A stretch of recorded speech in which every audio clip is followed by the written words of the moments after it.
everyone.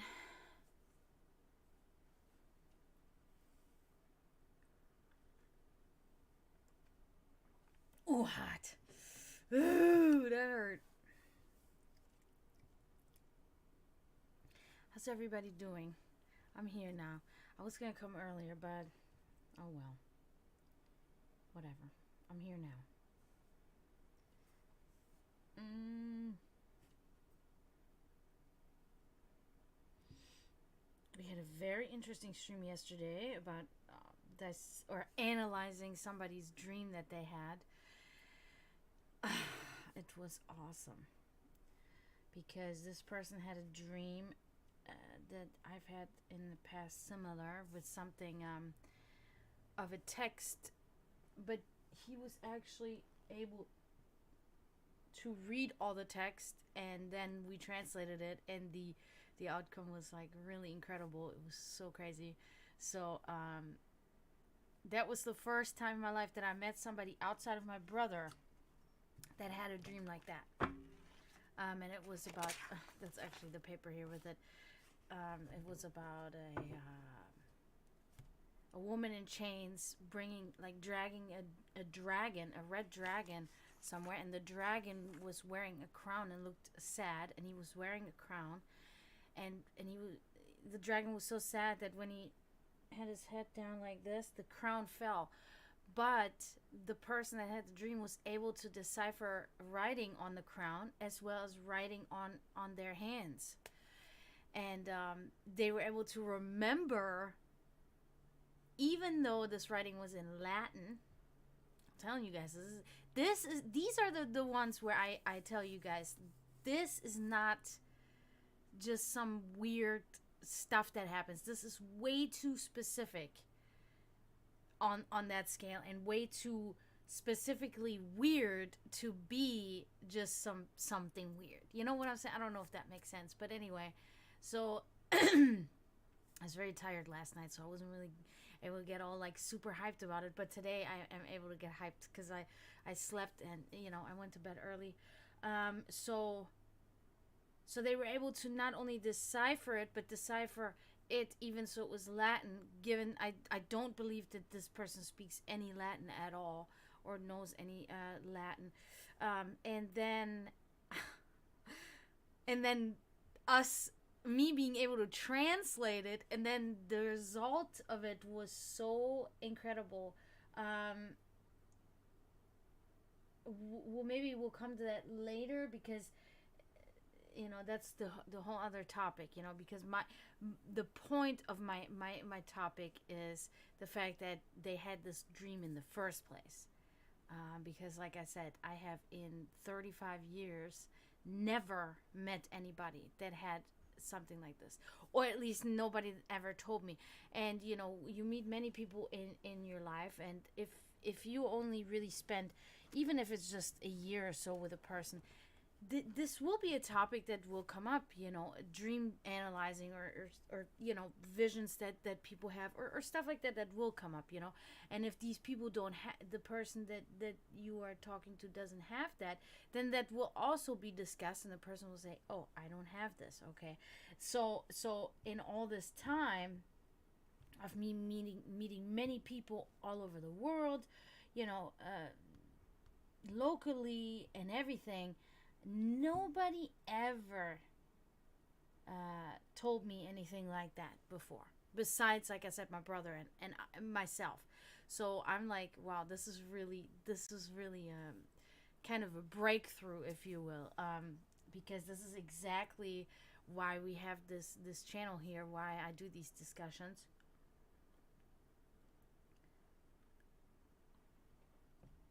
because these are the things that are really in question.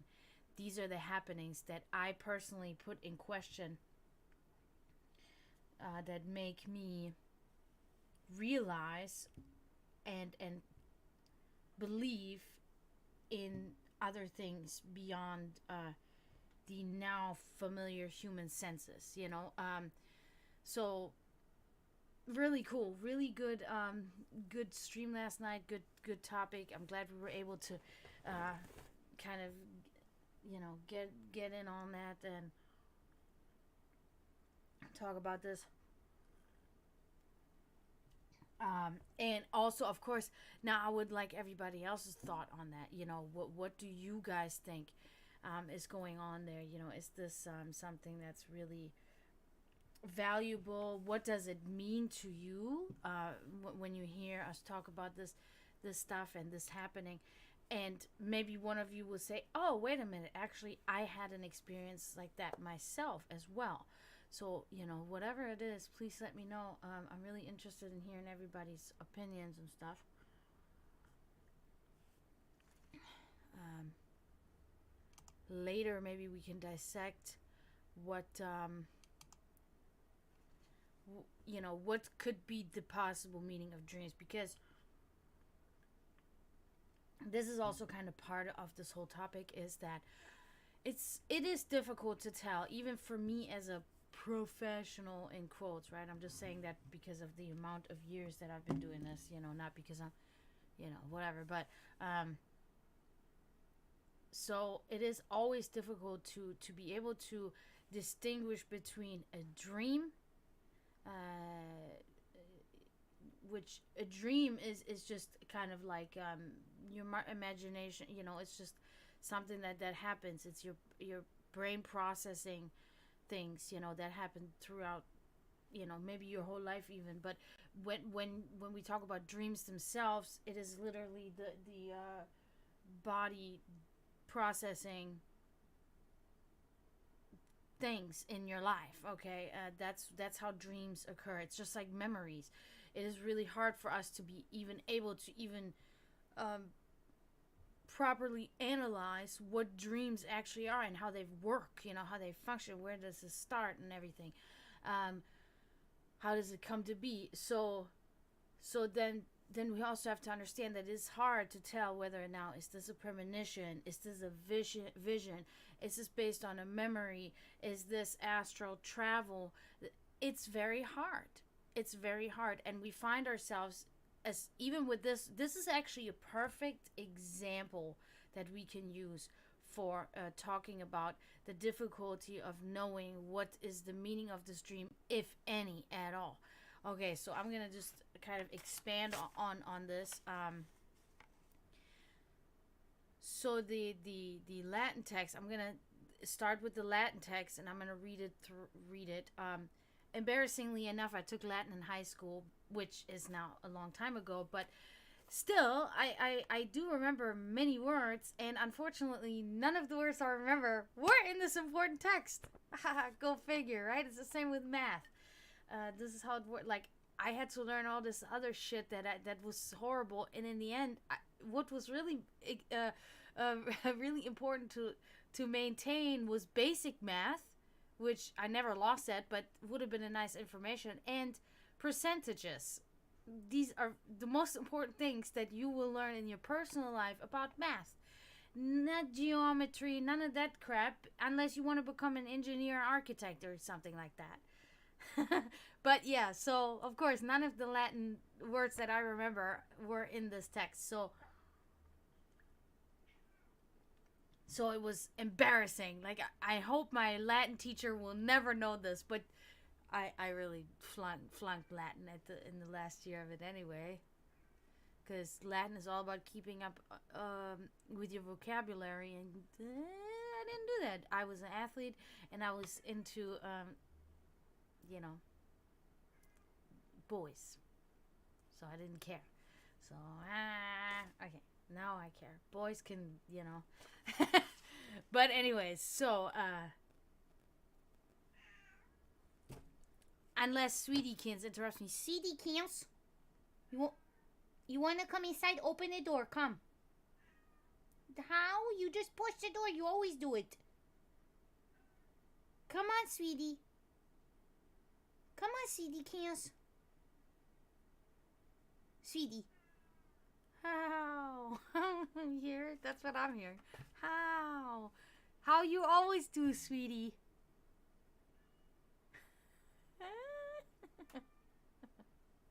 She'll go. She'll get it eventually. She's not the smartest. None of my cats are really super smart, I have realized recently. Sweetie Kins. Sweetie. Aprum, Okidi, or Osidi. I cannot remember, but I do believe I remember correctly that the C was pronounced as a K. So I think it's Okidi. Now, it does make me think, like, ooh, is that still the same rule when it's two C's? Sweetie, stop. Because there's two C's in that word. So could change then. In Italian, it does that change depending on how many C's are there. Is there an H after the C? Whatever. But I'm just going to say Okidi. Correct me if I'm wrong, please. Hey, Emily. Sweetie, Chaos. Sweetie. Sweetie, Chaos, what are you doing? What are you doing? You don't know? Well, whatever you're doing, sweetie, you're annoying. Emily can hear you. Sweetie, what do you want? Go to sleep, sweetie Cans. Please, you're so good. But you're so annoying when you cry like this all the time. Falafel Cans.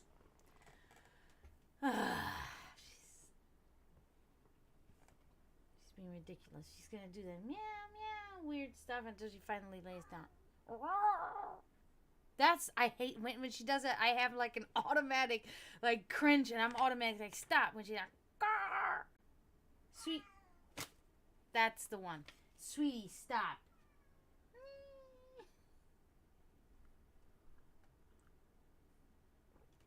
Finally, God. So, aprum okidi non potuit. What I do know is that the R is pronounced like the German R. It's in the back of your throat rather than under your tongue, as like the Italian or Spanish R. It's rolled differently. We go instead of okay? Or even the Serbian R is and then the German R is more, okay? And that's how you pronounce the R in Latin. To the contrary of what they do in the Hollywood movies, whenever you see, I said all that yesterday, but I don't care. I'm going to say it again because I don't know who's watching today. But whenever you watch these possession movies or stuff like that, anything that involves the Catholic Church, there's a lot of this, they take the Bible and they read the Latin Bible in order to cast the demon out of the, exorcise the demon, da-da-da. And yet they will always, it doesn't matter what nationality they are. I'm not saying, people could say, oh, maybe because they're Italians, because oftentimes the Vatican is involved, and then they are Italians in the movie. Man, I'm digressing hard right now, but I don't care. I'm good, Emily. So I want to get this out. So, regardless of nationality, they will always roll the R incorrectly when speaking Latin words or sentences, and it drives me fucking nuts because I literally went to school for it. I literally had to take tests on that and get graded on that, and these fucking actors that make millions of dollars and these directors that make sometimes even more, they're not educating them. They're not giving them the tools to work and to make this as authentic as possible. Aggravates me. It's bullshit. Millions of dollars spent, and you can't even get a quick Latin teacher in there for a day and say, okay, this is how you pronounce the words. Drives me. I hate that. That's that cost cutting, that and that's an American thing. That shit is not something we Germans will not do. That it has to be professional all the way, But anyway, it's really annoying. But this sentence means, well, I'm not gonna say. I'm gonna read the whole thing. And next words were corium crassius, and then it was dominus clava non poterat elevari. The writing on their hand was cum advenerit aper tuus nesis infirmus. Whenever you have two vowels next to each other, in this case it's T-U-U-S, you pronounce them both. Tuus. Tuus. Yeah, and it is actually funny that I talk about this too, because today I saw Yeah, exactly, Emily. Exactly. Yes. I saw this today. I watched an hour. It was an interview of a part of the cast from Buffy the Vampire Slayer. Okay, and I watched it. They gave this interview very recently at like some kind of megacon or something. They were there, and it was the woman that plays Cordelia. Her name is Charisma. I forget her last name now. Then you had Spike, the vampire, which is James Marsters, and then you had the lady that plays Joyce, Buffy's mom. Okay, I forget the actress's name. Chris, I don't know, whatever. So they had that discussion, and Charisma and James were talking about how the they made was it either in the show Supernatural or a movie that they did together or something like that, where they had to speak Romanian. They had to say, I think it was Supernatural, because they're talking about they had to speak a sentence, like they had to do a spell or something, and they had to speak the spell in Romanian. And funny enough, these are actors. These are like anybody that sees their picture out of our generation, they might not know exactly right away their name, like they would know Leonardo DiCaprio or something, but they know the actor right away. Okay, because at the time, when we were impressionable young people and children, we watched that show Buffy the Vampire Slayer. Other people a little bit younger than us, they watched that Supernatural. The witches, the other one was Angel, and then what was the other one that she was also in, was the with the three witches, Charmed or whatever. Anybody will see these actors. So these are seasoned actors that have been acting in TV shows. And James Marsters, I think he mainly does like theater. That's why you don't see him in many stuff on TV, because he's more of a theater actor. um they She was talking about how they did not know on that they had to say the spell in Romanian until literally they got to the set and they had to record that scene that day. And they had brought in somebody that spoke Romanian and explained to them how to pronounce these sentences.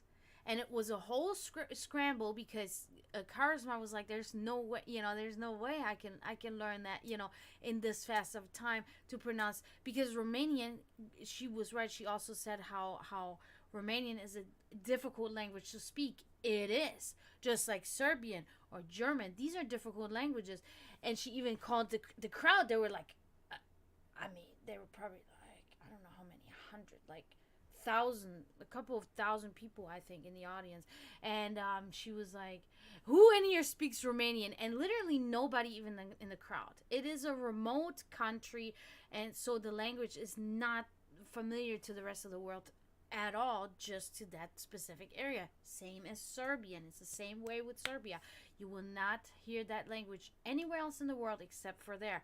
Different with German, because there's multiple German-speaking countries. You have Germany, Austria, Switzerland. In South Africa, they speak German. I think that's about it, but that's already way more than the other. So anyway, so she was talking about how that was a last minute thing. Luckily, somebody came in that spoke Romanian and was talking about that. So it, I'm right. That's what I'm trying to say. This really does happen like that. So these actors, they don't get taught how to pronounce Latin words, and it's like that aggravates me. Hi, Green. We're talking about your dream already. So, I'm going to read the Latin again, and then I'm going to read the English again. Aprum occidi non potuit, corium crassius, dominus clava non poterat elevari, cum advenerit aper tuus nesis infirmus. Now, because actually you came in right at the right time, Green, because what I'm doing today, or what I'm trying to think about is I'm really trying to see whether your dream, I mean, there's no doubt that your dream had meaning, but I'm trying to figure out, is the meaning to you, Or is this passed down of a generation, a memory passed down in your DNA from your ancestors? Or is this really a warning to you? Now, I don't think I'm going to be actually able to figure this out, to be honest with you. I would probably need to talk to you for a long time and you telling me things of yourself, you know. But actually, my main point is to explain to people how difficult it can be to decipher between is this real, you know, is this something of importance, or is this just a, you know, something that was in your head, you know? A card thing? Oh, a reading on it? I don't know. So the I'm gonna have to think about that. So what it means, what the translation of this means? It means the wild hog could not be killed. Thicker leather. The owner of the club could not be raised. I don't know what that actually means. When the wild, and on their hands, when the wild hog comes, don't be weak. So,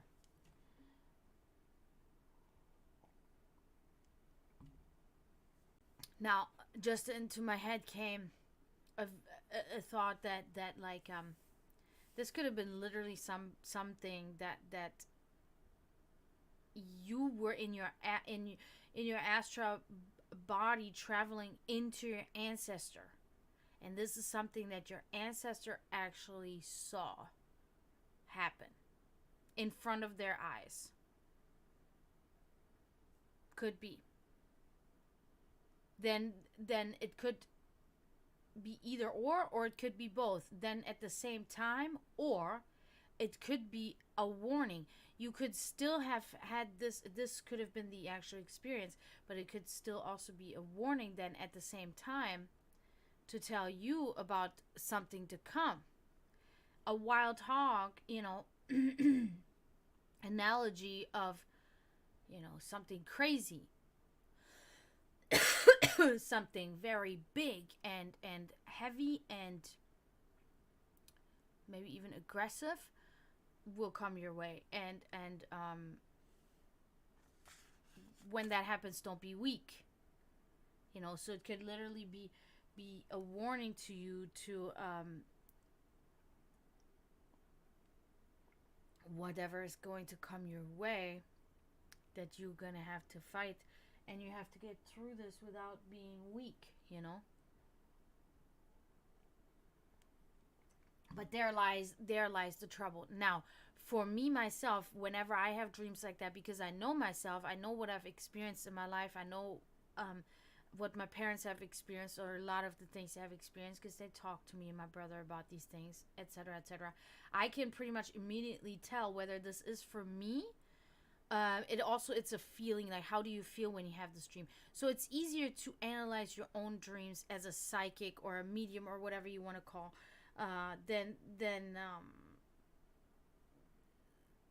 others. It's always different because you don't know all the history of the person. You don't know where their roots come from, you know, who's their ancestry, blah, what languages do they speak, you know, maybe they went to a school where they learned Latin and then this happened, you know.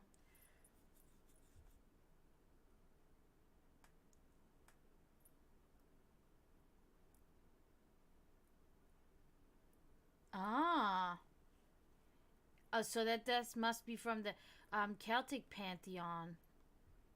That's interesting. Unable to slay his half brother, but that's so. Do you have a sibling? Because I feel like if that's the case, then that would be precisely it, and not just like something similar. I don't know how to describe what I'm actually meaning right now.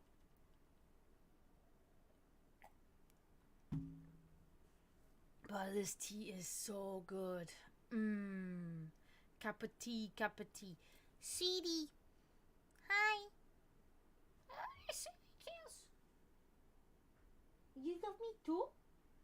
Thank you, sweetie. You're so good, my sweetie kills.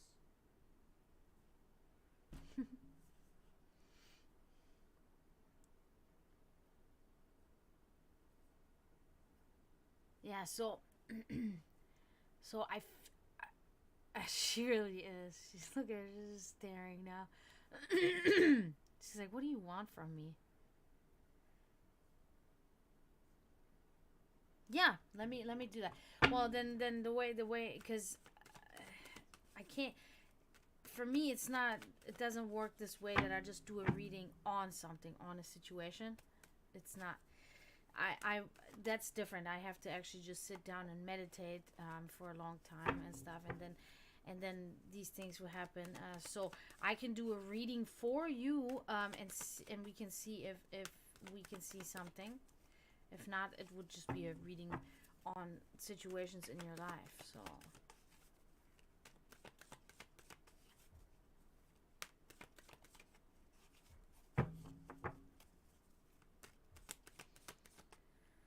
My neighbor has been pounding over there. I don't know if you guys can hear it for fucking an hour and a half. It's very fucking annoying.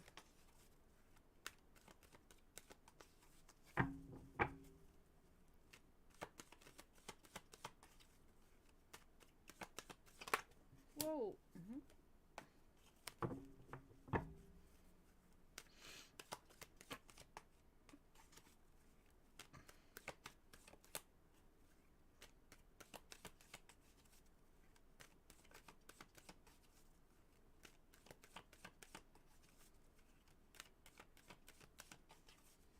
No, I still haven't even turned this camera around for you guys. I wonder if I can just do that real quick. Probably not.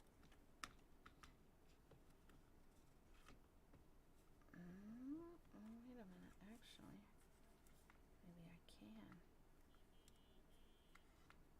What the fuck? Me. But that's still not the right way. No, that's not the right way. I don't know if I'm ever going to be able to do that. I'll have to, like, maybe invert the camera or something. Ooh, this is a better angle, though, than before, I feel like. Alright, whatever. Let's get started. Okay. Huh. That really has nothing to do with your dream here. At least it doesn't feel that way at all. So it's the Nine of Pentacles. And you guys still see that shit upside down? Oh well, whatever. I wonder... Wait a minute. Okay, give me 1 second, guys, because I think I have an idea.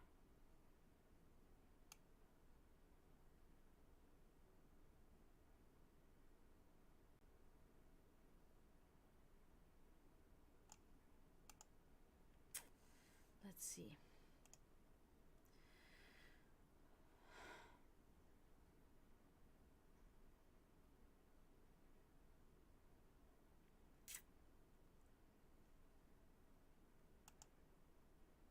Check it out. Check it out. Now you guys are seeing it how I'm seeing it. Just, okay, but wait. One more thing. And then it'll be correct.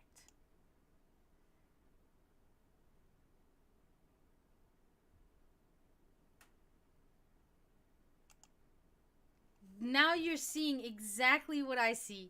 Woo! I did it! Yay! And it took me 2 seconds. I'm a tech genius. No, I'm just kidding. Looks good, right? So now you guys are seeing exactly what I'm seeing, okay? In front of me. So that's really, that works way better, I think. So, Nine of Pentacles here. This is talking about a woman, okay? A pet lover, specifically.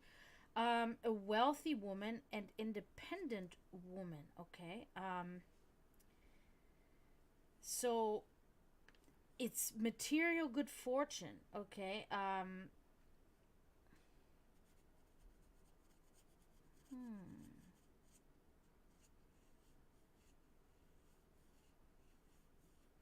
I feel like there's somebody like that around you, okay? That's what I feel like. I feel like somebody like that is around you, and it benefits you that this person is around. Could be somebody, in your friend circle or at your job or a family member, even, something like that. Oh my god, it's you. Okay. At an animal sanctuary. Look at that. Oh, Emily, you can't see what green types, can you? Green also works at an animal, well, sanctuary, as well. You work at a shelter, I guess, but I mean, kind of, you know, similar at least. That is so awesome. So that's you. That's you. Okay. Okay, yeah, got you. Wow, I love it. I love it. Love it. Okay, so because that was my first thought that it was you, but then it was kind of like and I second guessed myself. And my mom always taught me always go with your first guess, and in this moment I didn't do it. So yeah, okay, so very good. So this is about you. So and I've told this to many people before that when I give somebody a first time a reading. Whoa, that is cool. That's my brother's. Ironically enough, eagle is was my father's favorite animal, and then my brother's favorite animal is owl. So really good. Okay, so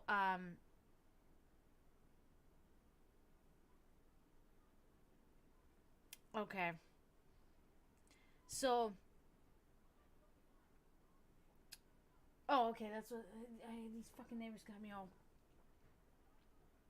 So what this means is oftentimes when I give somebody a reading for the first time, or something like that, it'll give me a lot about their personality. It will show me who this person is rather than tell me a lot that goes on in this person's life. It's more like, the cards are like, oh, let me introduce them. So about you, a pet lover, independent, material good fortune, financially good, wealthy. So that is very good. So let's move on. Okay. Knight of Swords. Yeah, so yeah, and I think we're keeping this trend of talking about you, brave but rash, a hero, makes sense working at a pet sanctuary, quick to respond and take action, but also, however, a little bit tactless at times. Um, but I think that's just a sort of a personality trait of yours, and I think that a lot of people find it a little bit like on the cuter side rather than in a negative sense. Hold on a second, I gotta see what's going on in front of my house now. Man, shut up, you fucking idiot!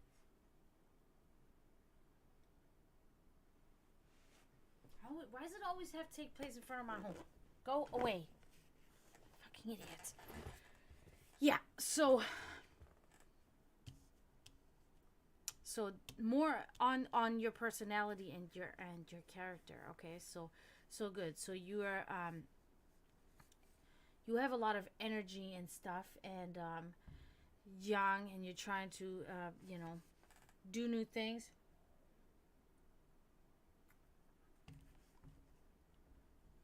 And you always like to give a helping hand to others in need. Okay, mostly I guess animals.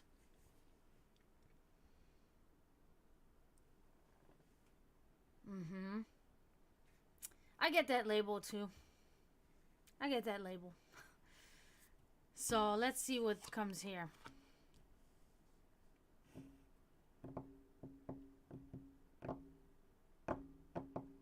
Mm-hmm. Very good. Eight of Cups, inverted. So this is expressing still about you. Nothing really about that dream. Um, yeah.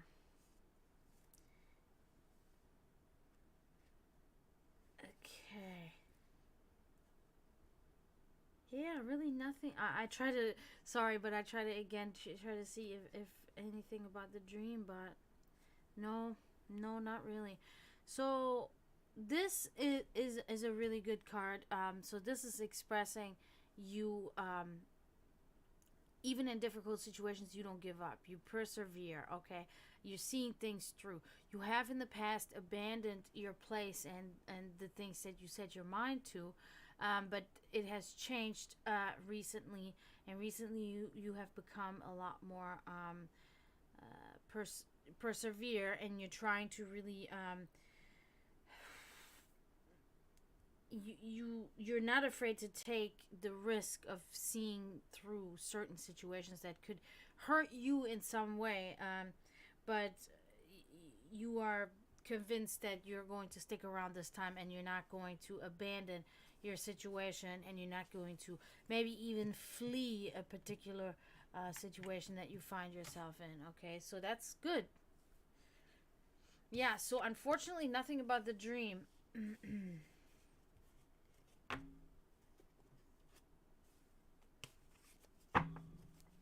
But being rash should not be an argument starter, because that's just how you are. And if that's how you are, I just want to address that real quick.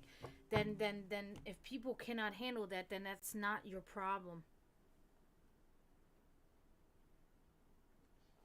Good. Yeah. Because and I know in this day and age everything is like really sensitive and stuff, and I really do understand there are really times of etiquette, and there's times of where sensitivity is very crucial and should be really respected, that you do not overstep boundaries. But I do think that there's also a kind of a misinterpreting or misunderstanding of somebody crossing the line, and you speaking a little bit more rashly should not immediately cause an argument, just because you express yourself a certain way.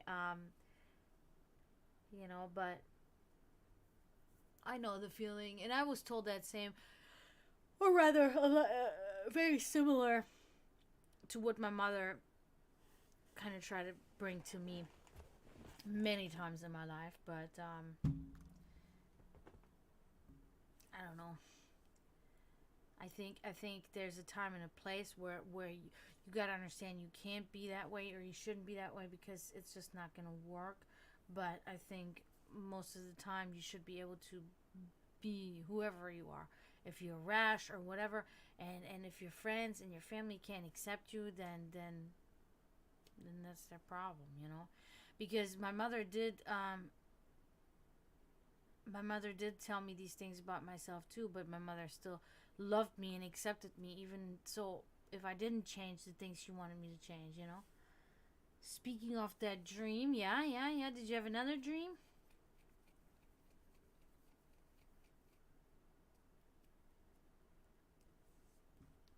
I think I gotta turn the air off. It's getting cold now, but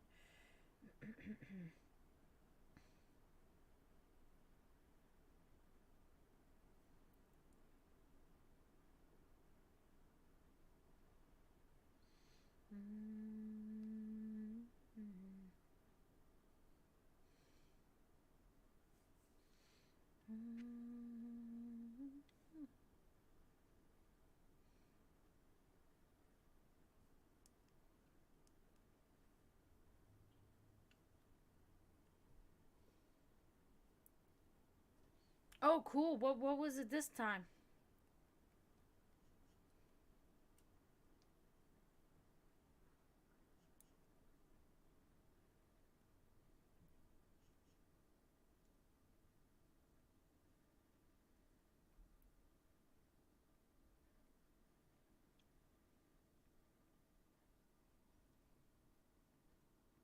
Hmm. Hmm.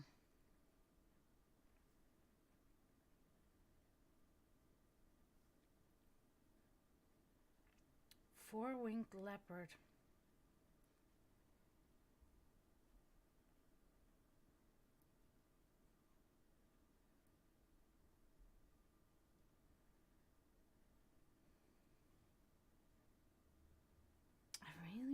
that could mean. Sounds like a spirit. Sounds like some sort of spirit that was kind of sent to you in a sense. The first thing that kind of comes to my mind is like an overseer. Somebody that's overseeing you. I don't know why that just came into my head. But that's the feeling I'm getting.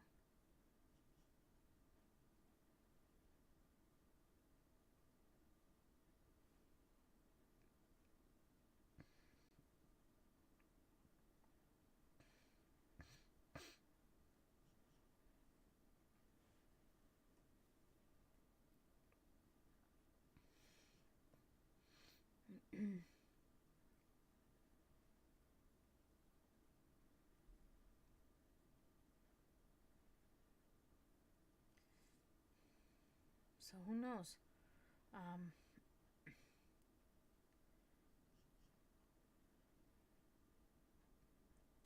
Because I mean that is very much like a thing where it could be anything really. You know, it could be your imagination. Oh, hello, Princess Aziel. Princess Aziel. Hi, welcome, welcome. How are you doing today?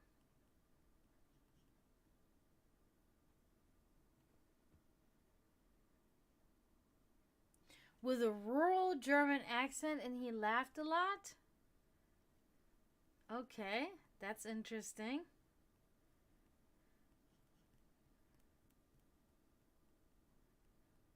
So the leopard was able to speak?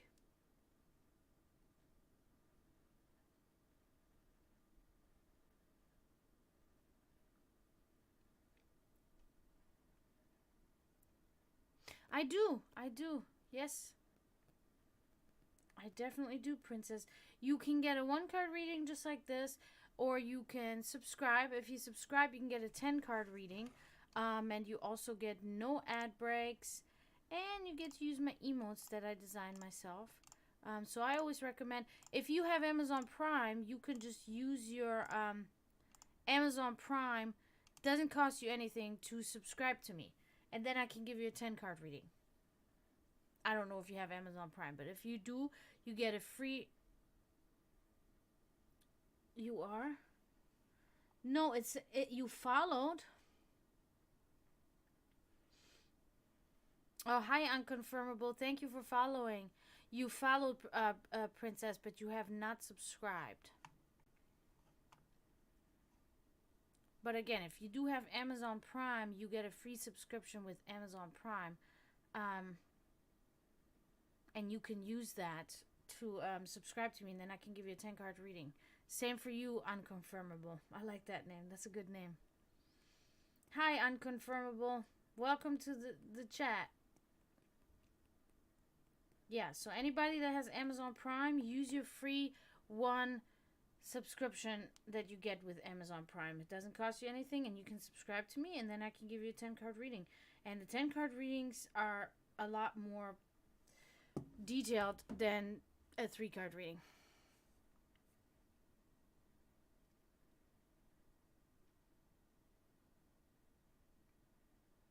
So how are you doing, Unconfirmable?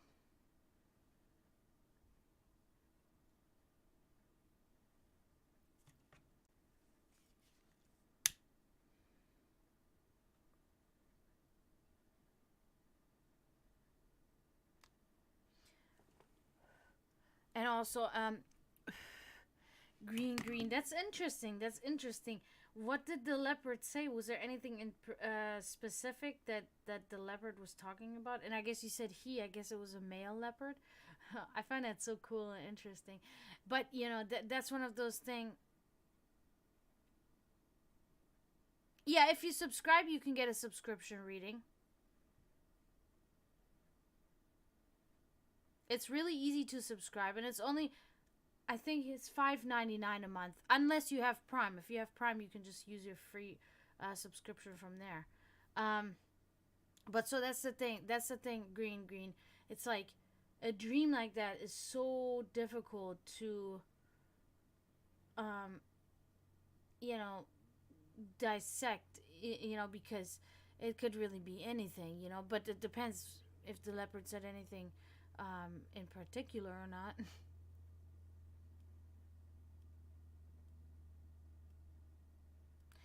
I don't You can redeem a 3 card reading with crystals.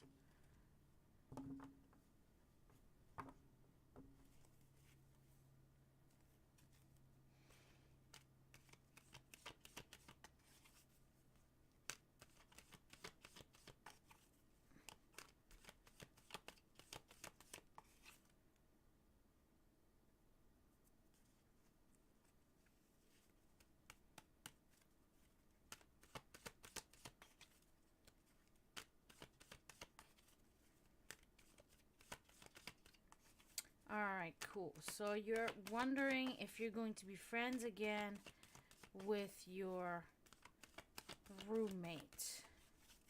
Now, I want to warn you and make sure that we may not get an answer to that, okay? But I'm hoping we will. But we will definitely get information in this reading. But I do not know if we're going to get an answer to specifically that question. And you redeemed a riff, so I will play a riff after I'm done with the reading then. If that's what you wanted. Because sometimes people will click that and thinking, something.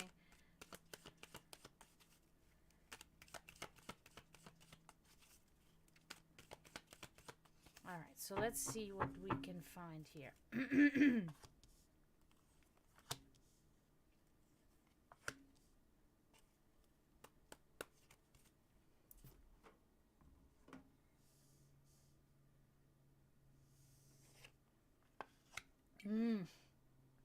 Okay.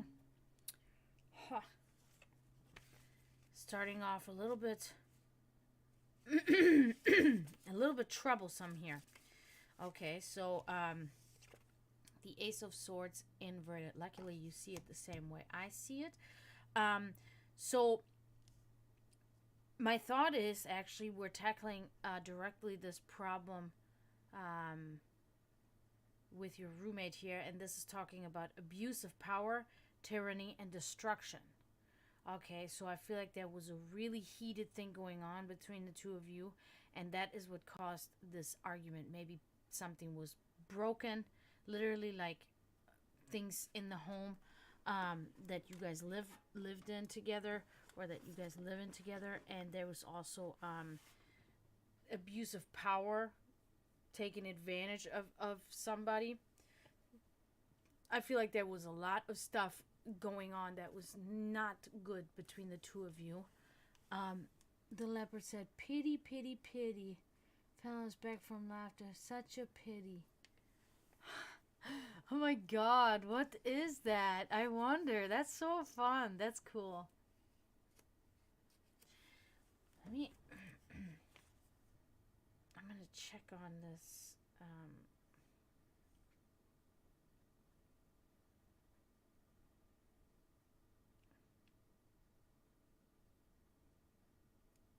Yeah, so Princess, a lot of um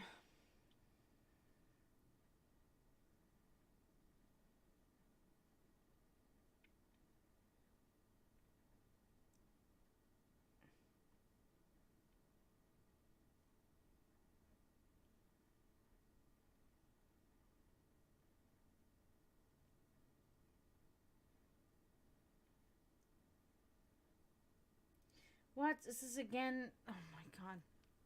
Give me 1 second, Princess.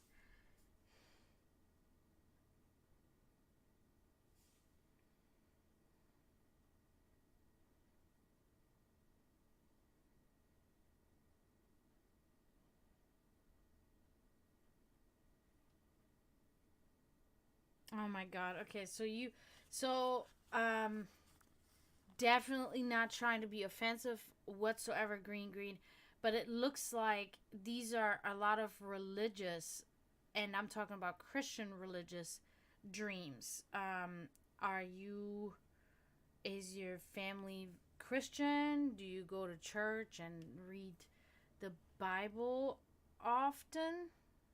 I kind of got to know because this is biblical related, and then it kind of becomes obvious why you have these dreams, you know.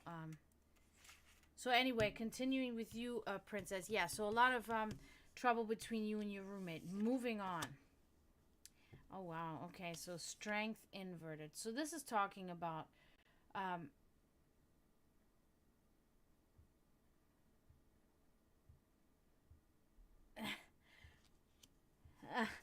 unconfirmable. No, thank you. Yeah, you were reading about dragons and drinking tea. I was drinking tea too, but I finished it now, unfortunately. But I want another one. But thank you for coming in. Oh, your family's Catholic. Okay, that explains. I think we can kind of like narrow that down to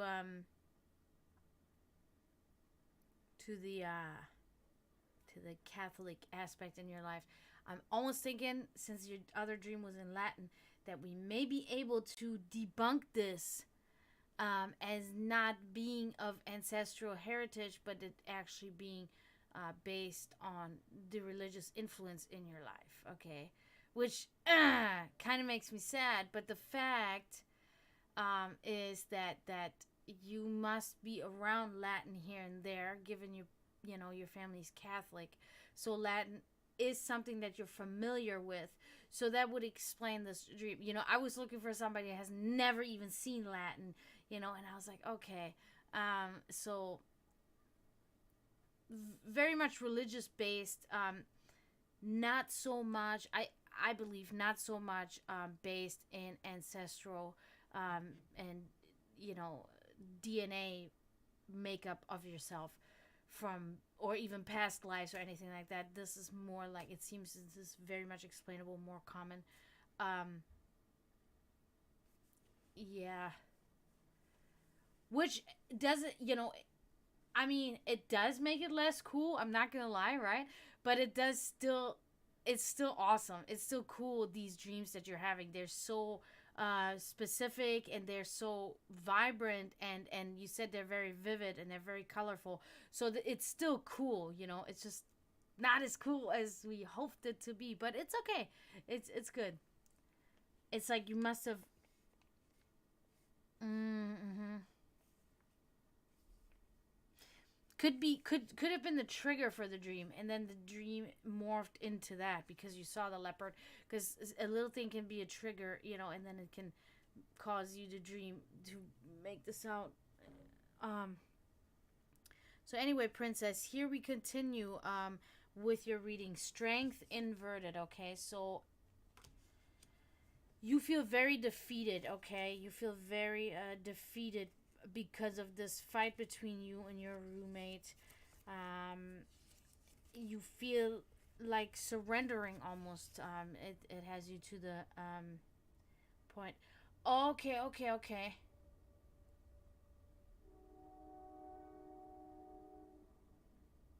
I see. Yeah, so that would really make sense why this was happening, that you would dream that. Green. That's cool. I I'm not sure. I don't think it was your grandfather visiting you, because we get these visitations too. Um,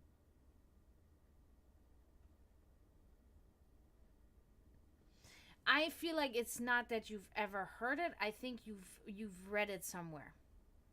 I think you've read it somewhere in the past, and it resurfaced in your dream. That's what I think. You do feel like surrendering. Okay, well, let's move forward. Maybe we can pull something positive here, Princess. Okay. Yes, and so we could. The Queen of Cups. This is talking about. I think this is talking about you, and I think it is about how devoted you are to your friends and how kind and caring you are. You're also imaginative, and you're a guiding personality. So as long as you keep this up, because I can, this was a trend. Okay, this is literally a progress, because the reading's always different, but for each person, and each reading is different. But in your case, and then it can be three different situations. It could be the progression of one situation. It could be another thing. Could be past, present, future. Blah blah blah blah blah. Everything combined. There's many ways. The way I'm interpreting this, because it is about the feeling that we psychics get, the logical connection, and the vision that comes with it, if we get a vision, because sometimes we don't get visions. So in this case, I can absolutely interpret this as a progression about the big fight with your roommate, about you now feeling down and defeated, and like you want to surrender, and at the end stands you on your own. Now it is symbolic that you yourself, it looks like you're moving there, so you're moving further, even in the drawing here, you're moving forward in your life. And so the hint here is to continue to move forward, and not invest your strength or your energy in dwelling on this person.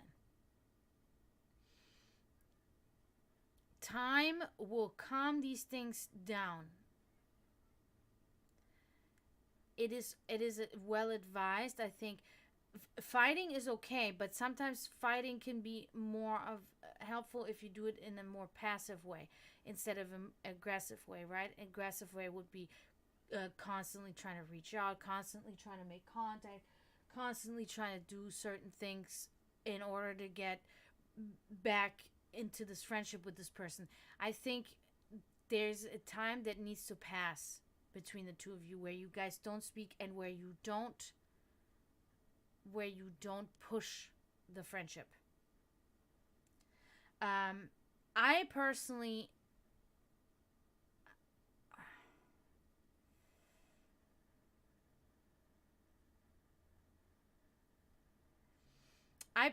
don't think that this friendship will work. That doesn't mean that there are no chances that this friendship could possibly be picked up again, but I don't see it. What I see is you moving forward into your future. That's what I'm seeing. I am seeing that you are a person, a very caring person that is very devoted to anybody in their life. But what I'm seeing is you moving forward, okay?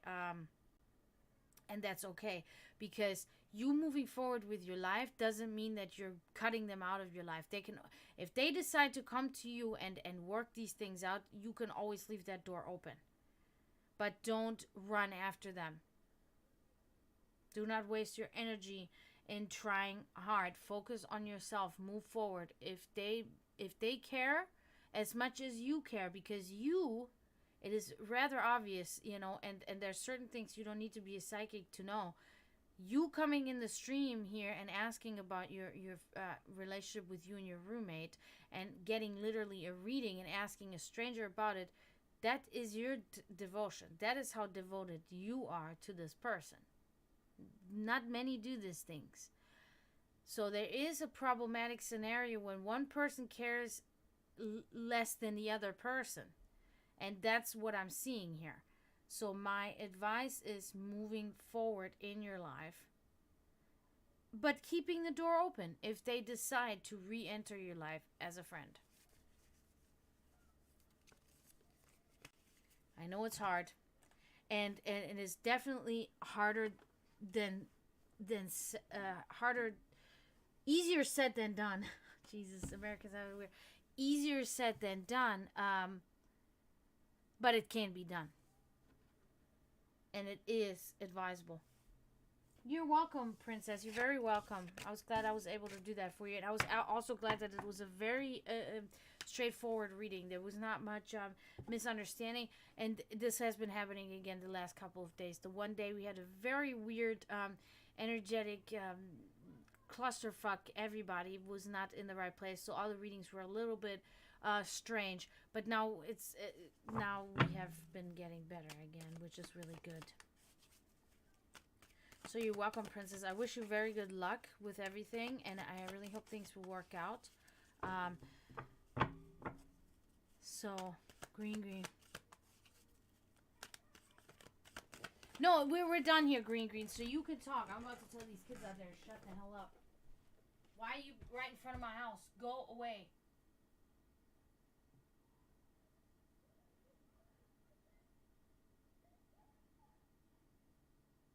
These little...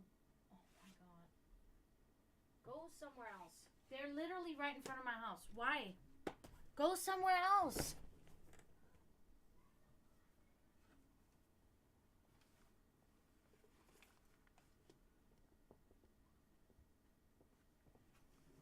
I also don't trust these people because people hurt animals all the time. So I have no faith that these kids won't hurt my animal. So I want them to leave.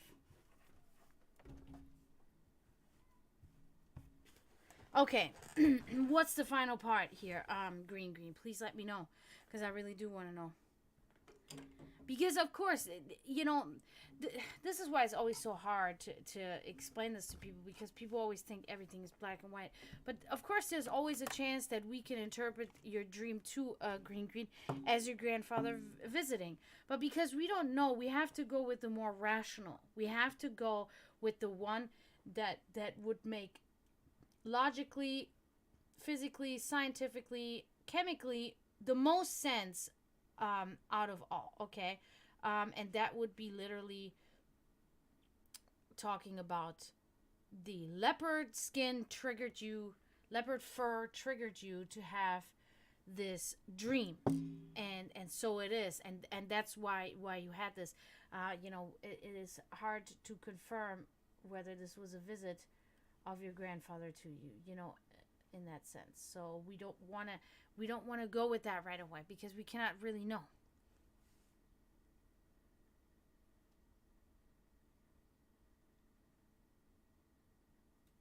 Oh, wow.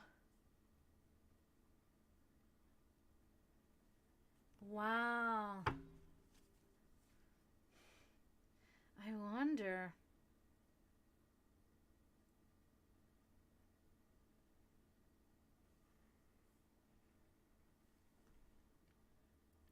Wow. That's cool. That's a really cool visual right there.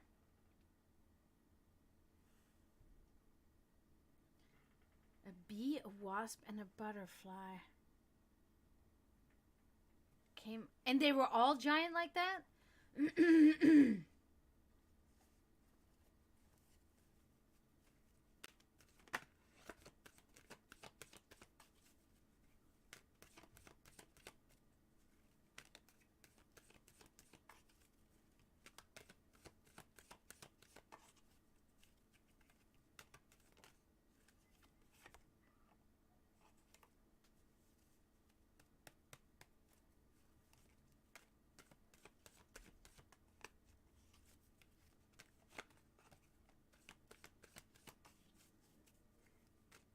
Wow. That's wild. That's wild. Imagine seeing something like that in real life. Text just appeared? Again, text? What kind of text was it this time?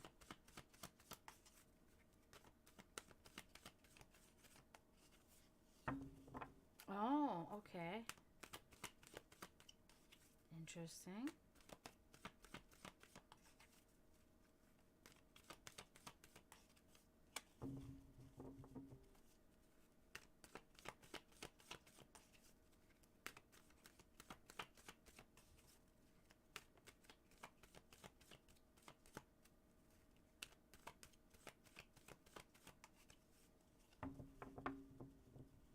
So what did it say? Was it in Latin again? In Mandarin? You know Mandarin? You know what Mandarin symbols look like? Because I mean...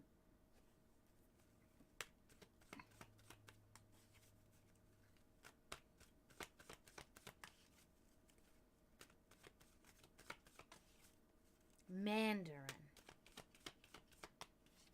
And you sure it wasn't just Chinese, regular Chinese? Or also you know Mandarin. Okay.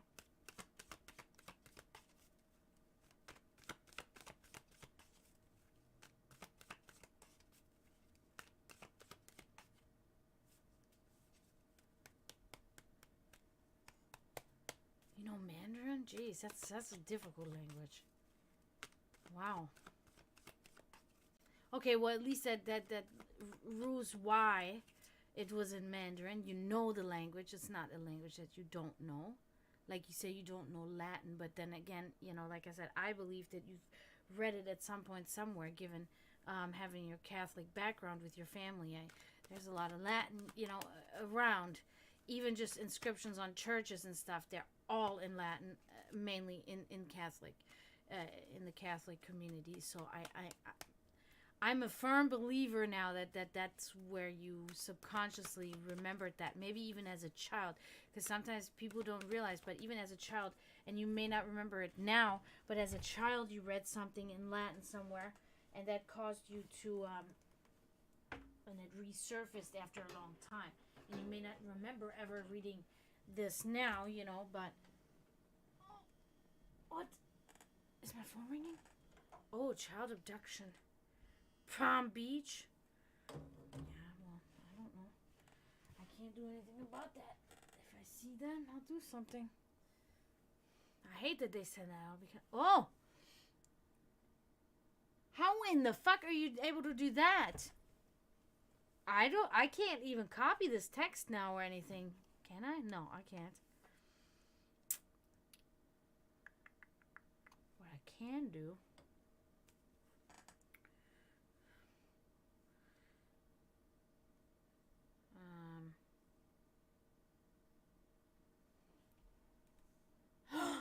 Unconfirmable! Thank you! Wow!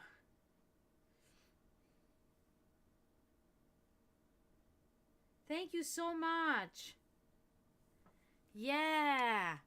So let me know if you want your 10 card reading now or whenever. You know, you can redeem it whenever. You don't have to redeem it now if you don't want to or whatever. That's up to you. Oh, okay, so it means your desires shall be satiated. Okay. Wow, okay.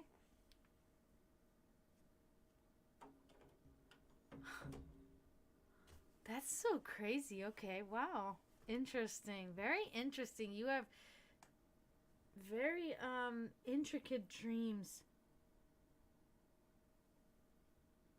Okay, perfect. Unconfirmable. We'll do that.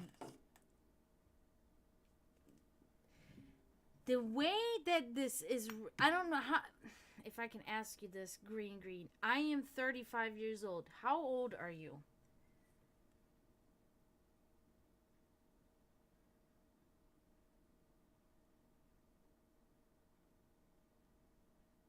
Better.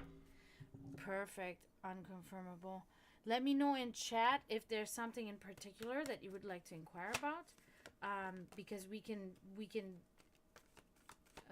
you know, involve this here in your reading. Oh, because the reason why I'm asking is because it is really strange how these words are put, because I thought you were younger. I didn't know, you know, 17 or anything like that, but I was thinking at the most maybe 20 or something like that. That was my thought.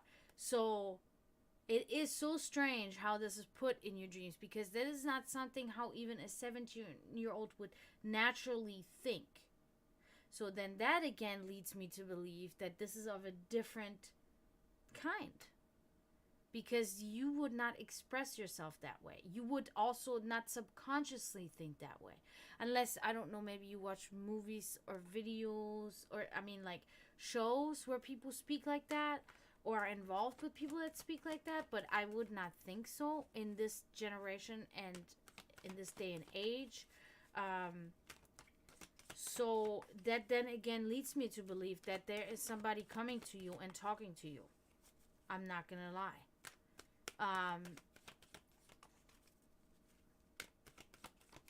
and that maybe that it was in Mandarin was just how it came. That doesn't mean that that person is anywhere from the area or anything like that, or you know, the entity or whatever. So yeah, this is very interesting. Very interesting that you have these dreams. I'm really starting to believe again that your connection is there with something.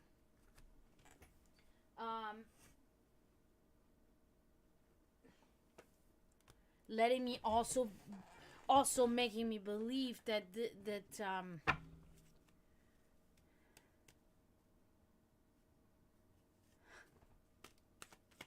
like a skater in a 90s movie. You know how skaters in 90s movies talk? Whoa. That looked like something flying above me. That was weird. I'm a 90s girl. I miss the 90s so much. That was the best time. And skating was my forte in the 90s. So I'm definitely one of those people that you're talking about. But I don't know what you mean by how they talk specifically. Alright, unconfirmable. Are you ready? Oh my god, so shallow. So shallow. I totally understand what you're going through. I really do. Okay.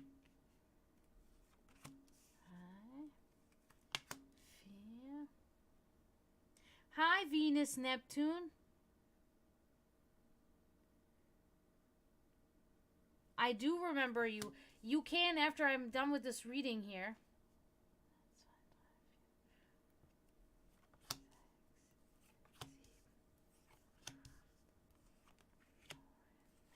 I think I remember you. I should not speak so quickly. I do think Mary. I just had this conversation or this thought the other day. I've been hearing this name Mary a lot lately. I don't know how. It is kind of weird. And of course, a lot of people are named Mary because of the religious reasons, right? Mary.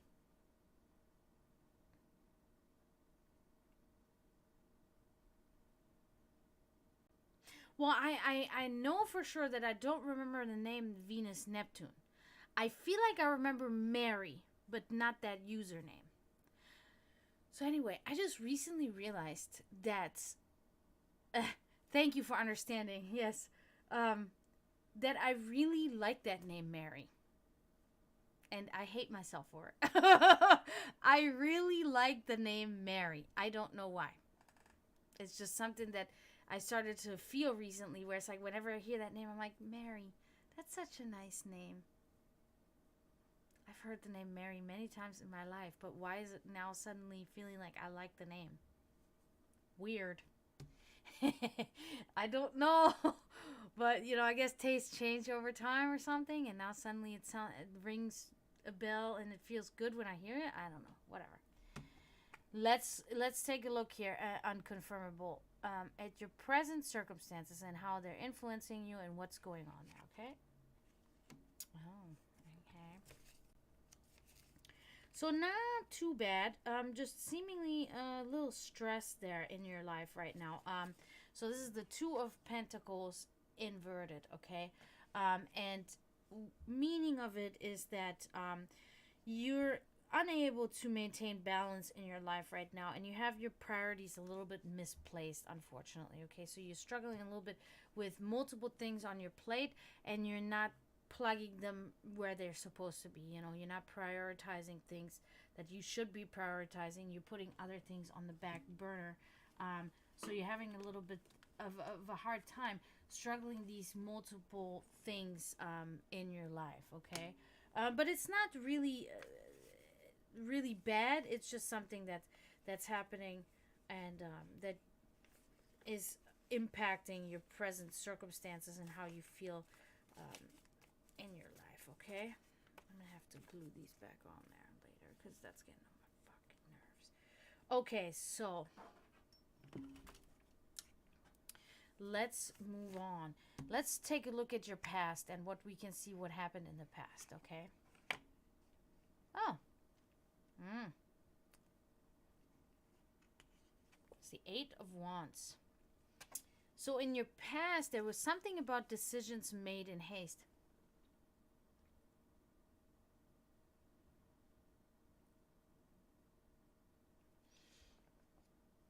All right, Venus, I'll try to do one card reading for you after this and see. Hopefully, we can see something about that, okay?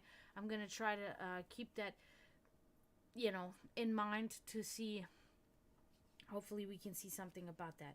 Okay, so this here, particularly about your past, and this is the Eight of Wands, and this talks about quick actions. So something happened in the past suddenly to you. And there were decisions made in haste. Okay, so quickly, maybe not for the best. Okay, but there was also delivery of important news and a voyage by air. Okay, in some way. Actually, hold on one second. I'm gonna try to record the rest of this reading for my TikTok, guys. If you have TikTok, see my username. Please follow me on TikTok. Still trying to get to my 1,000 followers so I can go live there too. I would really appreciate you if you could. That would help me a lot.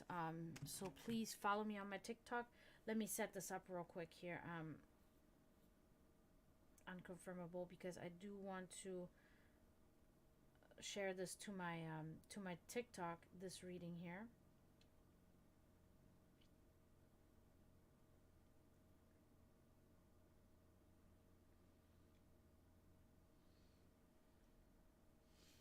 Yeah, so it looks like something big happened to you in the past, okay? Maybe a big move of some sort or something like that, or a big change. It was some sort of big change in your life. Oh no, we can do it like this. I don't know if I should do it like this, or should I just do it like this? But yesterday, when did I have it good? I gotta flip this around. Sorry, I'm just trying to get a good angle. Yeah, better if I do the video like this, because I don't want to show my face right now. Only to you guys. Gave up a job. Okay. Yeah, that could definitely be that. But it was something that impacted your life as a whole, for sure. So that could definitely be it. Sorry.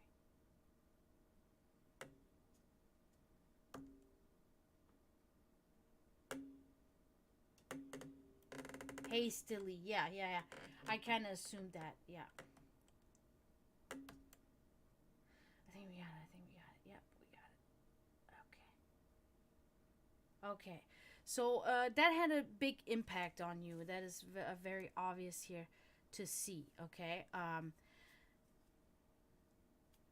A lot of things happened after that. Good things as well as bad things, or constructive things as well as non-constructive things. Okay. Productive things versus non-productive things.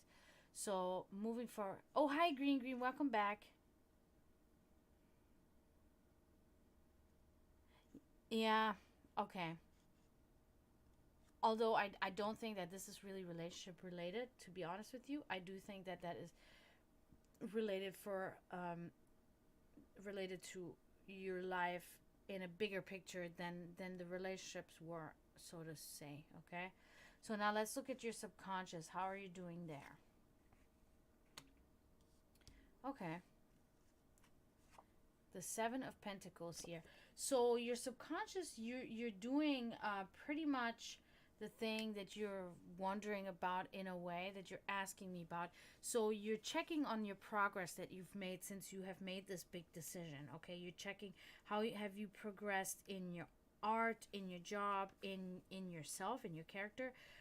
You're looking at your skills that you're developing. You're dwelling on the growth of your ability. and you're taking a moment to reflect on progress made. Okay, so your subconscious is sitting there, and you're kind of wondering, okay, have I been doing the right thing so far, and will this, the way I'm living my life, will this lead me to love subsequently? Okay, so that's kind of so it is just kind of reflecting to me what you already said to me. Okay, so this is good. Your subconscious is aligned with what you really want to know. Okay, because like I tell you guys all the time, we think we want to know something, but our subconscious is actually way busier with something completely different that we don't even know. Okay. Okay, so now we're gonna look at your secret desires and wishes. Okay. Okay, that was kind of obvious that that card would come. The sun. Okay, wonderful card. Um, so the sun is just really, again, we're talking about now not your subconscious, but now we're talking about something that you really want in your life, that you very much desire, that you dream of, that you hope for, and that is a successful friendship, social relationship. Even, we can fit love in there.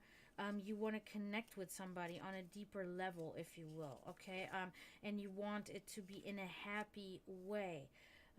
You want it to be successful. You want it to be an engagement. Okay, engagement could also mean engagement to get married. Okay, you desire and truly deeply wish for happiness and pure joy. That is what you're striving at, and that's what you're seeking in your partner, with your partner together. Okay, yeah. So very good here. Very clear to see, how your energy is working. Your energy is really directed in the places that you're thinking, so you're not mistaken. What you're really speaking to me and out loud, and you're thinking aloud, is really what you deep down you know think about and feel. So let's look at a hidden force. Okay, hidden forces that drive you, that are influencing you. Okay. Okay, so here we have the world inverted. So now we're kind of treading a little bit in new territory, if you will. So so there are forces with you that drive you. You get frustrated. Okay, there's a frustration in you. I think maybe also really regarding this. Trying to find this love. There's an incomplete project and failed endeavors. Okay, so I don't know if that's related to when you quit that job, but something is causing you to have a problem, um, finishing projects of some sort, going through with certain things that you were doing, with endeavors. They failed. You've become frustrated, maybe not just about the love part, but also about these endeavors that you set out, these projects. Okay. Yeah, so this is a strong force with you, and it bothers you. It makes you feel like cringy, because you don't want to feel so frustrated and let it all out, and let this influence you and impact you in such a way. So, you're having a hard time with that, and you're trying to kind of suppress it a little bit, but it is a hidden force. Okay. Okay, let's look at events. You struggle to finish things, quit easily. Yeah, okay. That aligns very much with that, because of the frustration part and the failed endeavors and incomplete projects. So that makes sense. So let's look at events yet to come. What we can see there, okay? Ah, okay. So we get the Seven of Wands here. Okay, very good. So looking in your future, you will definitely beat the odds. Okay, whatever odds you're having right now, you will be beating them. You will be victorious over all competition, and you will be winning a fight or a struggle. I am not sure what struggle this is specifically, but it seems to me that it could be this struggle of finding your love. Okay, meaning that you will find your love, because you will overcome this struggle of being alone and all of that things, if that is something that you're going through right now, unless you have something bigger that's more worrisome to you. Whatever the struggle is that is meaningful and very impactful to you, you will be overcoming this. And if it is the struggle for searching for love, then you will be finding somebody. Okay. Now let's look at your the the people. Okay, how do people influence you? Or am I actually? I do this sometimes. This is about your environment. How's your environment influencing you? This is about the people in your life influencing you. This is about your environment that you find yourself in, be it work or be it at home or be it at a hobby or something like that. How's the area in the environment influencing you, and how's it making you feel? Oh, the Hermit. So this card is kind of self-explanatory, and it's very much about you are not the most social person. Seemingly, it seems like you're kind of shutting yourself away a little bit, and that's also not really helpful with with your search for love. Okay, so you're kind of more in solitude. Maybe you even live in an area where it's a little more rural, where not really many people are. And it's but it's also, you kind of seek to be alone a lot. Okay, and there's some sort of secrecy and hidden knowledge. Okay, so that keeps you kind of being a little bit homebound. So your environment, you literally find yourself at home mostly all the time, kind of shutting yourself away from the outside a lot. Okay, so that is the environment. Okay, yeah, so that's definitely, you don't even know your neighbors. I hate my neighbors, so trust me, you don't want to know your neighbors. So, okay, so far so good. Moving on with this, let's look at the people around you. That, how are they influencing you? Oh, wow. Now this is huge. Now this is the Ace of Cups. Okay, and this is a very good card. And this is talking about either this person is already in your surrounding area and this is a person, or this is somebody coming into your life. But this is talking about abundant pleasure, fullness of spirit, and beautiful situations in life. So wow, there's somebody around you that is either making you feel this way, or you will encounter somebody. It's definitely related to a person, because this is about how people are making you feel. So there's either somebody in your life already that is making you feel that you have a fullness of spirit, and that you find yourself in beautiful situations, or this person will come into your life if you don't have this person yet. So that's really great. That is awesome to have there. This is very important. This is going to be a huge change in your life if it not already is. Okay, then yes, this is awesome. This will come to you very soon. Okay? Alright. So let me, of course I couldn't do the whole reading on there because it's only 10 minutes, but let me do this real quick. So far, so good here. Unconfirmable. I'm very happy about your reading. It's very clear, very to the point.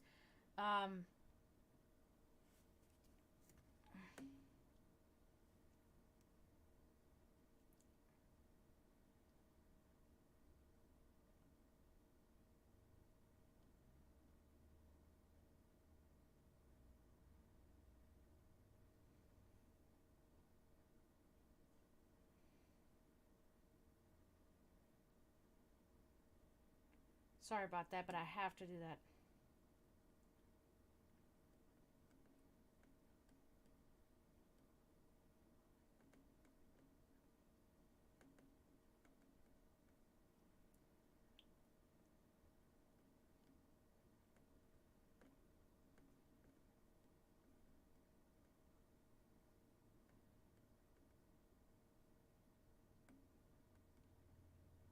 Almost done. Sorry.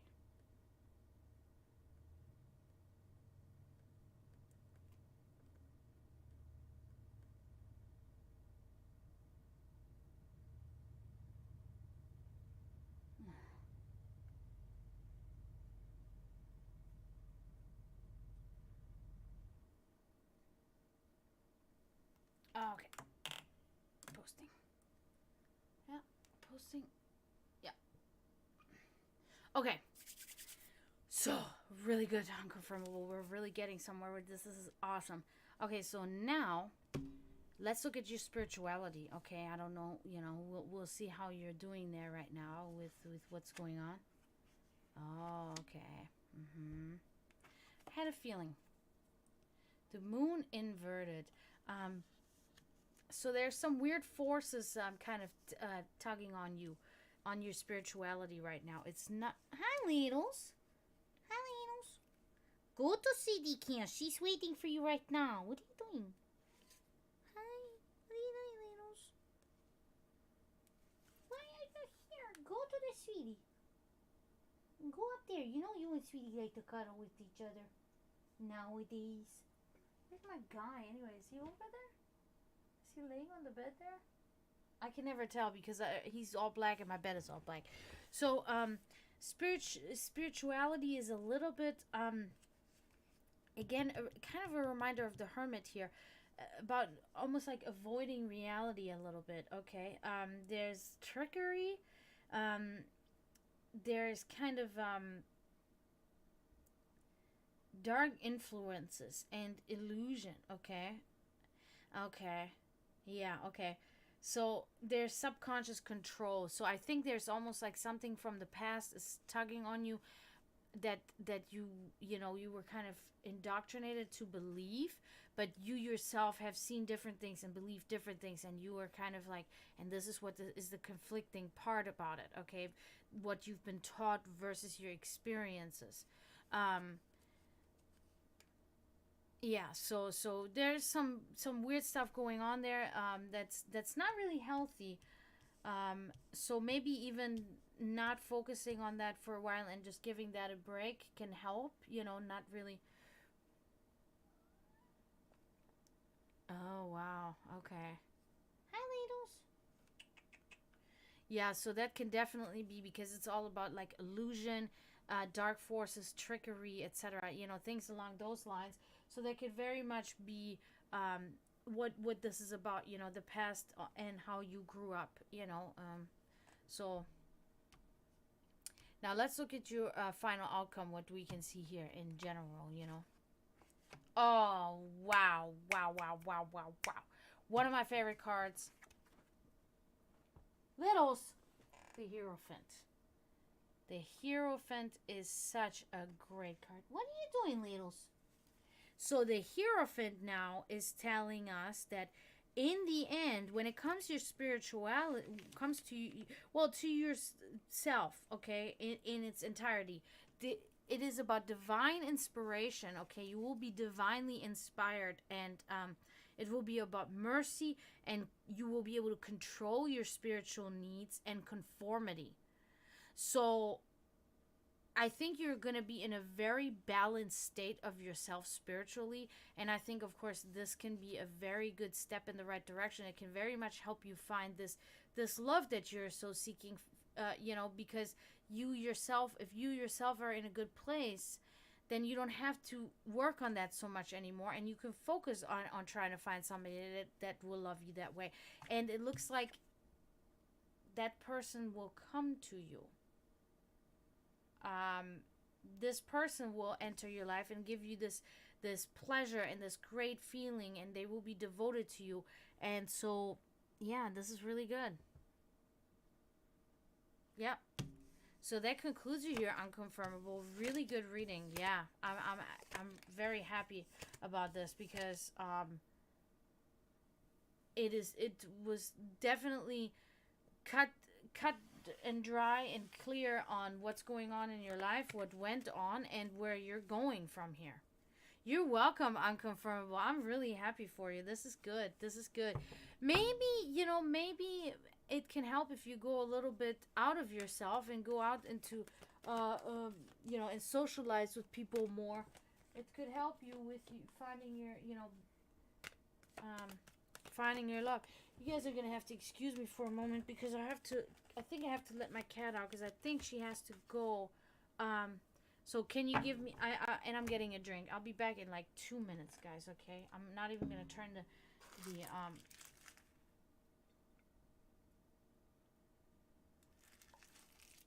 I'm not even gonna turn the audio off. I gotta let my cat out because I think she has to go pee or something.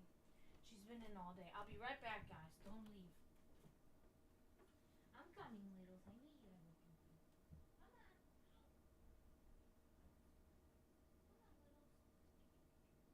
You wanna go outside? Come on. I think you need to go outside. Come on.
Okay, I'm back. Sorry about that.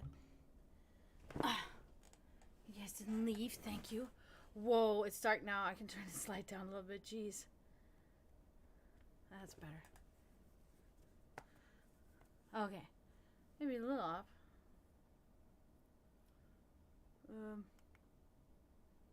Yeah, that works. Yeah, so... Yeah, very cool, Unconfirmable. I'm very happy about this reading that you just had. That was awesome. Very...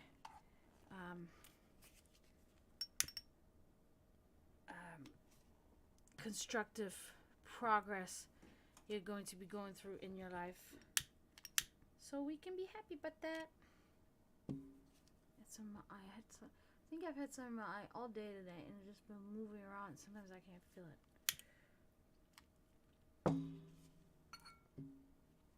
It's probably a worm monster, and I'm gonna die. Sometimes I hope. Sometimes I fucking hope. I'm just kidding. Don't ban me, Twitch. Draven always bugs me about these things and tells me to make sure that I go by the policies. I'm like, I haven't had any complaints about anything I said from Twitch yet, because you guys have noticed me now. The ones of you that have been here, you know me. I say what I say. I don't care. I'm not sensitive. I expect other people to not to be super sensitive about the stuff that I say, you know. It really is just... Let me make this better here. Is this... Huh? It's like blue and yeah, see? Bloop. And then it's blue. Not blue. Blue. Not blue. Isn't that weird? I feel like it's weird. I am weird though too, so... So anyway, what's everybody doing? It's Sunday. I gotta work tomorrow. So what's up, people?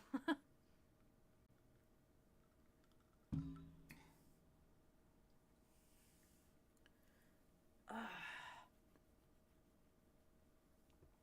know if green. Oh yeah, there's green. There's Venus. Yeah, I know, because I don't know. You know, it helps us move forward then quicker. You know, if we're just like out in the open. I remember your question. You had a question for me, Venus. I'm so sorry. I'm already like a duck, and I don't know if ducks are actually like this, but I don't know why I just said duck either. But like something that gets easily off track. Can you remind me again what your question was, and let me shuffle these cards, and then I can give you the reading. And I gotta clean this up tomorrow or something. It's just really getting on my nerves now. Oh. Fucking. You guys hearing that? People are so fucking dumb that live here in my area. It's so embarrassing. Oh my god. You're welcome. I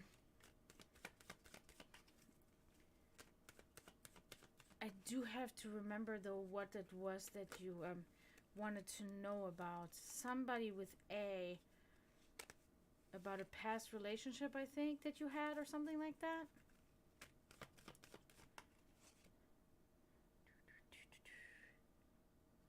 Yeah, 2 a.m. So,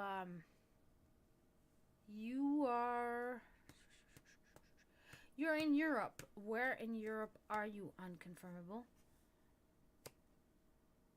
Oh, okay, Artie. Yeah. Oh, I remember Artie. Okay, I think I'm pretty sure I do remember this, or you, I should say.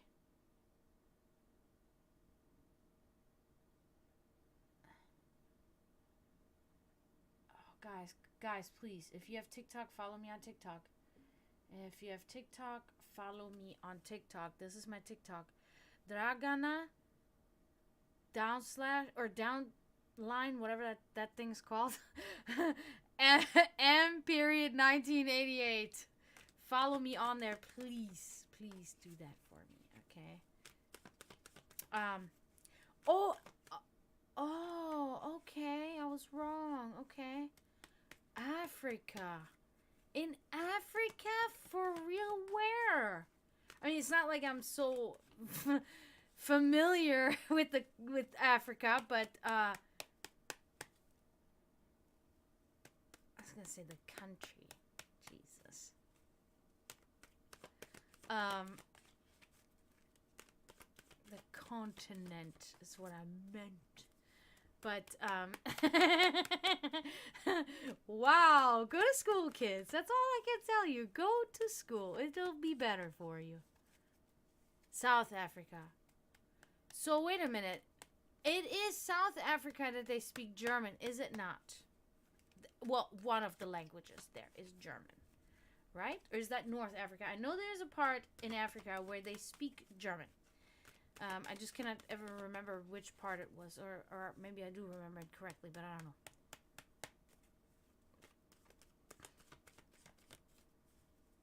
don't know. All right, Venus. Let's see. Oh, wow.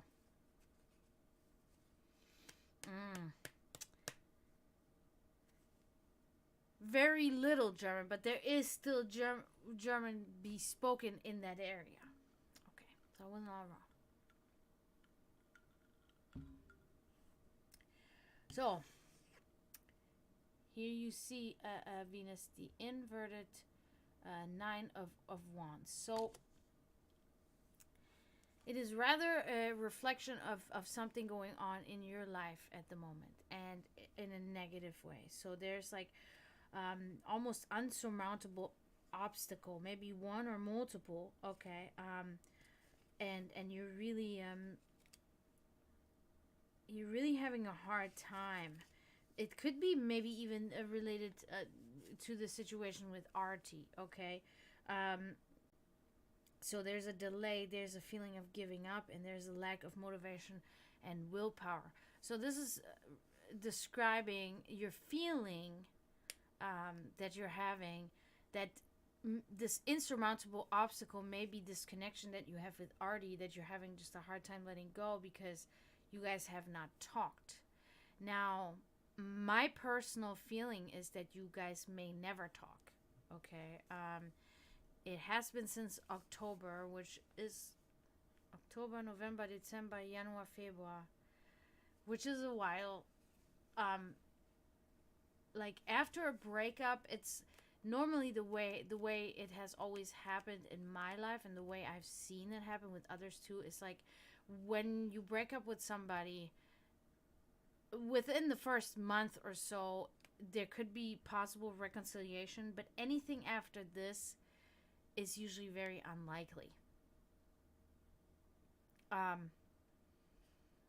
So this is once again one of those scenarios, unfortunately, where I have to really advise you to just move forward, okay? To not invest your energy and worry about them anymore, because if you have not spoken to him since, that is an automatic sign, indicator, and pretty much fact that he is not thinking of you at all, because no action is always aligns with somebody not caring, not thinking, not trying to fight, not trying to put in effort because it doesn't even cross their mind, or they don't want to. If there was any care from him about you as a person, even if it wasn't in a romantic sense anymore, he would have asked, at least, how are you doing? At least something. And that's not been the case. Yeah, so I personally really think that there's not going to be a connection between the two of you anymore, or a reconciliation, and I'm sorry. But I really do think that you feeling the feelings that you have been feeling is mostly because of him, and I do think that once you get past that, you will feel a lot better. But yeah, that concludes you, Mary. I really hope I hope things will work out for you. I hope you know. And it's never say never, you know. It can also still happen that fate leads you two together. I can not tell. I can just tell as of right now the signs are not there. Anything can change tomorrow. It can change again, you know. But because fate changes all the time, it is like just the air flying around. It changes. It goes into all the crevices and changes all the time. So could definitely change really quickly again. But anyway, thank you for coming in, Mary. Thank you all for being here. Really great stream so far already. We're going on 2 hours. I thank you guys for that.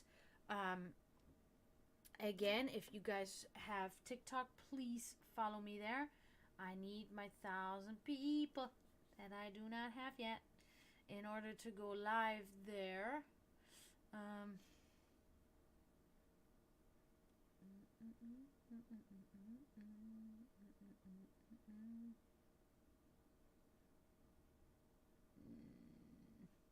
Yep. Because I'm at 608 people right now, so I need 92 or yeah, I wish 392 more people. Hold on 1 second, guys. I gotta find some. Oh, I hate that my light has been doing this. Oh yeah.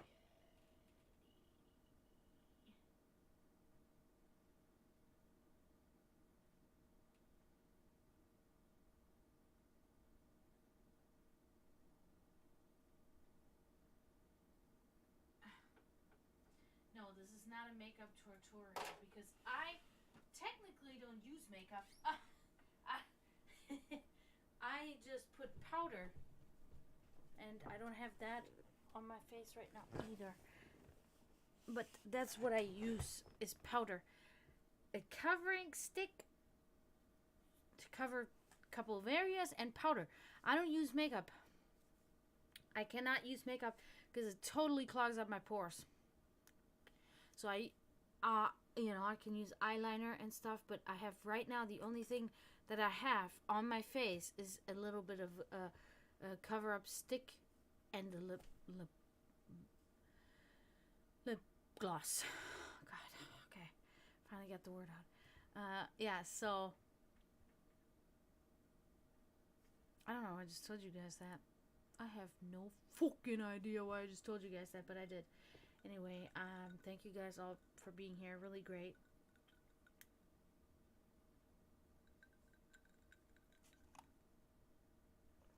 What is that? Thank you for the subscription. And yes, again, please people follow me on TikTok. Follow me on TikTok and subscribe to me on the Sect of the Dragon channel on YouTube. Follow me on Facebook. I'm really trying, I'm always trying to grow my following. But the most important thing that you can do for me right now is following me on my TikTok. Okay, that will really help me because I gotta get to that 1,000 mark.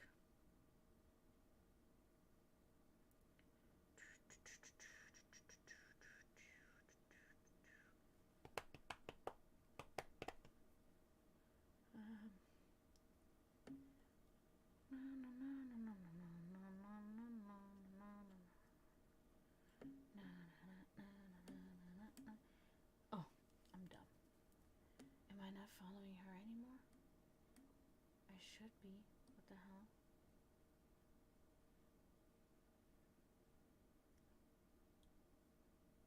Yeah, I am. Okay. I'm always also checking for people that I know to follow, but I don't.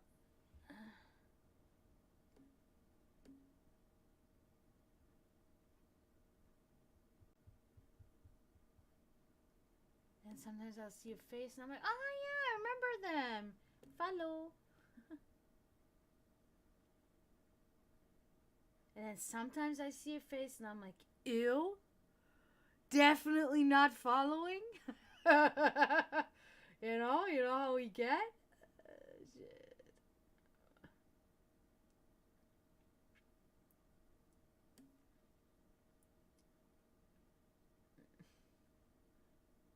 And then I also get the ones that they come into my thing, and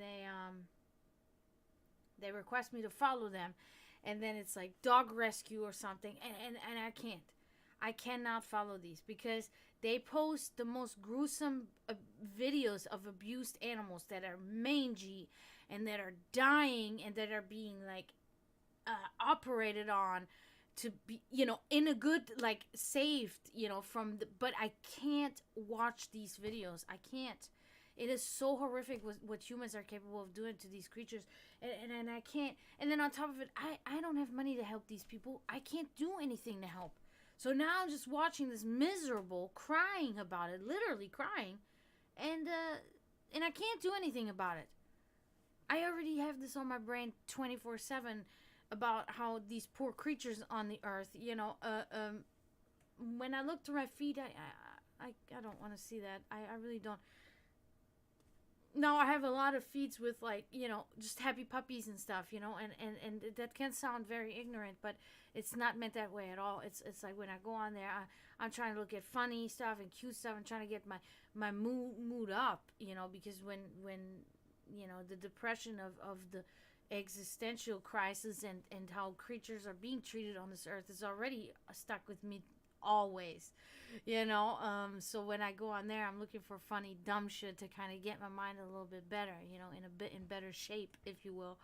So wow, I don't like doing following, like, and then they send me messages, please, we need help with the feeding the dogs. And so I have now turned off I've turned off my inbox and TikTok, so I don't get any messages there anymore, and I'm kind of happy about it, you know. It's just too much. People are, I mean, you know, you're new to my stream, unconfirmable, so you don't know, but I generally explain to people that I have no regard for humanity as a whole. I do not care about humans. I don't go out of my way to harm them. The opposite. I will help humans when I can, and if I think that they need it, and I'm a person for justice, I will help, you know, stick up for one human if it's treated badly by another. If it's, you see how you see, humans are it to me. Like, literally, it's a completely dissociation now. That doesn't mean I don't give chances to people. Anybody that enters in my life newly is automatically given a chance by me to become a close person to me, a close human to me that I will love as much as my animals, okay? But, you know, that's not many, and not many prove themselves to be anyway, even when I give them a chance. So, you know, animals over humans all day. I always say that animals are everything that we humans fail to be, really, you know, in our best, the best we can be. Animals are the best that they can be without trying. They just exist, and they're better than everything that we embody and represent and do. If it's a bear that enters my life, I love them forever. I don't care if they scratch me or bite me. I will bite them back and still love them.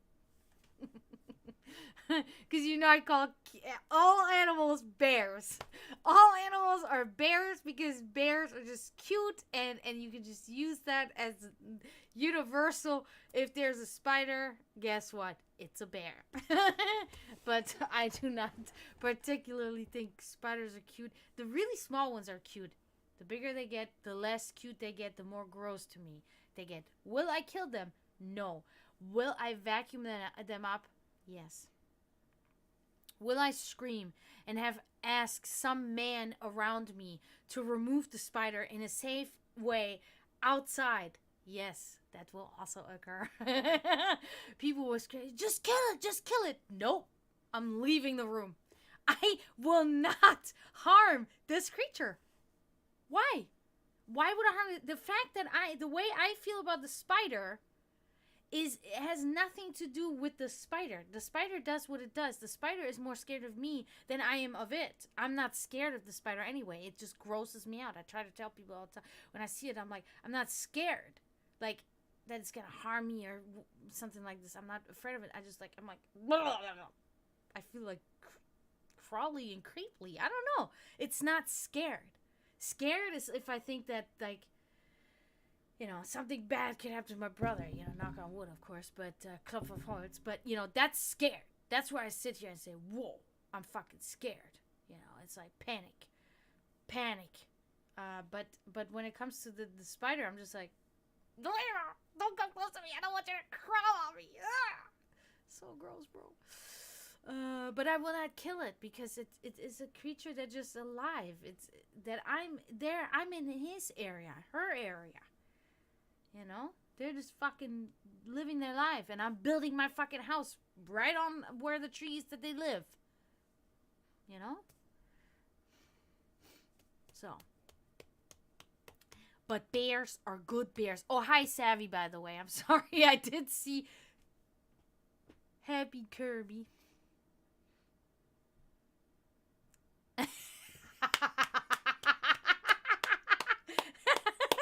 That's hilarious. I love that you just said that. Emotional damage. Psychological abuse over here, right? Every animal is bear. Okay, we know, don't make Dragana a biology professor at a university or a teacher at any school for that matter in biology, because what is this on this, open the page to a lion. What is this animal? I think it's a lion, Miss Dragana. No, it's a bear. Wrong. It's a bear. You get an F. Wow, thank you, Savvy. I really needed that laugh. I really needed it. The emotional damage. And then he's like,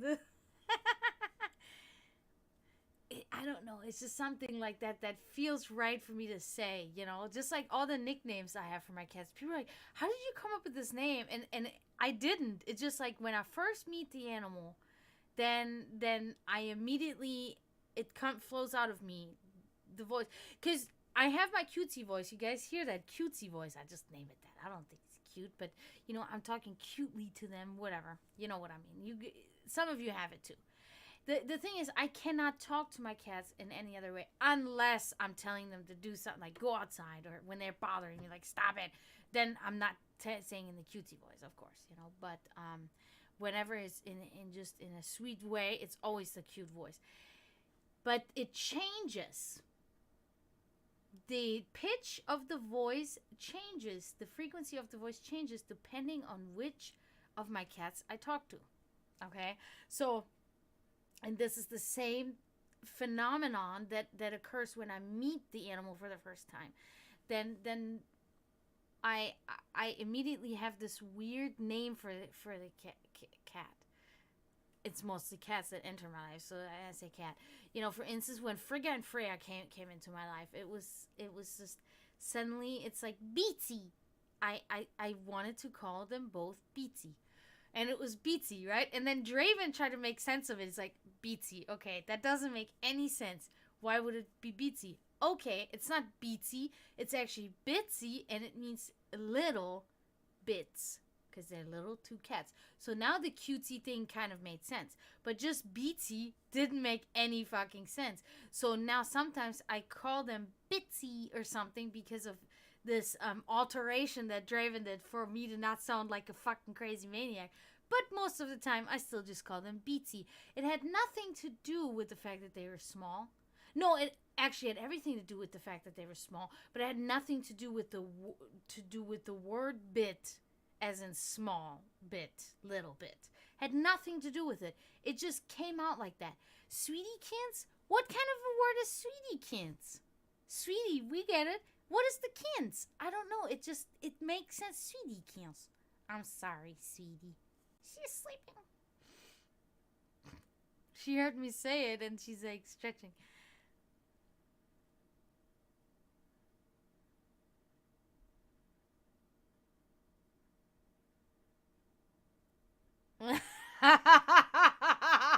Okay. So the first part, wow, that's super specific. Cool that she could help you with that. The second part, yeah. actually, in fact, well, metaphysical fact, right, which is unproven science, so we cannot, you know, technically call it a fact, but so in the world of metaphysics, which is completely engulfed in the esotericism that is this channel, we talk about and we actually, this topic partially came up either yesterday or the day before, I can't remember now, about the gender. There was one, oh, that's because of Green's dream about the woman that had the chains that was dragging the dragon was not actually a woman, it was a woman. So it was a woman and a man. Looked very womanly and very masculine at the same time, which is a very interesting thing, because I have brought this to the attention already before. And actually, I'm going to visually give you a representation of what I'm talking about, because I can. Ow, my foot. My stupid bone spur foot. My right foot is perfectly fine right now. My left foot is killing me. So, in one of the biggest satanic underlying things, hi, welcome back, Green, is about the connection between both genders that is represented in their symbol, the Baphomet, which you can see here. Okay, this is the Baphomet. As you can see, very much masculine in most of, you can see the muscle tone and even the face. Of course, it's the face of a goat, but it looks, you can make out that it has the masculine aspect of it, okay? But then we go down to this area and you can see, the chest, the female organ or whatever. Now, this is the universal sign for medicine, so we can kind of understand also the snake. And then you have here the inscription. This is not on the topic now, but Solve Coagula. Normally it says Solve e Coagula, which means to dissolve and then to bring back together. This relates mainly to the fact of alchemy, right? Of elements being taken apart and then putting back together. That's how everything works. Everything destroyed to build something new. Okay.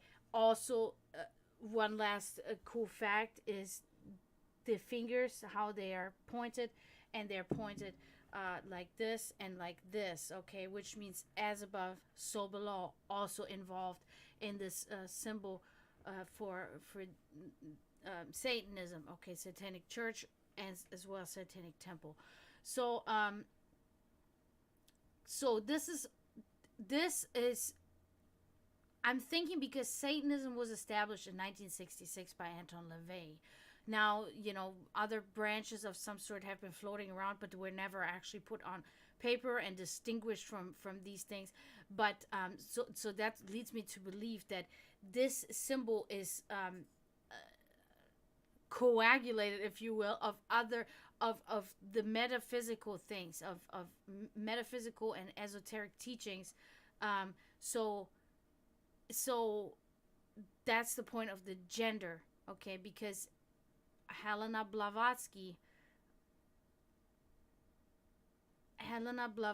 speaks about before we became man and woman, which, when we look at nature, how everybody's born, there is in humans right now 2 genders that you can be born with, unless you are born a hermaphrodite, then you have both genders.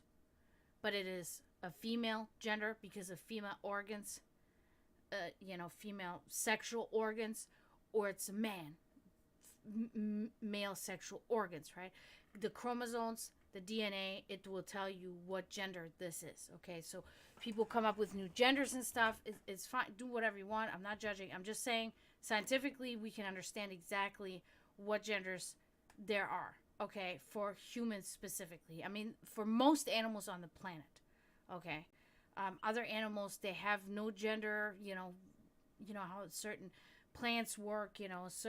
The male is actually the one that bears the child. It depends on the chromosomes, whatever. But I'm just talking about humans now. So Helena Blavatsky is a firm believer that we used to be a hermaphrodite, basically, which you could pretty much consider the Baphomet a hermaphrodite, with both genders, that we were concocted of both genders. We had them both, and that then through evolution we were split. This two people, these two different genders were split into man and woman then, and then that's where we are today. What you identify as is that's your own whatever thing, you say, oh yeah, I got a penis but I'm a woman. Okay, that's up to you. you know I will call you that if you want me to do that. That's, I don't care.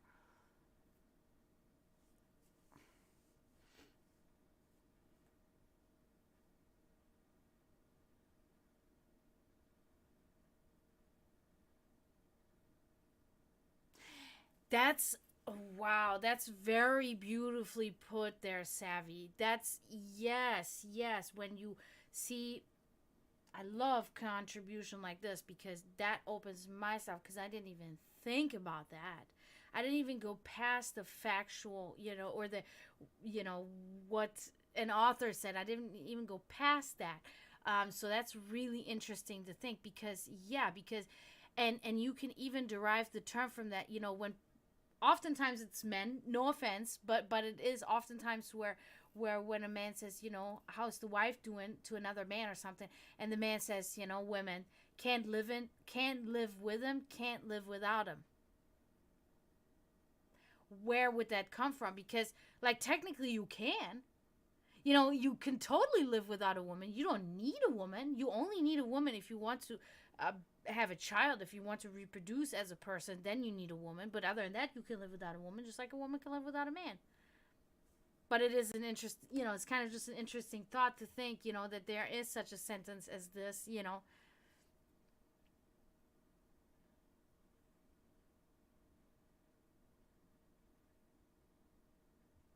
Yeah, but I do think that, I mean, I'm kind of thinking that that's more on the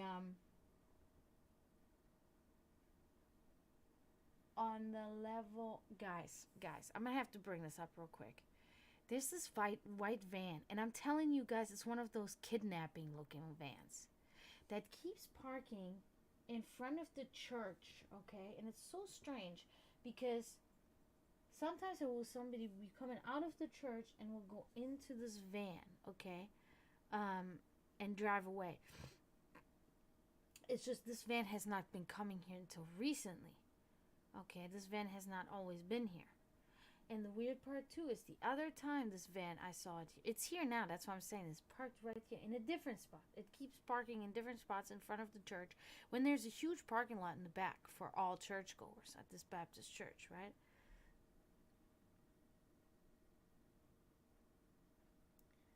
Okay,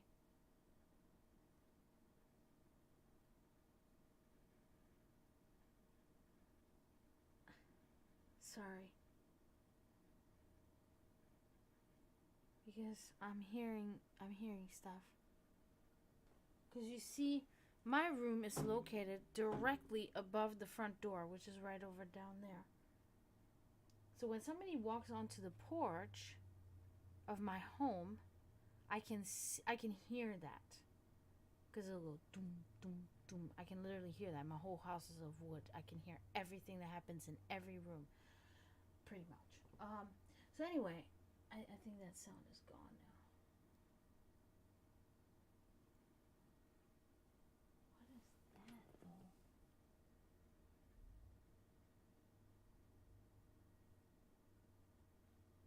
I'm seeing some weird stuff, guys. Is this a streetlight reflection? Let me check here real quick. This shit's weird right now. I have this really weird feeling.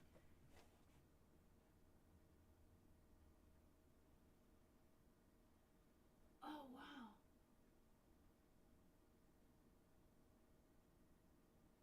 What is that? What the fuck is that?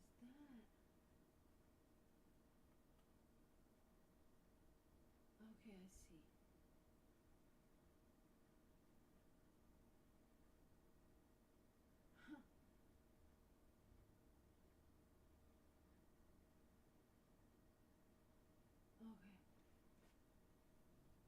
Okay, so weird. I'm looking at the van, and what do I see? A weird flickering light in the sky, which then stopped after I looked at it for a minute. Very strange. So, anyway, this fucking van. So the other time it was out there, and it was parked directly the other way. Not this way, but this way. And then faced toward my window. And it was parked there. And around the same time. Always around the same time. And it was so weird. Because, first of all, the van was, when the van was leaving, it was driving without any lights on. No lights on. And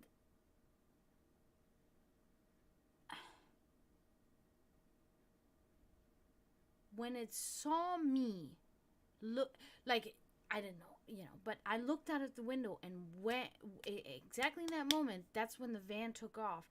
But it drove into the church and picked somebody up. Without the lights on. Coincidence?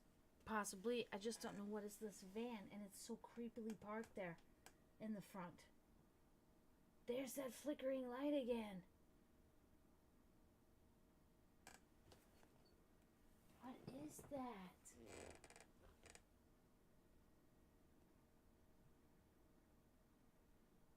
Weird as hell. I see it. What? It's like an orange light that's flickering. There's two of them. What the hell? Am I crazy? I don't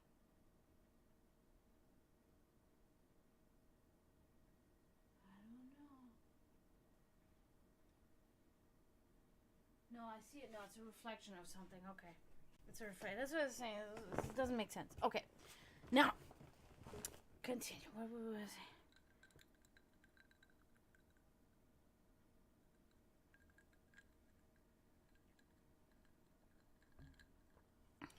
Ah, that's a good point, Savvy. That's a very good point.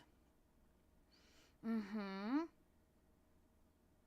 I do think, yeah, I think encounters are fated. I do think that everything is fated, and it's not like, it is way more complex than we think. Just like math, because math is so incredible, like it's 100% accurate,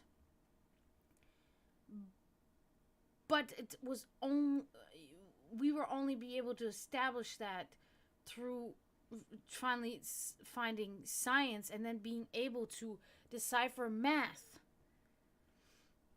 So it's very weird. I do really believe that there's a divine origin when it comes to math, but not in a sense of some white bearded man in the sky. It's not. I think that's too simple. I think that all of these things, as we always say, are so complex and so intricate and beyond human understanding that the only way our ancestors were able to put this is in the way that they did, in their biblical stories, in their mythological stories. Although the course of the facts of these stories that were elaborate and science fiction-y stories, but like I said, there's always a core of truth to these stories, came from a very got me off track now.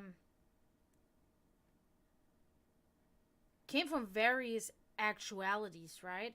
From various realities.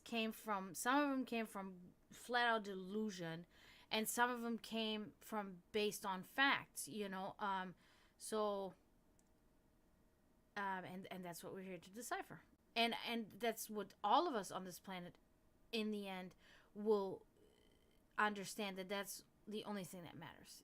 The only thing that matters is the evolution of everything, and the discovery of everything, trying to be able to put everything on paper and in mathematical equations and terms so that we can understand them and find out where it all began, because we understand where it all began was the Big Bang, but what was before?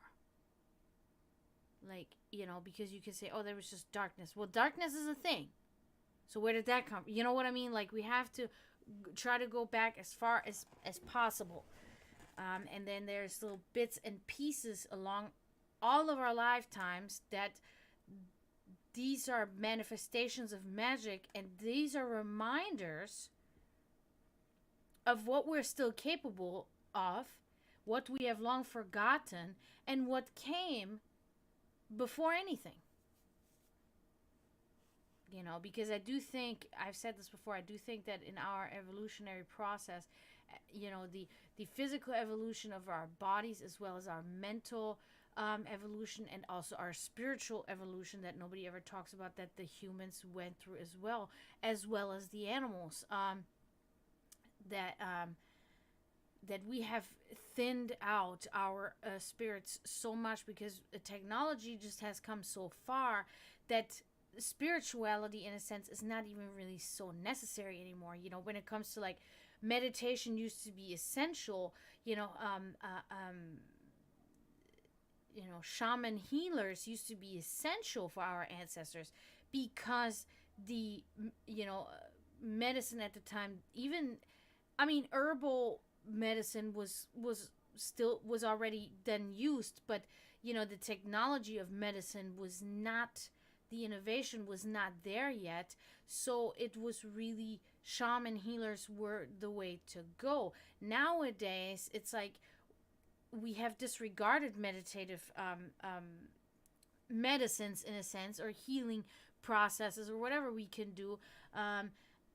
Also herbal and vitamin based healing that we can apply, and have just come to, we have a cancer, we just get it cut out, versus the more tedious and long term, if we do correctly with our bodies, then we can heal ourselves in that sense. And I'm not saying, and that's good. Like, when it comes to medicine, that's good. But when it comes to, because medicine can heal also the mind, but the body as well, but it cannot heal the spirit. It cannot heal your DNA. It cannot help you, not yet, at least, to help your DNA to thrive, and that's where you can really rely on things like energy workings, like Reiki or meditation and things like that. Or exercise. Even exercise is good for the body, but you will be able to tell that it also triggers brain function, and improves brain function, because it releases positive hormones to the body that are cooped up when you don't exercise, because the body it remains in a calm state. Body at rest stays at rest. So it doesn't even understand anymore that hormone, and then it disregards that hormone. It doesn't need it anymore. That can also cause medical complications, because then you have hormones and access that you don't want, etc., etc. There's so many different connections, and yeah.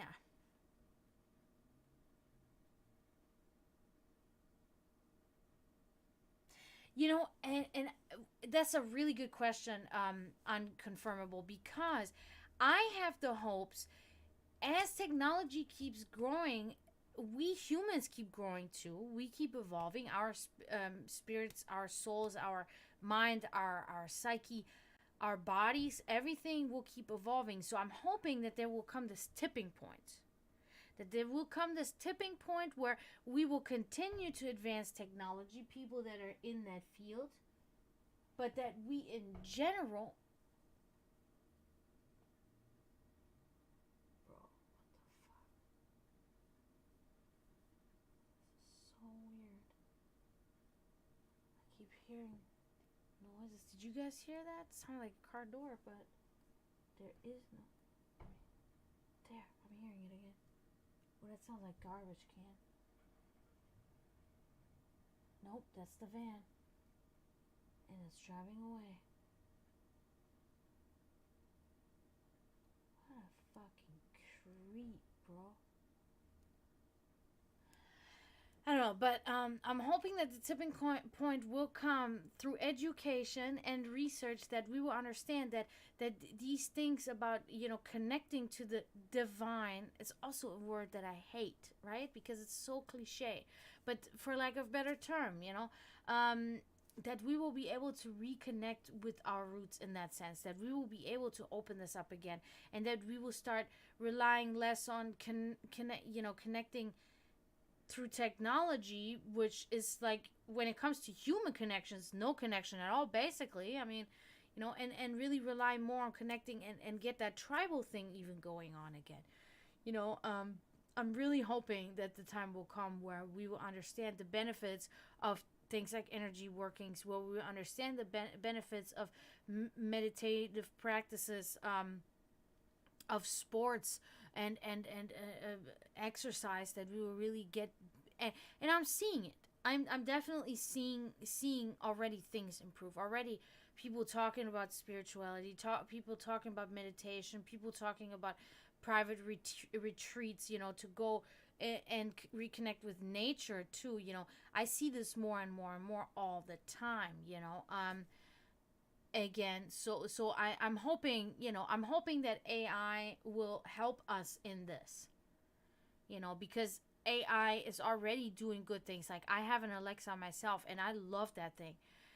Information at my fingertips, and Alexa is also programmed, and Alexa also knows about meditation, right? So if for instance, an actual AI robot that was actually fully functioned, equipped with everything that it needed to move and to think, data input, whatever, if in some weird way it would be able to you know how do you say it, like,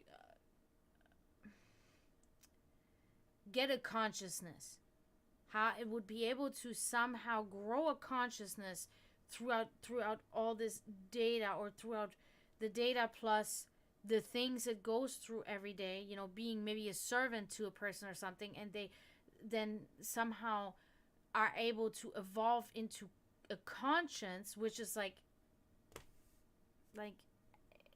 the connection wouldn't. How would this work? It would require this robot to have a spirit or a soul of some sort, right? That's what we would think, but that's where it already begins to become, for scientists say, okay, this is all crap, it can't happen. So for me, it is hard to understand how this can happen too. But if that were the case, then it would also be able to, because it would have more data to work with than any human, would understand what is best. Like an alien. Good example is an alien, like an alien from a different planet. Do aliens exist? I don't know. I don't know. I couldn't tell. The chances could be there. There's multiple planets in the Goldilocks zone where life can be.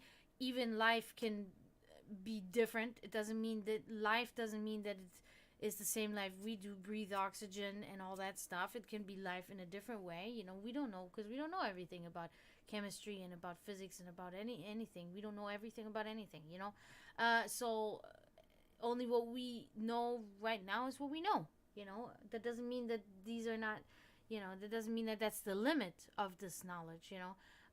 So my thought was always that if aliens from a different planet could come to our planet, and they come here, already right there we have established that they're way more advanced than us, because they can travel way further. And even if it's only through a wormhole, we can't even do that. We cannot travel anywhere right now that's like past Mars. And to Mars, we can technically go with humans, but it'll be an incredibly long journey, etc., etc., right? So we cannot go any further than that, because the humans would die, because it would take such a long time to get there. They would die before even we can reach the planet, the other planet. So, granted, if they could come here, and they would be the same humans, not that they lived on the spaceship, reproduced, and now their kids are here or something, then they would be, I guess, but still, that they made a rocket that they could carry them so far, living creatures so far, then they are still advanced. But anyway, that's all fucking, I'm digressing. Anyway, if they came here, we can establish that they are technologically way more advanced than us, which means that you add one and one, which means that they're more intelligent than us because they were able to come up with this technology that we're working for 20, 30 years, and they have come up with this. So they are smarter than us, which means they are more involved than us, which also means that they have a better understanding of these things. That's why I never, when people say they're gonna, it's weird because my dreams about aliens are always extremely bad. Always extremely bad. I guess you could say that's one of my nervous tics there. Like, I always dream when these aliens come, they will destroy us and it's the end of the world. That is always my dream. And it's always like a crazy movie type dream, which is weird, but I would really relate this to my subconscious thinking. You know, my subconscious has, I guess, the fear that that would be the reality. My consciousness, my conscience says, logically that doesn't really make sense, right? I mean, I think logically they would never come here to harm us. Why would they do that? They're already so advanced and they're so evolved in their minds and their spirits that they would completely understand that that's completely unnecessary. It's not necessary in any way to harm us. If they wanted to negotiate, if they wanted something from us, we can willingly give them all, you know, instead of risking through, I don't know, nuclear war or whatever, to destroy this planet and the resources that they may be coming from for, which I always find so arrogant. Humans always talk about they'll come to for our resources. We have shit resources, really. Fossil fuels, dead dinosaurs, like oil. If they come here, they already passed. They already don't use the resources that we use. I find it always so arrogant when humans are like they want us, they want stuff from us, they want to enslave us. We're not important like that. That they would really want to go through all that stuff. We are not special. If they came here, they're the special ones. So I think all of these things they would be aware of. They would be 100% aware of. They would probably be aware of me talking like this right now. You know what I'm saying? Like if they were trying to find out human race, what are they up to, you know, going on social media. I don't know. Just saying, you know, like they would be aware of things that we didn't even realize they would already be aware of. I think people don't give enough credit to these things where, you know, if aliens come here, do you understand what these creatures went through to come here then? The obstacles they had to overcome maybe for thousands of years, like we're trying to do, to be able to get to that point where they can come to us. It's insanity. People don't put that in their mind. They think, they think, you know, it's like fucking, oh, they just took a little spaceship real quick and come over and they're gonna take our guns away and they're gonna take our gold and we gotta kill them. What, bro? Shut up. Wow, sorry. Let me read all that. I'm like blabbering along.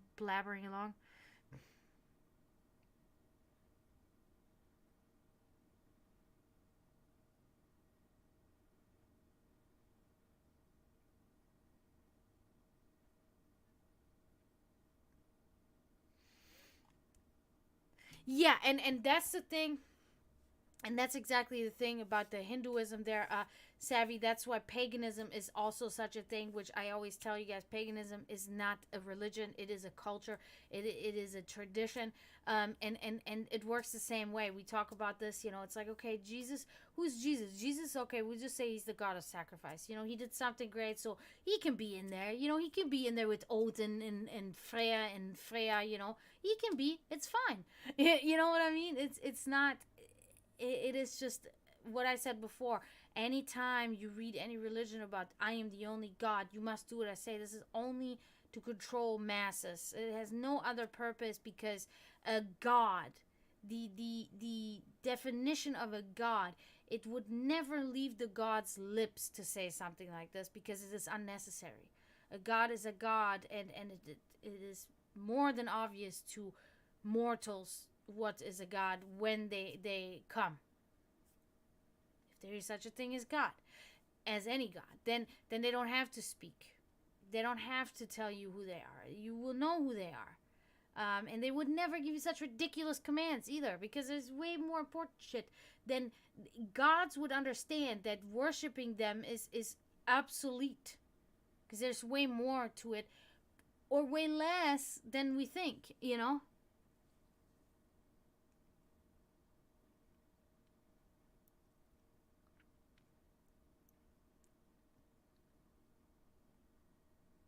Yeah, but you see, and that's fine. That's just something how you felt in that moment. There's nothing wrong with it. As long as logic always succeeds, right? As long as intelligent thought and crucial thought overpowers, you know, any kind of indoctrinated a tradition that you now have to adhere to that doesn't make any sense. Like, for instance, being against killing the infidels. Anybody that doesn't believe the same thing you do. Why? You got to ask the questions why. Whenever somebody asks you to do something, somebody with authority and in power asks you to do something that could be harmful in any way and does not make sense to you, you must ask them. And you must not immediately obey what they say. Never. Always ask questions.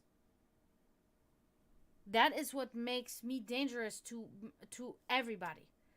That's why people know they cannot make me somebody like them. They cannot make me a worker ant that will just work and then end up doing things that I should never be doing because I forget who I am, because I have quit asking questions, and now they have complete control over me because I've given up myself. That's why I've always had problems with authority, because I ask questions. I challenge the people. That's why it's bosses don't like me, because they know I will tell you no. I will not do everything that you tell me to do when it doesn't make sense to me. You ask me to do one of my regular side works? Of course, I'm going to do that. It's a normal thing to do. You ask me to do something somebody already did, and you know they already did that? I'm not going to do it again. Because now you're just asking me to test me to see if I will, even so it doesn't make any sense to do it. No. Sorry, I'm not gonna do it. Men in Black. Oh my god, that was such an iconic movie. Germany was going crazy when that shit came out. Oh my god. Of course we all enjoyed it. I enjoyed it too. Here come the Men in Black. Oh god, damn it, damn it!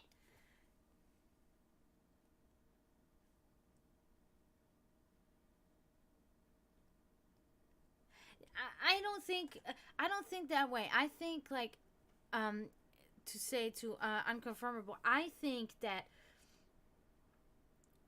if they have reached that level, then they have learned that spirituality and technology coincides with each other on many levels, and that's how they were able to reach these heights and were able to do these things.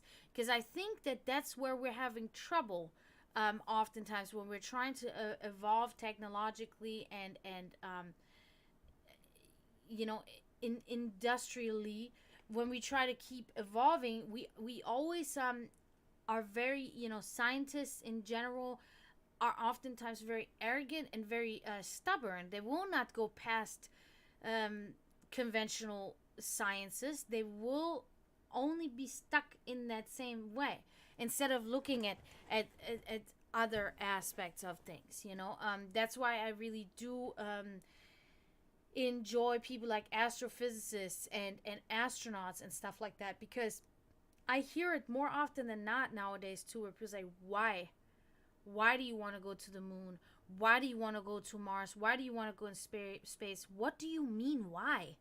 What kind of a question is that? You must be really stupid if you're asking why. I mean, isn't it obvious? You know, I mean, I'm sorry. I'm not trying to be mean or anything, but I mean, like, they ask it in such a manner like we're doing something wrong. Yeah, of course, there will be many that will travel out there. Many of these billionaire idiots, they will fuck everything up again and start polluting. Now, not just the Earth, but other planets. Yeah, I get that part. That's scary right there. Because we're sending probably a bunch of fucking morons up there too, inclusively of intelligent people, unfortunately, you know. But hopefully intelligence will rise and overcome this idiocy that some may want to produce up there. Okay, no, but I think that there's a lot of stuff in in a lot of old lost spiritual teachings that can be of much value when, progressing technologically and industrially.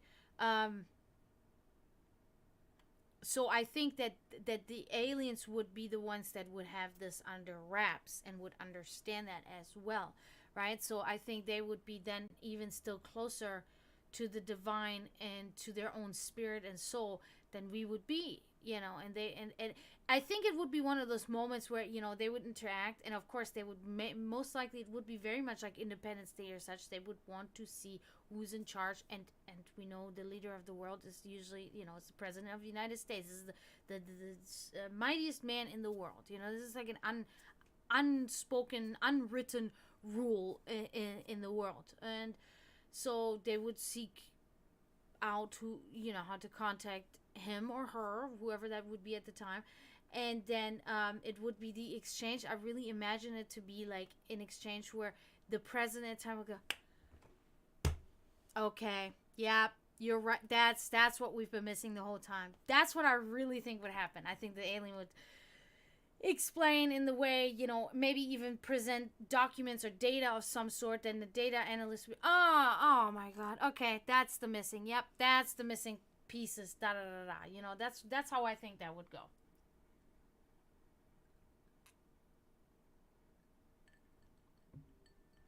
Oh my god, no. I get grossed out when I think there's something in my glass. I get really grossed out right away. Okay, what do we got going on? Oh, hi, Serenity. How are you? Praying should be offered for myself.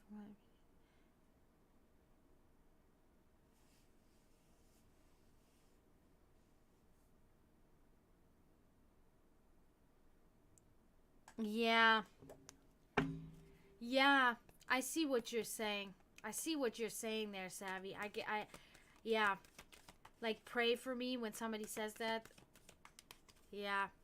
That means that the vibrations are, like, why do you need this so badly? Why do why your vibrational energy must not be on par, because you should be able with your own energy to manifest this outcome, or curb it at least, if you're not all, very powerful and strong in your art, at least curb the manifested fated outcome. Well, the thing is that we don't know if they even exist unconfirmable. They might not exist. It is so far we've seen a lot with the new telescope now, and we are able to travel a lot further than we used to even 20 years ago. Even in 20 years, it has changed so much, our technology and how far we've come. And we have not found any life yet. Any life as advanced as our life, or advanced past us. We have only found maybe either residual signs of life.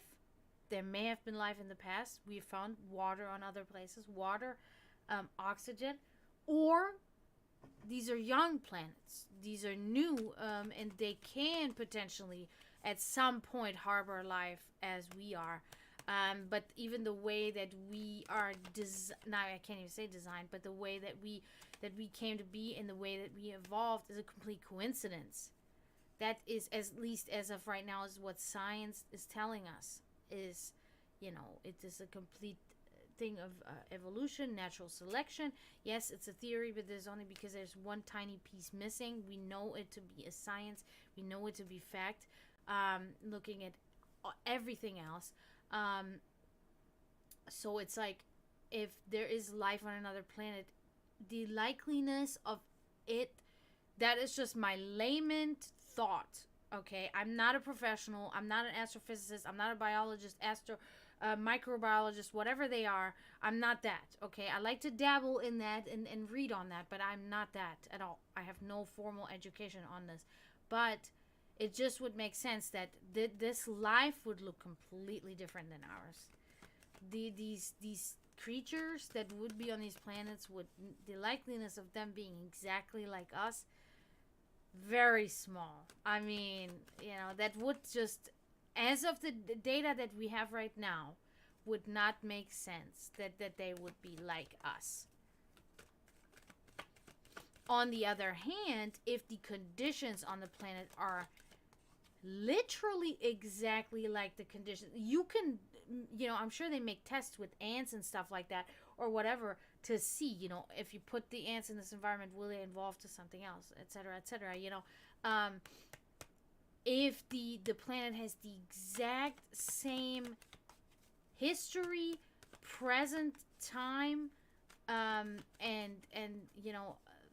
surroundings, the places, the parts surrounding the planet, the conditions on the planet, I'm talking about temperature, I'm talking about water, how much is there, how much is oxygen in the air, blah blah blah. If this is completely identical to our planet, which, before I continue, would be, then the chance of these creatures to come out like us would be more likely, because the conditions are exactly the same. So that can mean that then the creature will evolve in the same way.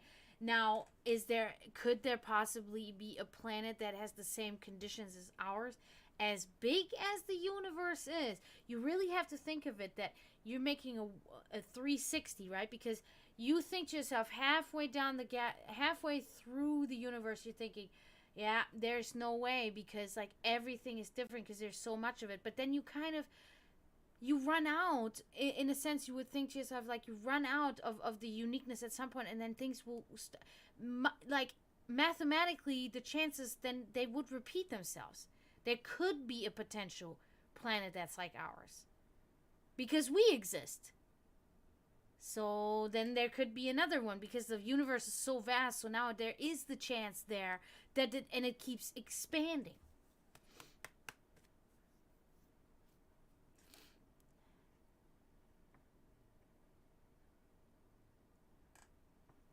That's yes, yes, ma'am. And what would you like to ask about Serenity? And that's a very good point, Savvy. And that's really different, shit, what was it earlier that you... Oh, yeah. Oh, yeah, about the man and the woman. I gotta remember that shit, because I'm talking to Kenshin about that later. But yeah, the 4D and the 5D, that's a good point. I also and at some point we will be able to see that way too. Then maybe we'll be discovering, but that may also be where spirits dwell and reside, if they exist, or they could be residual energy, and then we can actually see it once we can see 4D and 5D. Also, residual energy or spirits could be actually travelers from another dimension that we just quickly are able to hear because of a glitch in our dimension, hear or see. And they're actually people in another dimension, because we have determined that there are different dimensions. So we know that much, that there are multiple dimensions. We understand that. So, the possibilities are endless, and I love that.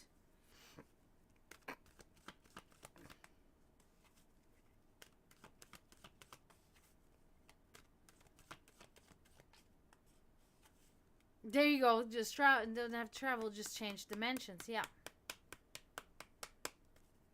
Okay, let's see, Serenity, if we can see something about that, okay? Hopefully.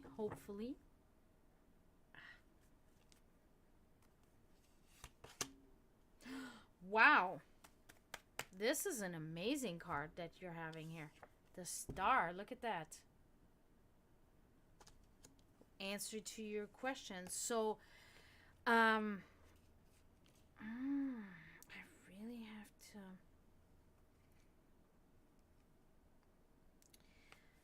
So there is a sign of something good to begin in your life that you have recently seen. Something is about to be good, really good in your life. There's also hope, and there's renewed faith and fulfillment in life's pleasures. So there will be, if you haven't seen this yet, there will be a definite, obvious sign of new beginnings, of better things to come your way in your life. Okay, so I think basically, what? Oh shit! Oh my god! I have typed a million sixes in my. Why the six though? That's funny as fuck. Wow, dude. In my fucking filter. Because I accidentally had my thing on. Oh my god. Anyway.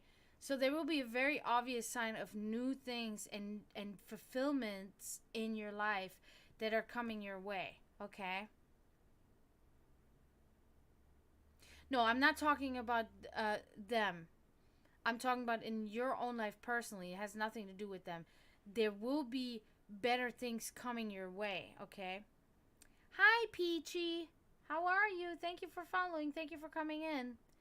So, good things are about to start for you, okay? So, what is happening to you right now, it's not going to go on for much longer, okay? Things will look up. You may meet new people, and hope is definitely there, okay? So, yeah. So, no, have no worries. I know it is hard with these people and stuff, but that's not going to keep it from getting better for you, okay? Oh, that's really good. That's good that you're saving money, Serenity. Very good. Yeah, that's the best thing to do. Good, Peachy. I'm glad you're doing Peachy. I just kind of thought I had to say that. It was just right there, you know.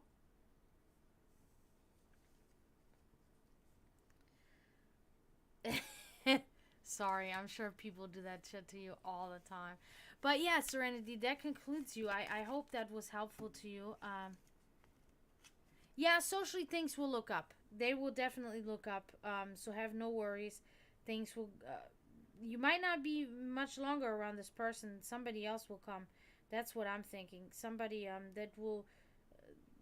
You will enjoy their surroundings better. Okay.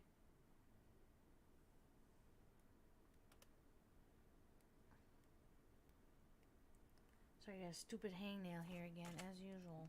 Fucking ridiculous. But anyway, we're having good, wholesome conversations here, guys. Very, very good. I am really intrigued by the dimensional factor that we were talking about, because like that is such a great find. You know, that is such a great thing to think about. How it all works, you know, very hard to know, but we'll find it all out, and it'll be really crazy. Sweetie, you okay, sneezer girl? Sweetie, what's wrong, sweetie? Can't? You tired?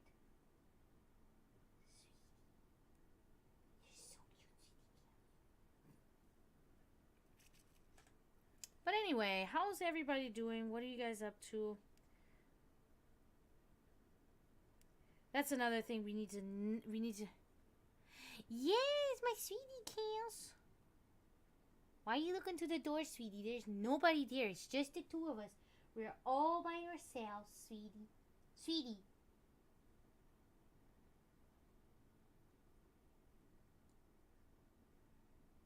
She's so cute. She's not in a talking mood right now, I guess. Hogwarts Legacy? I've never heard that. That sounds interesting. But yeah, Peachy, I got her in here. And I usually get my other two in here too. I have 11 altogether, but only 3 of them are allowed in here. But the other 3, they wanted to go outside and play. So they're outside and play. It's my Hanzo bear. He's an all black cat. And it's my Diana. And she's like a gray, what do they call that? Tortie.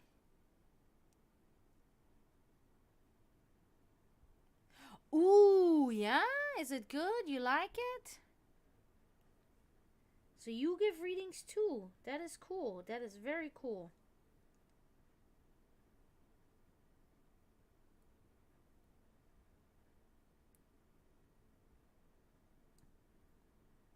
Oh, good, good. Because I got a deck and I did not like it a while ago, and I have not used it since. People that have been here since I started the stream, they know what deck it is. I like it, but it's not really usable in that sense. No, it is in the Egyptian lore. We understand that cats were always considered so holy and so important because they are always partially in the spiritual realm. Especially when they sleep, they're very prone to astrally travel and stuff like that. My cats always see stuff. My cats will literally look into a corner and you will see nothing and they will stare at something there. I am a firm believer that cats see many things. Dogs too, yeah, but cats more so because I think cats, just even because of their physical makeup that then makes their spiritual makeup, they're more prone to this than dogs. Dogs are a little more of the robust way, so they are a little more distracted away from this. I think cats are more focused in, narrowed and zoomed in on this spiritual. That's very good. That's good. I've always given readings, but it was always without the cards. It was just sitting with a person and then maybe looking at the hands or something like that. And I've never used the cards um, until my former best friend. She started coming to my house and she started giving me readings, and I'm like, "You giving me readings?" And she's like, "Yeah, well, you don't believe in the tarot cards," and I never really did. I always, I'm not gonna lie, I was one of those people that said, "I was charlatan," it's nonsense. The cards, and then finally I said, "Oh my God, all right, I'm gonna give it a try." And I've really learned that it is the person that may be the charlatan, not the cards. The cards are very helpful. They really help to direct the energy and kind of define it a little bit better. Refine it is actually better. They refine your feelings already. They refine that and they narrow those in. You know what I mean? So they're like little hooks. So I've only been using cards for like, I don't know, almost 2 years now. Um, Sweetie, oh my God, she's literally walking to the mirror thinking it's a door. Sweetie, it's a mirror. Sweetie, you can't see yourself in the mirror. That's why you don't understand it. What are you doing? You went out of the room? I gotta open my door real quick. I think she's thirsty or something. Sweetie, you wanna go out of the room? The door's right there. Sweetie, you thirsty? Go on, sweetie. Yeah, she was. She thought that the mirror was a door. It is a door. Not the way you want to go. Wrong door to the wrong way. Ow. Sweetie, don't cry. Ow. Young children, yes, they can see it. They can definitely see it. Yes, my brother did too. My brother had somebody that he saw when he was a younger kid. Yep. It's very much so. And these are the things. Yeah.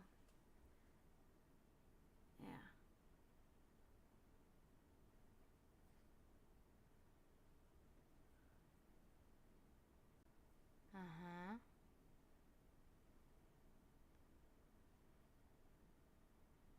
Yeah. Yeah, because it is one of those things once again where you have to really understand how to differentiate between, a child having an imaginary friend or really prone, fantasy and imagery and stuff, and versus there's actually something there. My parents pretty much realized early on that there was something with me because of things that were happening, like my night terrors that I had for 10 years. That was very disturbing for my parents. There was no reason for me to have those because I had no former trauma It went on for many years, and there were many bizarre scenarios regarding that, and it was to a point where my mother was almost so desperate that she took me to a psychologist, but then she changed her mind before that because she had the feeling that it was going to do me more harm than good, so she decided against it. But yeah, it was very obvious very early on that something was different with me.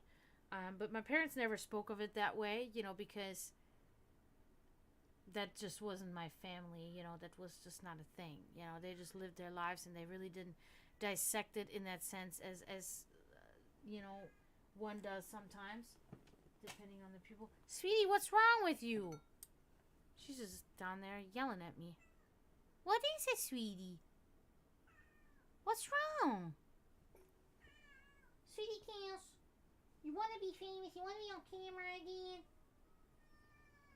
What is it? You got food and water? What's wrong? Outside? You want to come up and sit with me, sweetie, or what? No, jump on your spot.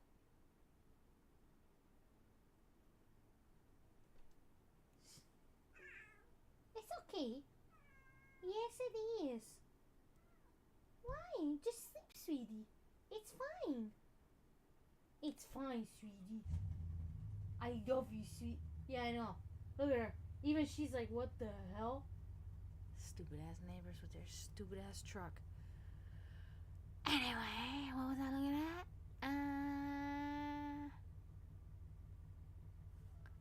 Taj Mahal? You visited Taj Mahal? Oh, wow. That's so cool. Tell me about that. Oh, your whole family would see it. Gotcha.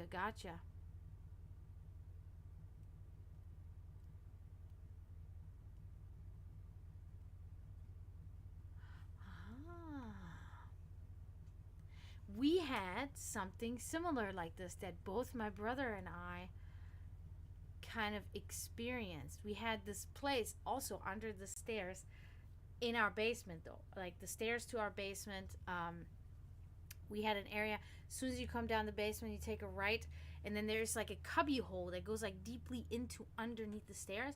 And we always just had like a brown heavy curtain in front of it. If I remember correctly, it was a brown heavy curtain, I think. And my brother explained about this scenario that he one day, now he could never really explain after, we're in our 30s now, my brother and I. We were like fucking 6 or something when this shit happened, right?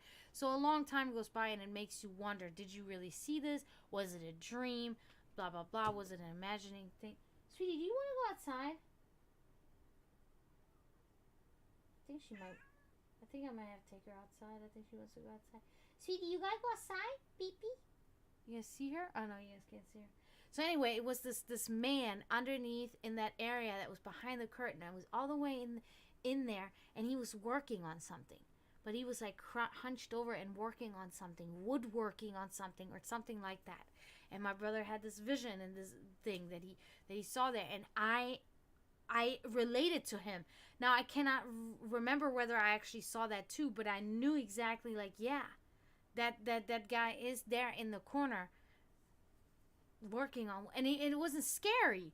Of course, it was bizarre, and it makes you nervous because you're like, whoa, like there shouldn't be an old man in the corner hunched over working on something. That does not, like, that nobody knows lives there.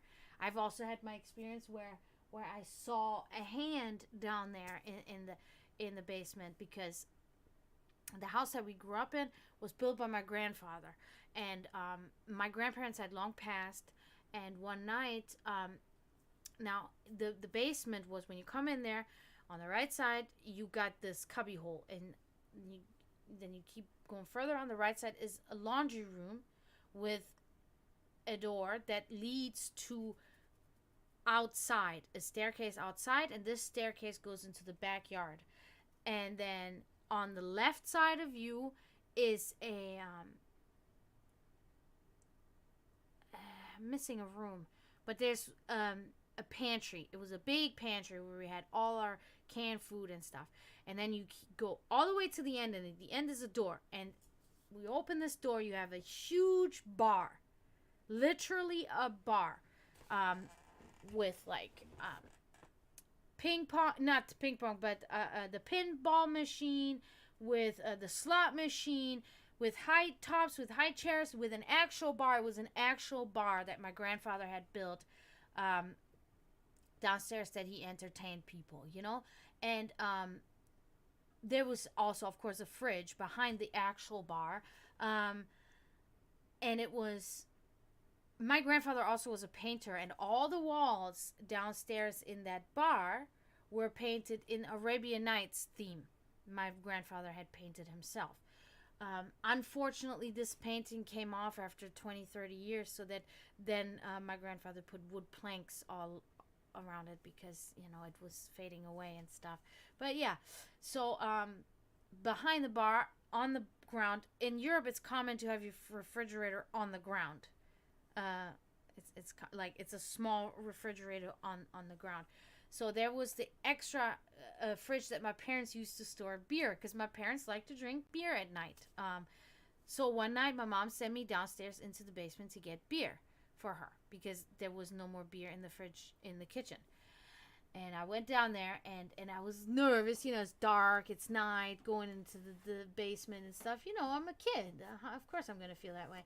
So I go, and my mom's like, if you're so scared, take the dog with you. So I took Dino. Dino was a shepherd, German shepherd mix, okay? And I took Dino down there, and as soon as I take my dog, I always felt a little more comfortable, because, you know, my mom always said, if there is something there, your dog will know it before you will, which is usually true. Not always, though, depending if this thing wants to be seen or noticed or not, depending on what thing it is. I go into the door, into the basement. I open the door like this. I go in, go all the way down there. Here's the bar. So the door, the bar. I go behind the bar, duck down, open the fridge, get the beer out, place it on the counter. But I'm not all the way bent up yet, right? I'm still like this, putting the beer on the counter. I close the fridge. As I get up and I move from the bar, out of the bar, I look at the door, and behind the door, so here's the door, is a hand going like this, waving at me. And I fucking, this was not an imaginary thing. This was not, because this looked like a physical hand waving at me. You know, we can know when we have some imaginative shit. We always have this, it's always kind of blurry or something, right? It's a little blurry, it's a little foggy, something flashy, something that's out of weird. No, there was nothing weird. That looked like a literal hand waving at me from behind the door, and I was out of there. And I never forgot this. And until this day, today, I believe that this was my grandfather trying to greet me. But then, noticing how afraid I was, that he never manifested in any way again, because he didn't want to scare me, because he knew he scared the fucking piss out of me, and he did not want to do that to me again. That's what I believe. And I don't believe it's a ghost like this, but I believe his residual energy manifested as a hand to wave at me, and it scared me so badly that he just couldn't bring himself to do that again, because he never wanted me to see me this way again.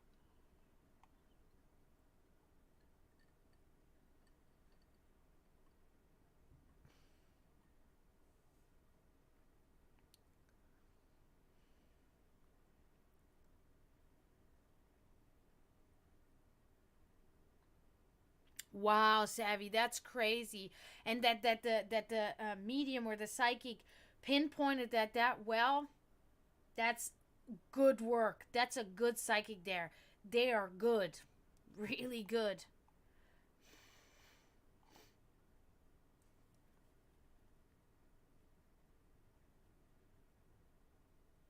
Wow, unconfirmable, that's good.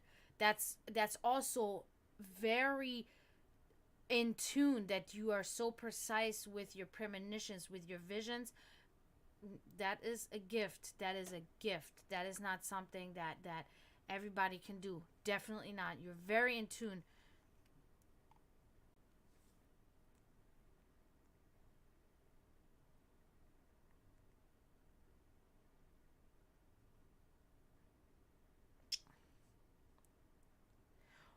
Wow, opening the box was never allowed and you saw that happening?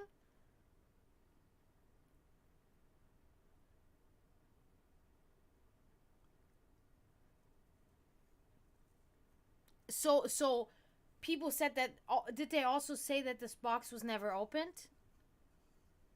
Or was it actually really opened?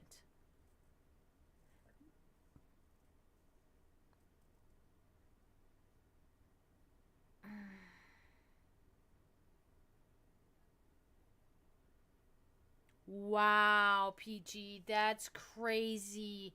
That's crazy. So that was something manifesting as you, or it may have been your astral body that your father saw that actually had left your physical body and that was standing there. That's crazy. Yeah, there was these this is the type of similar stuff that happened to me.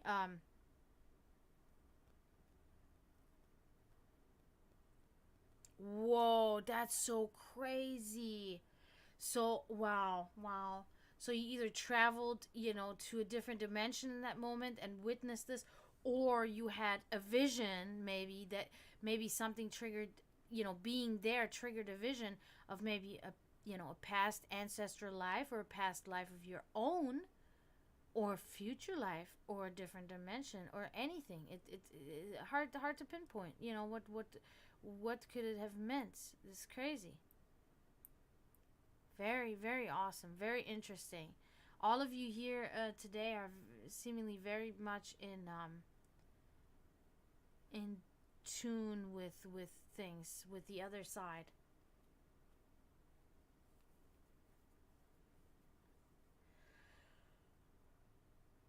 Or they both saw you. Mm-hmm. It is always very helpful when there's multiple people that can confirm certain things happening, because then we can know. Of course, now science will tell you there is such a thing as hysteria, mass hysteria, which can spread really quickly, and thousands of people can be involved with it. But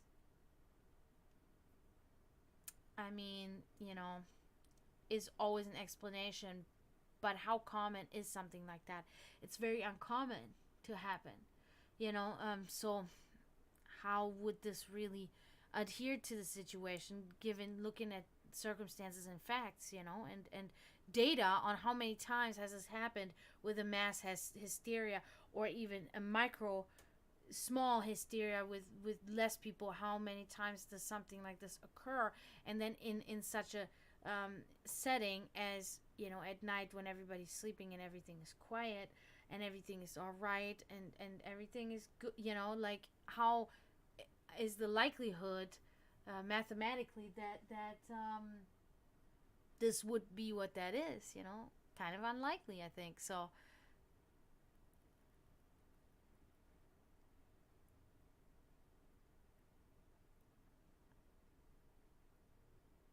yeah, it is really, these things are definitely about being able to control a complete the complete electromagnetic energy that you even excrete, in a sense, and control it to the point where you can do that.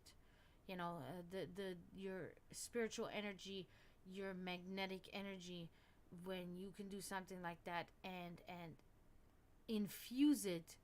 There's a there's like a lot of like, I would call it like spiritual fluid, like almost like blood, but in your spirit, in you.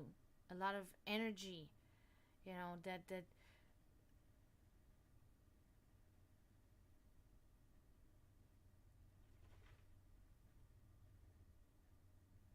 mm,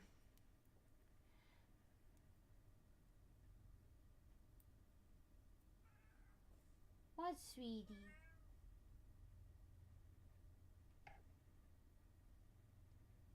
Um, yeah, I don't know, because you know what I think would really help that you should start. I don't know if you're already doing that, of course, you know, but if you're not, I would really recommend that. Start keeping like a journal.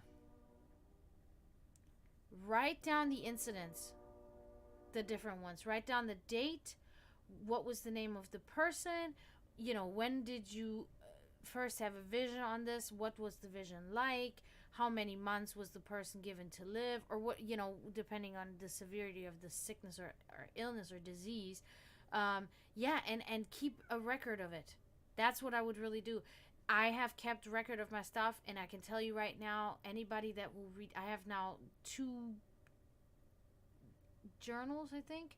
Well, I have more than that, but like an actual journal, like in a book combined, I have one, and that I have dreams in there, and then I have one diary that I have actually not written anything in a while, but keep record of it. Put date and time and everything on there, and that will be data that will be collected, passed down generations.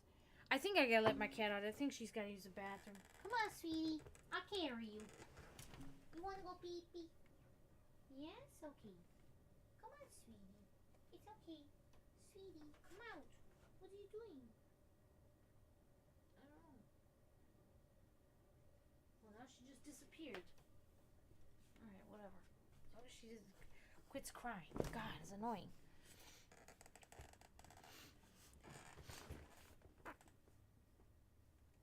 Mm-hmm.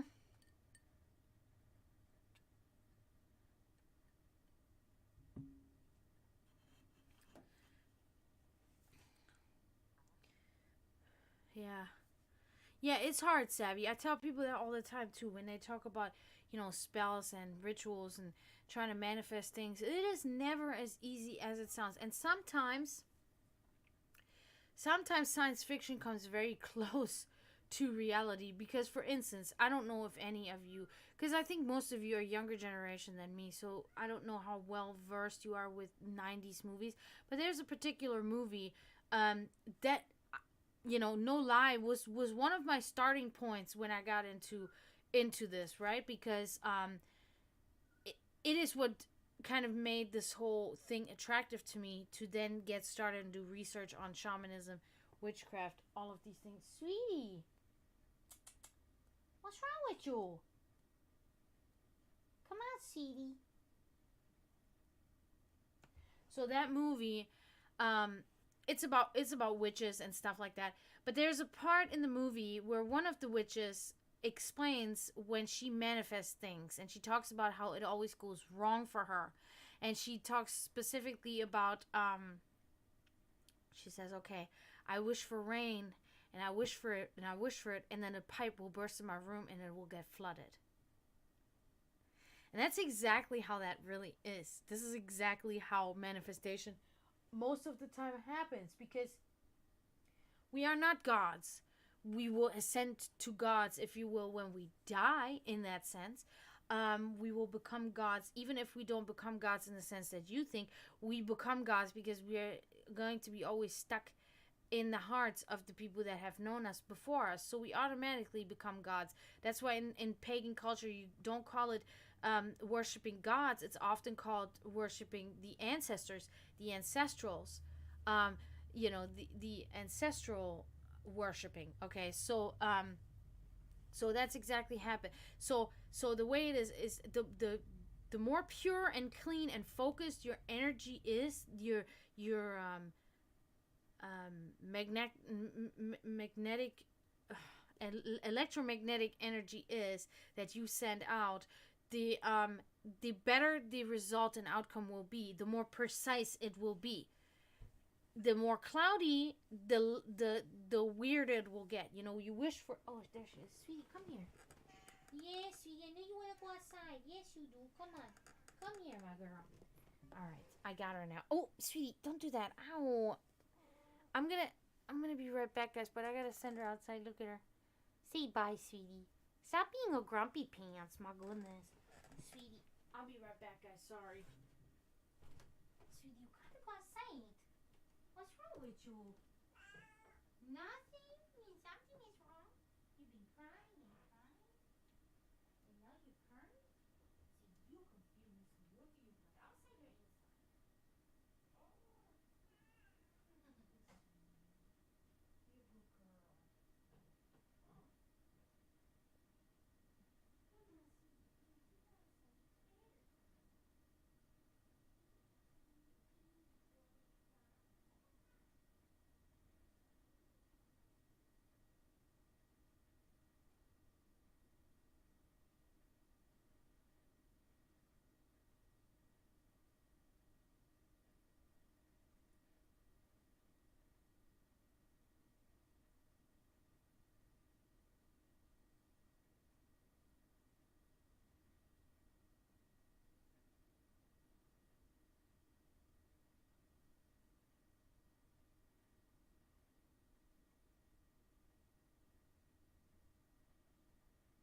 Sorry about that.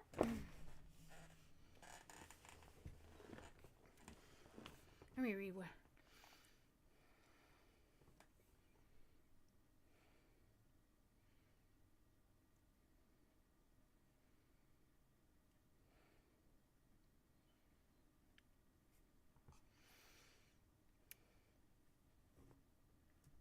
Yeah, an empath is that's not an easy path. I have the capability through years of training of being able to turn that on and turn that off as desired. The empathic sorry, I got a bunch of cat hair in my face. Feelings. There's my guy now. Look at him. Little man. How you doing, guy? Oh, he's cleaning his butt cheeks. Gross.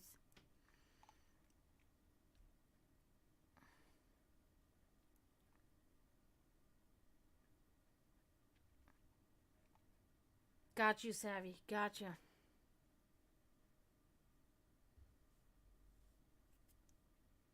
That's really good. That's really good, Savvy. Yeah, that's true.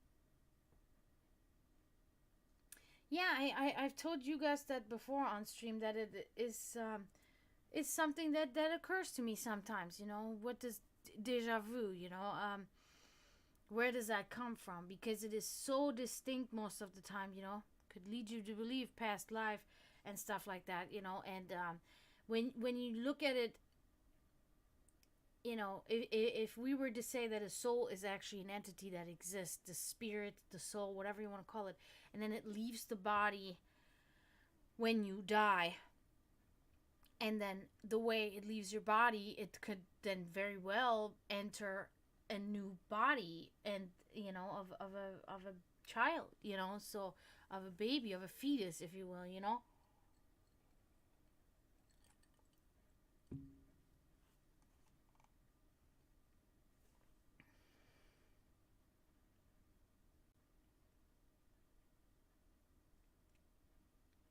Mm-hmm. Yeah.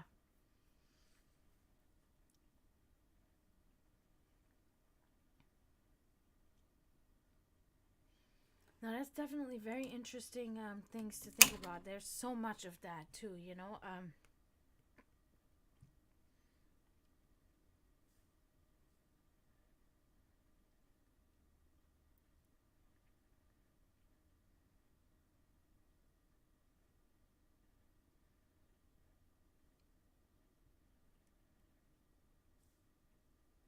Oops.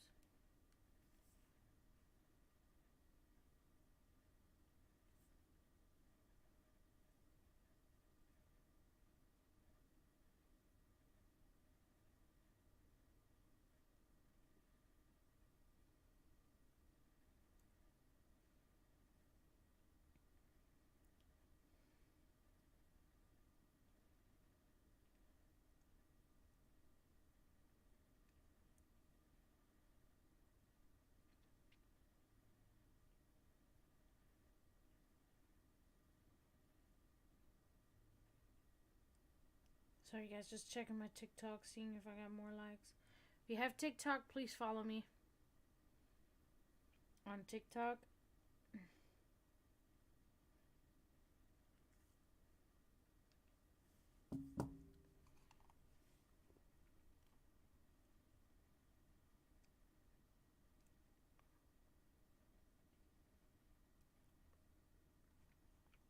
That reminds me of something an old friend said to me one time, and it was and it had me really thinking, because she had died for a few minutes one time. She was in a car accident or something, and she was dead for a few minutes, and you know, she told me there was nothing. You know, it was blackness is what she can remember. So then, you know, of course, we talk about it. You know, what about life? You know, the after death thing. You know, and she said she believes that you go where you want to go, when you die.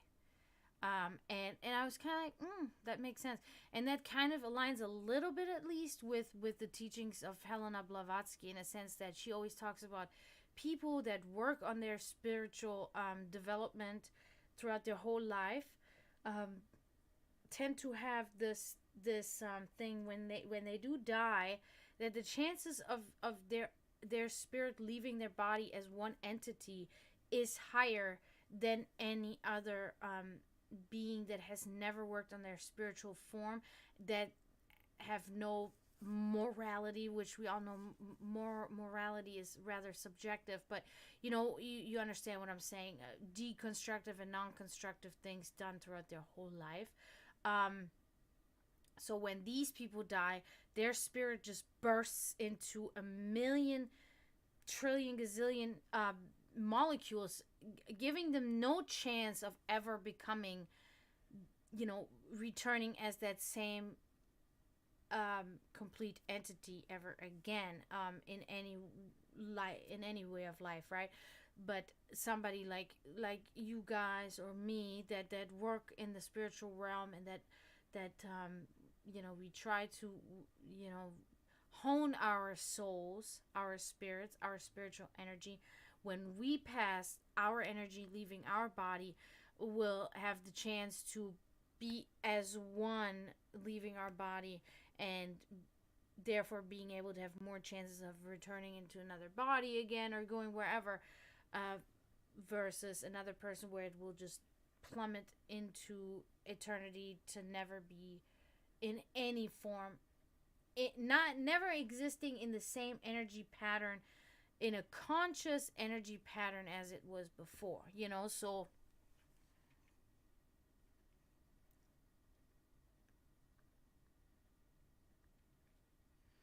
I do. I did yesterday with Green. I interpreted their dream.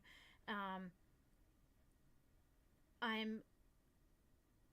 It is tricky to do it for. I can interpret my dreams easily, but it is a little tricky to do it with and for others, because there's many things to consider when doing so. Considering a person's past, considering a person's family's past, consider the person's life and life choices and stuff like that. So it can be tricky, or religious orientation, sexual orientation, all of these things play a big role. So it would be a rather cold read, so to say.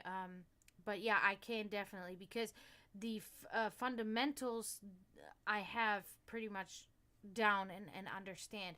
And it is more an understanding of the psyche, and then that will lead eventually, depending on what the dream is saying, to whether it is of spiritual origin or astral travel, or whatever it is.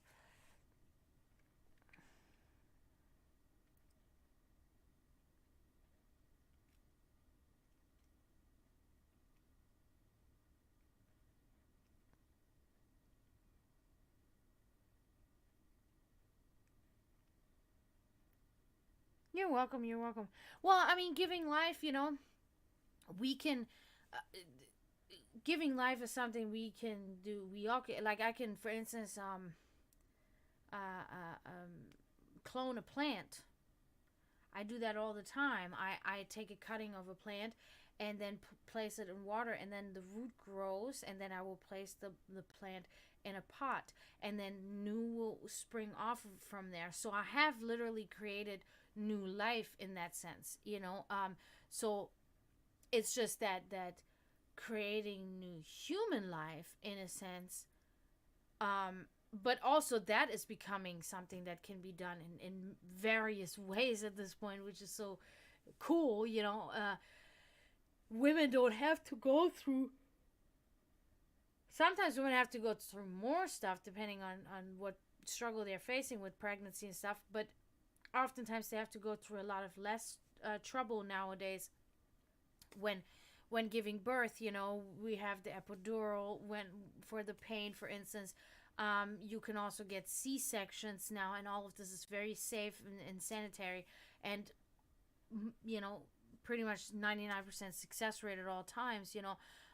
So you know, and then of course now with you know, people changing their genders and all of these things, um you know, these things are on the uprise. You know, there's people now that are going to university to be able to learn how to help others that, for instance, want to transform into another gender, and how to you know, be able to make them experience like they the life at that new gender of their choosing, as if they were born with it, you know, from, you know, all the biological assets and everything, you know. So it's really, we're in a time of big change, especially when it comes to, you know, changing,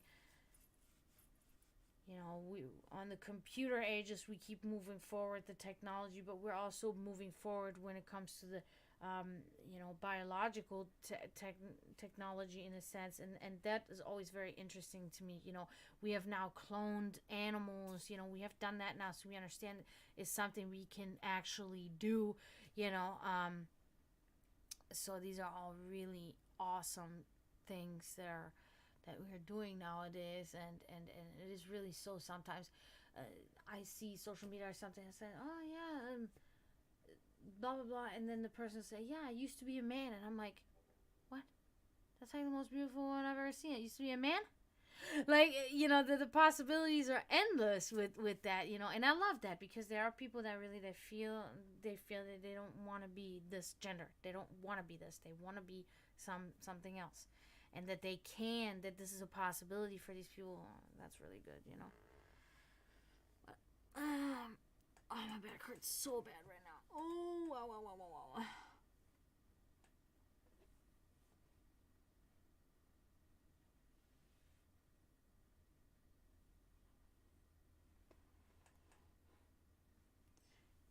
Yeah, but that's the thing. Then, is it actually life? Is it actually life that you're creating, or is it just that you're concentrating, from concentrate, making a spirit or an energy, rather, you know,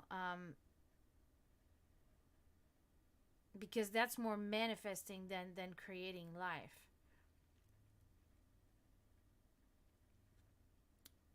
because, you know, this entity would not be able to be exist in existence if it weren't for you manifesting it, right? So it's always, and then will always be attached to you in order to be in existence as what it is.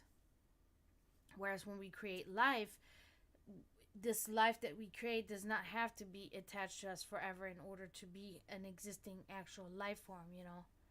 So I do think that there's a difference, creating life versus manifesting an energy to make it appear as, because you have also said pretty much it doesn't have any actual physical features in that sense. Um, so I do think there's a difference.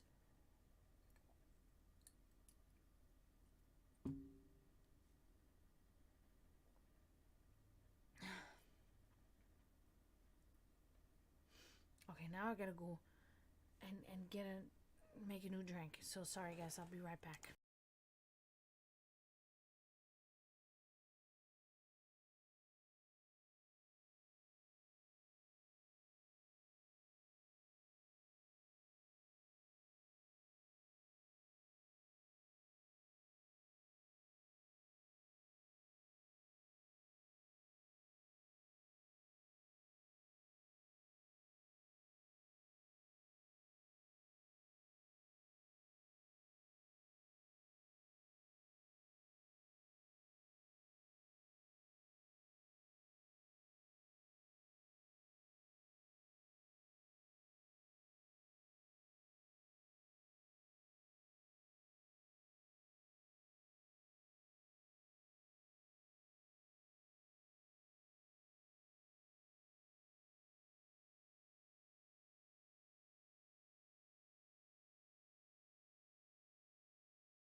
getting a little bit chilly downstairs now. What's the temperature? 60. Not that bad. It's because I had the air conditioner on earlier.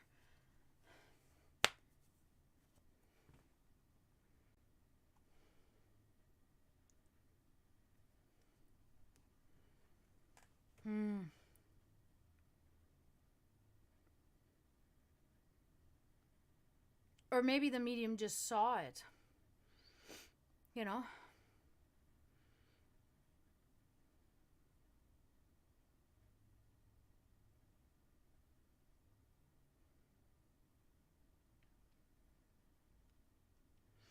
I think that that's what that is. I think soul and consciousness is kind of the same thing. Almost. And that's a good question, Peachy. So it's kind of like I really thought this myself for the longest time. When I first started doing this, I was very like skeptical about it. I was like, I don't know. I'm like, how can this work? The truth is, because we're talking about, whenever I give readings, I explain to you guys how the energy that you send out is pretty much infused into the cards, and then it'll give me the idea, you know, and then I get the visions on my own, because energy flows so fast, faster than light, probably, because it is always in motion at all times. So now people envision it always like, and they say stuff like through the computer screen, but you cannot envision it like that, because that is literally really not how this works, but rather above it, right? Because, like, for instance, I give Savvy a reading. It is literally this way, that from India, that energy is traveling here, because that is where he's targeting his energy, because he's targeting this energy toward me as the person. So however he's going to get it here, he's going to get it here to me physically. And I don't know if it could work through a computer screen, if it actually does work like this, but I view it more as it squiggles its way all the way through the dark matter, all the way to me and into the cards. And that's how it works. It is actually as simple as that. Yeah.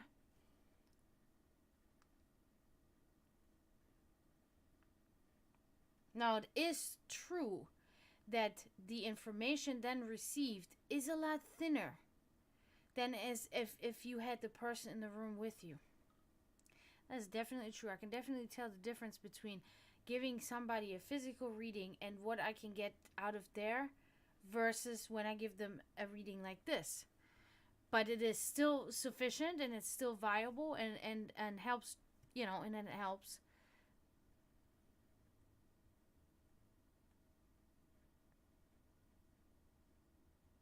Yeah, so then my interpretation, Savvy, is like that the medium was just able to visually observe this thing that you have manifested yourself. You know, that doesn't mean that it interacted with her, but it was rather that she saw it. That's not really interacting in that sense, you know.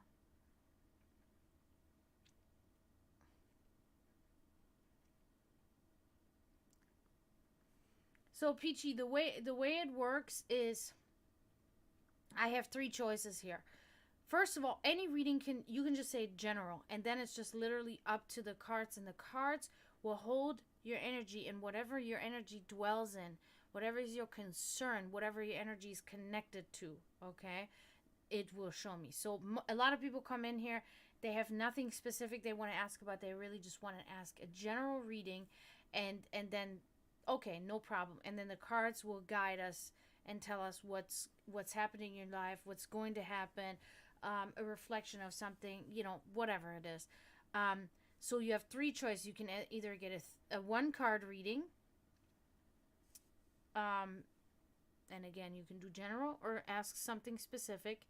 Mind you, if you ask something specific, the likelihood is very much there that it will not tell us anything about what you're asking.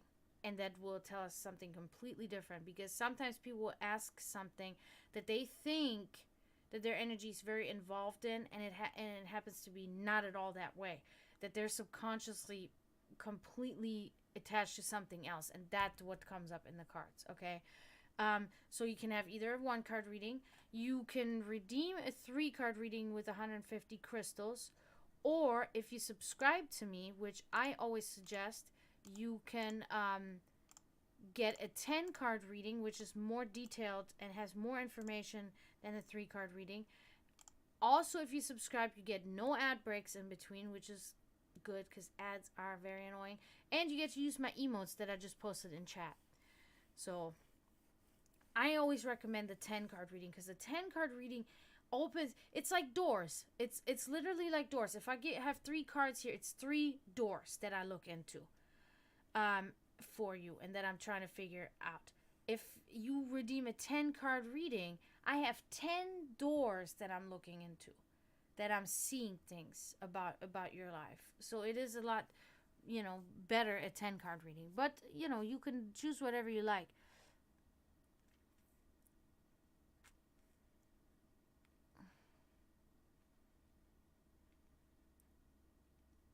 Ooh, what were the warnings?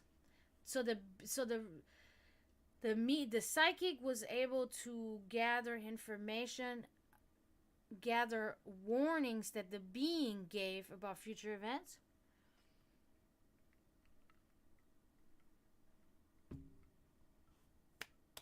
I want to know about this. La la la la la. Oh, very nice, Peachy. Oh, recording it, okay, Peachy? I'm recording it.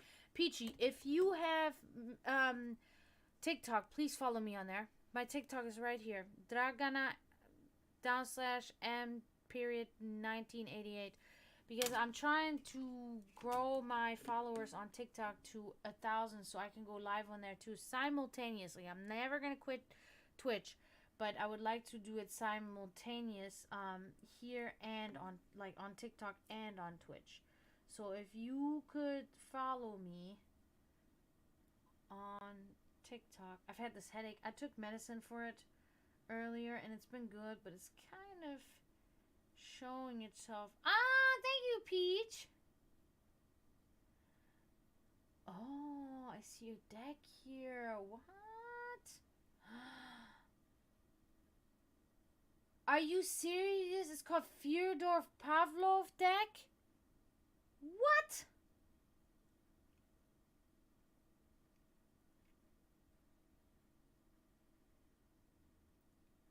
That is incredible.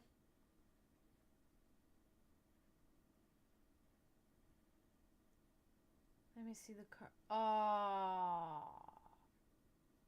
such a wonderful. That is exceptional.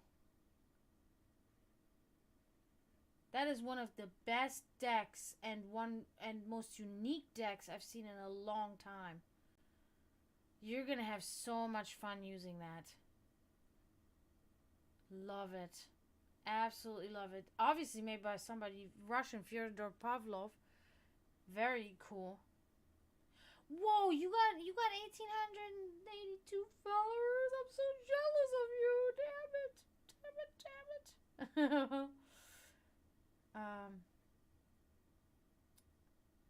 Okay, let me set this all in place here, De normal. Look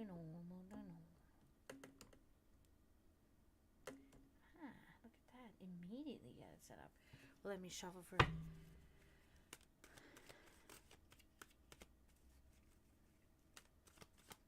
Oh, in a legal process heavy? Damn, that's pretty heavy. That's heavy. But yeah, Peachy, that is definitely a beautiful deck. That is awesome. Sorry, I had to move my microphone. I can't see the chat and all the chat if I have the microphone here in front of me. Okay. So, is there anything in particular that you would like to try to inquire about, or you just want a general reading? It's up to you. Oh, thank you, Blueberry Bleach. I love the name. I love it. Thank you for following. Okay, yes, you can. You can get a 1 card reading, or you can get a 3 card reading by spending 150 crystals, or you can get a 10 card reading by subscribing to me. Then you can also use my emotes here, and you get no ad breaks. Also, if you have Amazon Prime, you get 1 free Prime subscription that does not cost you anything. Okay? So you can use that Prime subscription to subscribe to me on Twitch. And then you can get a 10 card. And, you know, that like I said, it will not cost you anything, and the proceeds will go entirely to me. It's $5.99 or whatever, and it comes with your Amazon account. I don't know how to do it. I have to find out how to do it. Savvy, would you be so kind on helping this young person here, because I don't ever know how to do it. Because I know that there is a way to link your Amazon with your Twitch, and Savvy has talked about this before. I think it was Savvy that talked about this before. Who was it? Was it somebody else? May have been somebody else. Then it should probably be from Twitch. Somewhere in Twitch it will tell you can probably use it. That's what I think. Oh, I would love to give you a 10 card reading. Yes, that would be so cool if you can find it. It should be somewhere in your Twitch. It will say, I think I've seen it in Twitch before. And sorry, Savvy, I don't think it was you last time that explained. I think it was, who was it? I don't know. Somebody was explaining.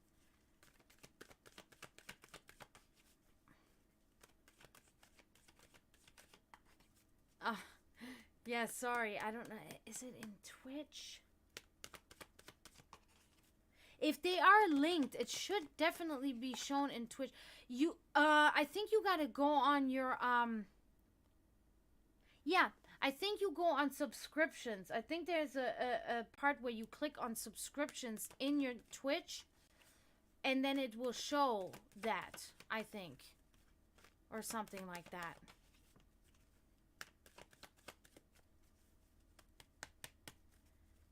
Alright, Peachy. Let's get going. Oh, wow. I hit the button so softly that it didn't even respond.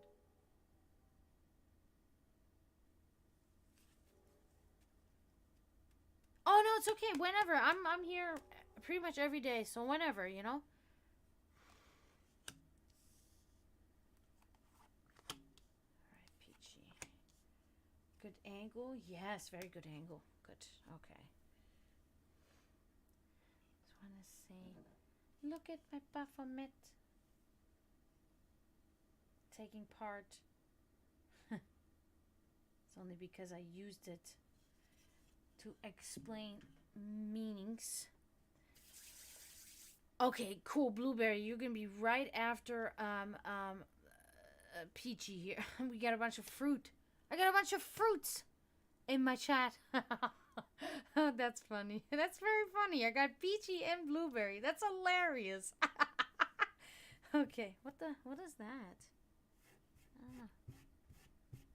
You're welcome. And you can post in chat now if you want something to know about something specific, or, you know, whatever. If you just want a general, that's fine too. Okay, let's start here, Peachy. Oh, wow. We are off to actually a really good start. Very positive right from the beginning. Okay, so we got the 10 of Cups here. Okay, very nice. I love that. That is a good card. So this is about family. It looks like you have a very good support system. And, you know, family doesn't always mean blood family, but it can mean people that are, you know, your friends or whatever. They're family to you, and your family to them. And it's about family devotion and loving and peaceful surroundings. So you find yourself with people that care much about you and are very devoted to you. And so good surroundings. You surround yourself with people that really genuinely care about you. Okay. So this is another thing. People that I give a first time reading to, oftentimes the deck will tell me a lot of information about them. It's almost like an introduction. It's almost like the energy itself is manifesting to introduce itself to me. So I have an idea, of who I'm working with here. Moving on. Oh, however, caution to this tale. That's so true that it's scary.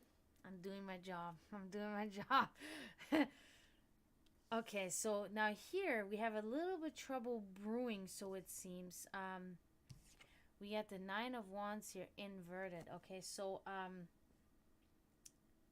this is about there's some sort of obstacle in your life that you have, that you're having a very hard time to overcome, and that has you really on the brink of giving up. It could be some kind of internal struggle, something that you're some sort of burden that you're carrying around with you, and that causes you great grief, and trouble with making connections, and trouble even maybe with work sometimes, or things that you really invest yourself in. It's causing a delay. It's causing you to feel like giving up, and having a real lack of motivation and willpower. Okay. I'm almost getting like a thing that it may be a physical origin. Maybe something. Maybe you had something broke in the past or something, and it's still to this day giving you issues or something like that. There's something is causing you to really be oftentimes in a very down state. Okay. Let's move forward. Let's see what else we can see. Okay. That same thing. So that's the Six of Wands here before. So you got the Wands going here for sure. Six of Wands, but inverted. Okay, so that the same thing is again delay. There's something about a delay. That's definitely there. Something is delayed in your life, and it's not good. It's causing you really trouble, and there are unfulfilling results, and a failure to adapt to situations, again because of this hurdle that you're unable to overcome of some sort.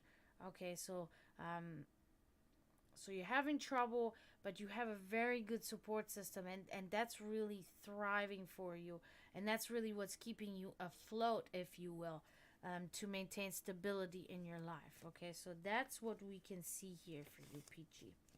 That concludes you. I hope that you were able to resonate with it, at least with the first card. You said, wow, whoa, that is so true. It's scary. But now I feel like you said nothing after that. Who knows? Calling out your anxiety problems. Okay. Yeah. Yeah, anxiety seems to be super common, man. So common. Like, I have this myself. I don't have any treatment for it or anything. I just maintain on my own. But good thing I have my spiritual teaching surroundings and my meditative practices, so it helps me. But yeah, so that concludes you, Peachy.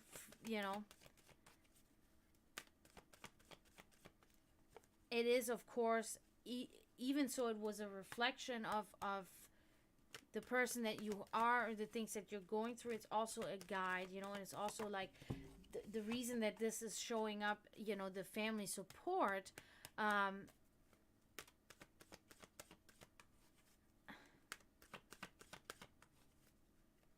Yeah, I mean, the delay, like I said, the delay is definitely a big factor here, and that can be very well it, like you're being delayed because of your anxiety to to further what it is that you do, so that makes sense. But it, like, the guide is also saying that it is very much okay to rely on your support system and let this affect you more, and let this infuse you more. So in a sense, like you should and can feel more relaxed and let things kind of flow through you, and go more with the flow instead of being so nervous and forcing yourself. That's very good. That's very good. That, yeah, moms are the best. There's not a minute in my life that goes by where I don't miss my mom. So good thing you got a good mom, because good moms, there's nothing like it. Nobody will ever love you like your mother will love you when you have a mother like that. Doesn't matter where you look, how long you look, with who you look, it will never happen. So let me pause this. Yes, Blueberry, you are up right now. So you just tell me what you would like to inquire, unless you already did. Oh yeah, you did. Okay, let me see.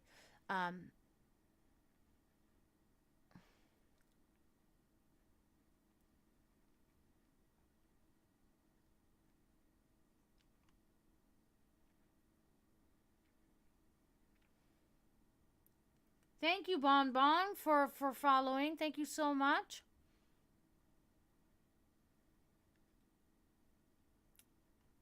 A law-related reading. Okay, that's interesting. Um, Blueberry, you're here. Thank you, Bon Bon. Thank you. Thank you, Silky Dino Socks. Whoa, that is a cool name. Hello, hello. Thank you so much for following. Come on in, everybody. I'm shuffling for Blueberry right now. Really cool about the girl that you met and that you clicked with. Love it. So we're gonna look into that. If you have Amazon Prime, you get a free subscription that you can use that doesn't cost you anything, and all the proceeds of $5.99 go to me, and you get a 10-card reading if you subscribe, and you get to use my emotes, and you get no ad breaks. Just letting everybody know that just came in. So now I gotta post this real quick, Blueberry, the one that I just gave, the reading that I just gave, and then you're next in line.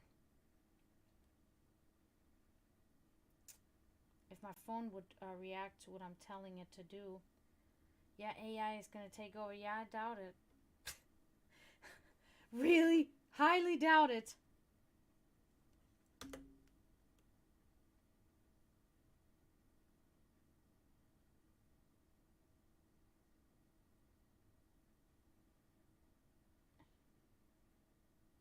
My phone doesn't even understand.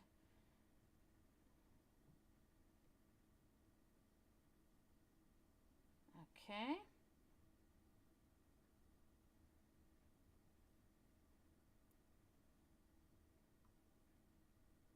Just post autofill. No, no, no, no, no, no.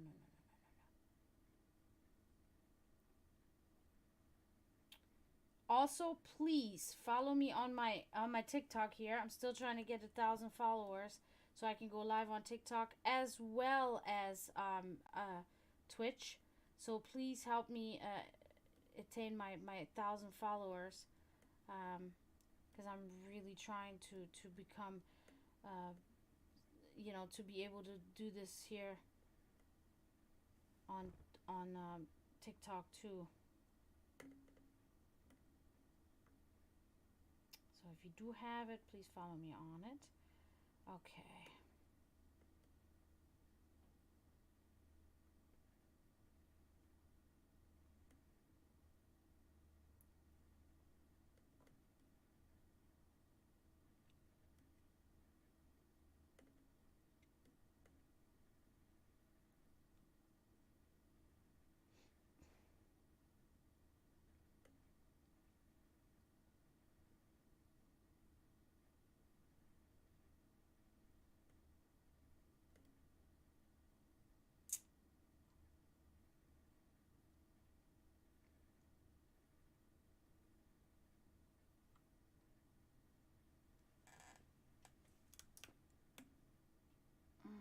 Okay.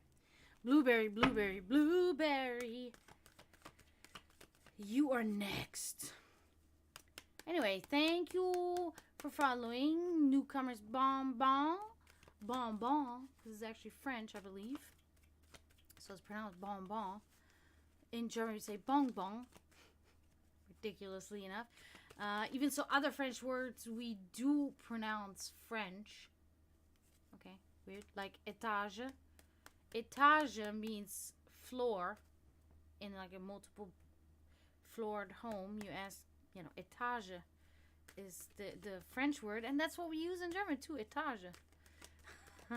Weird. Anyway, because that's my first language is German. Because I was born and raised in Germany, and I'm half German and half Serbian. My father was from Serbia.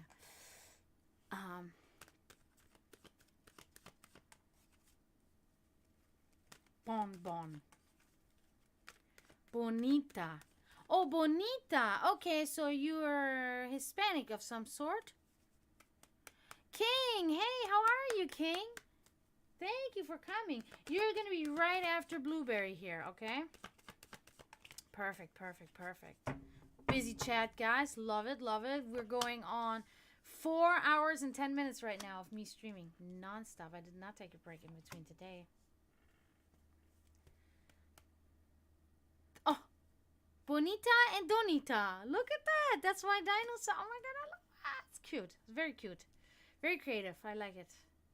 Okay, okay. Let's begin, Blueberry. About the girl. You went and asked the girl about a girl. Oh. Trouble, trouble. Really? Knight of Wands inverted. Blueberry.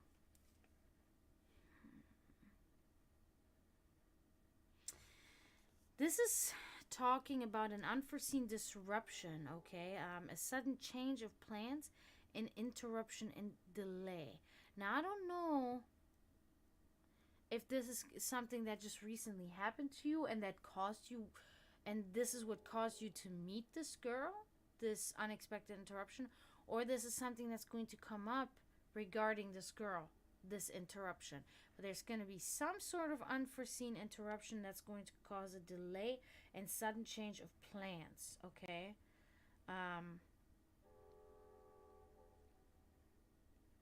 So we're going to keep going. So far, that's what we can gather here. So what were the swear words that your dad taught you? I need to know now, unconfirmable, because guess what? I have to confirm these words. I'm funny, right? Dad jokes. Oh, wow. Okay.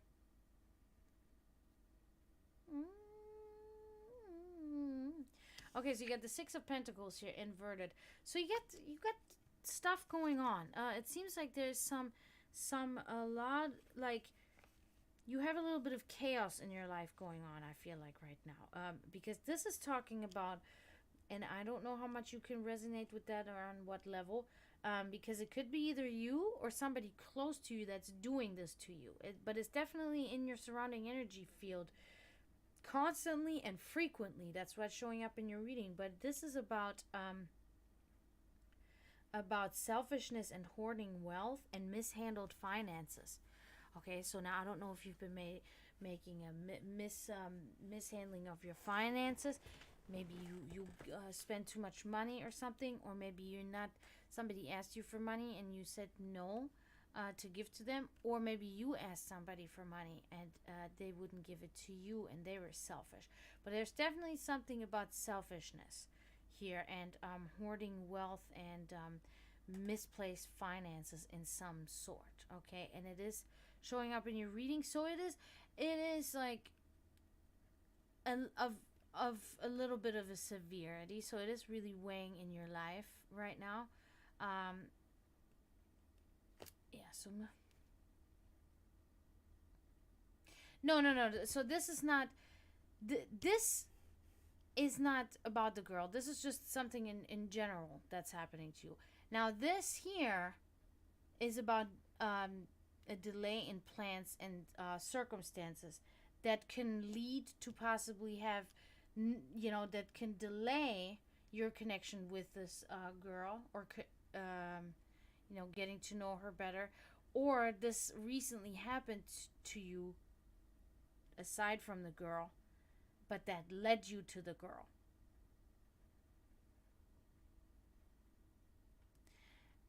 Yes, and as I said earlier, these cards, it doesn't tell me all the time what somebody wants to know. It will tell me other things too. So if it's not telling me right now, I don't see anything specifically about this girl. I see other things. I see that there has been a recent delay in your life. Yeah, pretty much. That's exactly, Silky is pretty much spot on. So this is like there was a delay in your life, either recently or something that will come to pass in a short amount of time from now. Um, Unfulfilling results, etc. This next card is about some sort of financial struggle that's part of your life too. That may be somebody else's troubles, but that they are affecting you as well.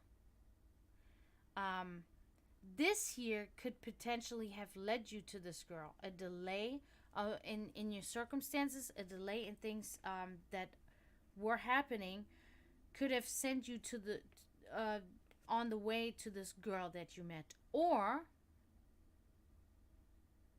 okay,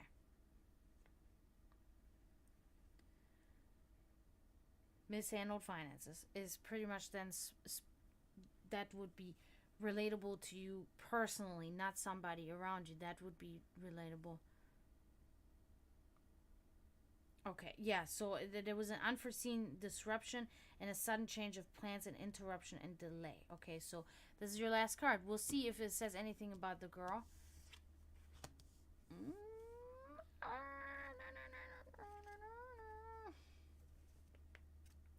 That's the Two of Wands, okay? Okay. So, however, of these troubles, there is a creative use of energy that you are bringing to the table, okay? You're bringing together ideas, you're focusing on a single objective, but you're also working together with somebody else for a common goal and unifying forces. Now, this could be potentially this girl, okay? It could be potentially about you getting together with, oh, let me see.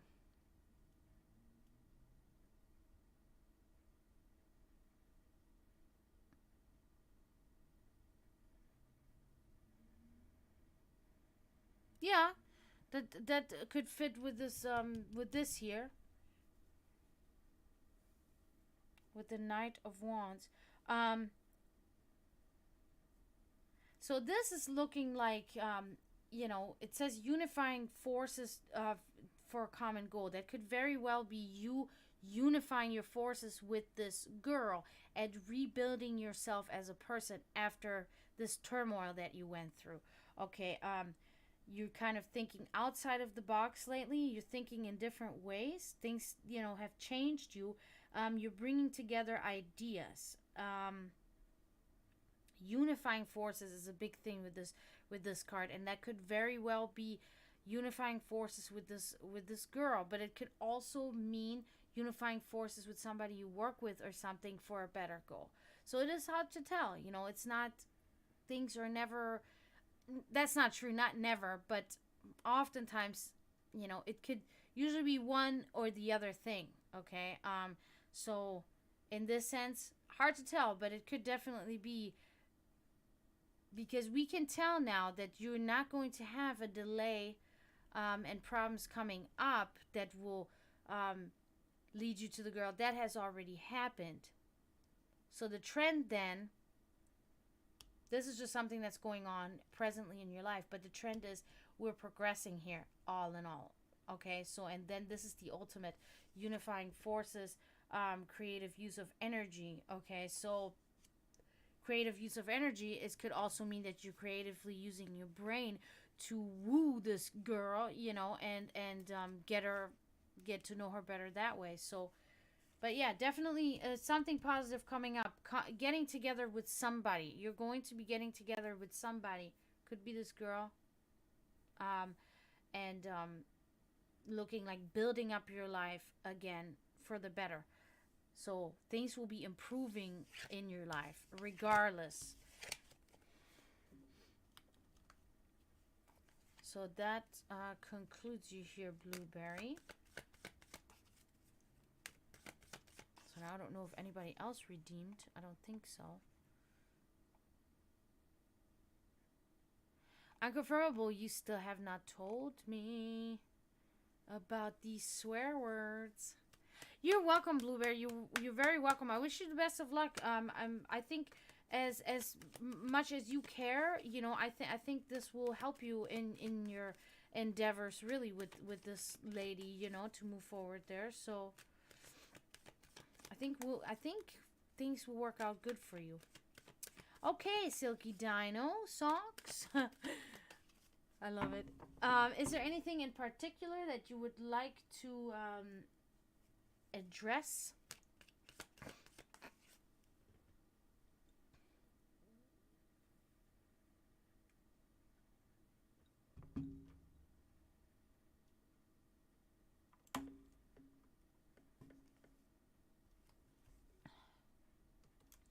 Because we can try to... Hey, guy. Look at my kitty. He's stretching. Are you a stretchy man right now? You're so tired. Why are you so tired? You're not tired. You're lying. I'm just kidding. Handsome man. Oh, I love my handsome man. Oh. Cheers. Cheers, mate. Isn't that what the English say? Bon bon.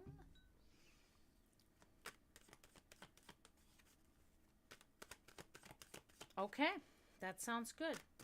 Yeah, because, you know, it can definitely say, oh, yeah, it can be very distinct and say, oh, yeah, this particular guy. It depends on the card, you know, it really depends on the card, and it depends on what is your energy really, what is your fate, you know, what have the non-near fated for you, you know, in that sense. What's your energy drawn to, and what is your fate? So, that will establish, and then the sign of the card, the symbol of the card, the door that I'm opening to see will then tell us the answer. And that's what I was trying to say earlier. Sometimes it can be, it is either completely specific. Oh, wait a minute. Okay. So wait. So King was before you, Silky. I am very sorry about that. But King was before you. But you'll be right after King, okay? I'm sorry about that. I totally missed that. He sends me who's that? That's Dragon Ball Z, I think, yeah? Is that fucking thank you. I'm so sorry. I messed up. I'm embarrassed. That's what's his name?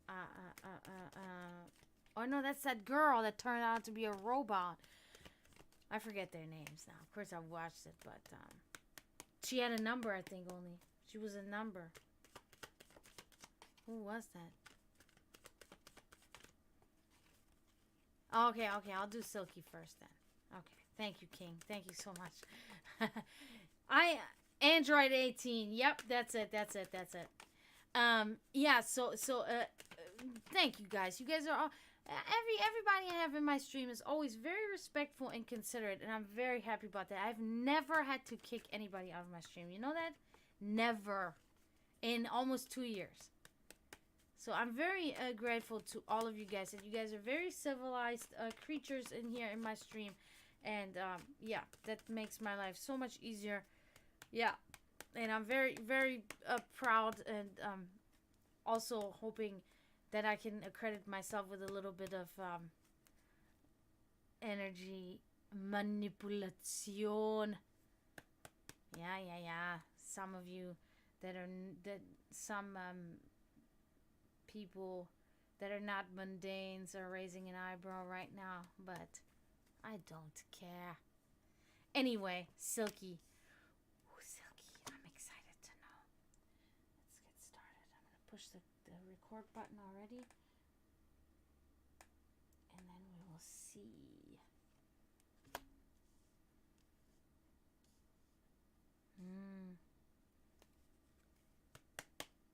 Love readings are always tricky because oftentimes when people ask me about love readings, it's always such that the universe and the fate and energy is telling us that most love is not really love. It is infatuation, and it passes rather quickly.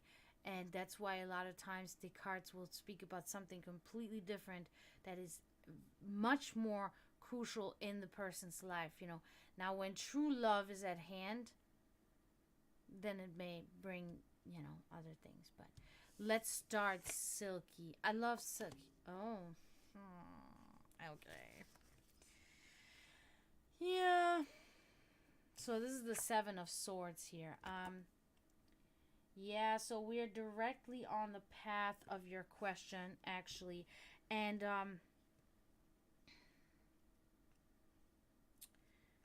actually, wait a minute. I gotta make sure I'm interpreting this correctly, because this is talking about failed plans, okay? A strategy, and not very well thought out strategy, okay? Now the question of it's ill-conceived plans and a path to failure and a poor attempt.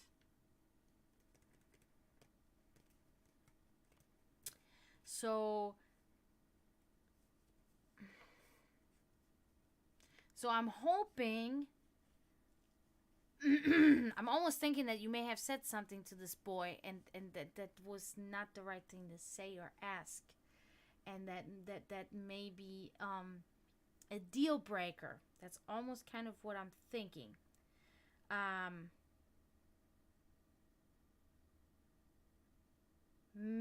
It's like some sort of plan that you had set, that is not a good plan. Okay, it's not a good strategy, and it if you follow this plan, it will lead you to failure. So either you have set yourself a plan that will lead you to failure, or you have already made a misstep with this person. That's what I'm seeing. Okay, now I don't know how deeply you're involved, but that's what I'm seeing so far. But it's more like a little trip. It doesn't mean, yeah, I said deal breaker, I know, but it doesn't mean that it's like, okay, he'll never speak to you. It's not that grave. Okay, it can very well still, something can happen, but something nudged him the wrong way, or is going to nudge him a little bit in the wrong way. Okay.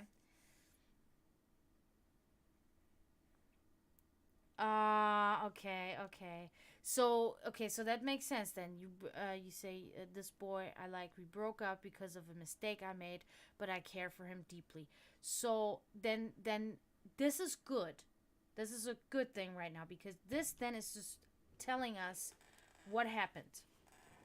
This is just a representation of what has recently happened or what has happened between you and him to cause things. Okay, so this is just a reflection in the mirror. This door opens. This is the door to the past. Obviously, this is telling us here right now about the past. Moving forward. Okay, so we continue with this trend here of this situation. So this is the Knight of Cups here, inverted. Okay.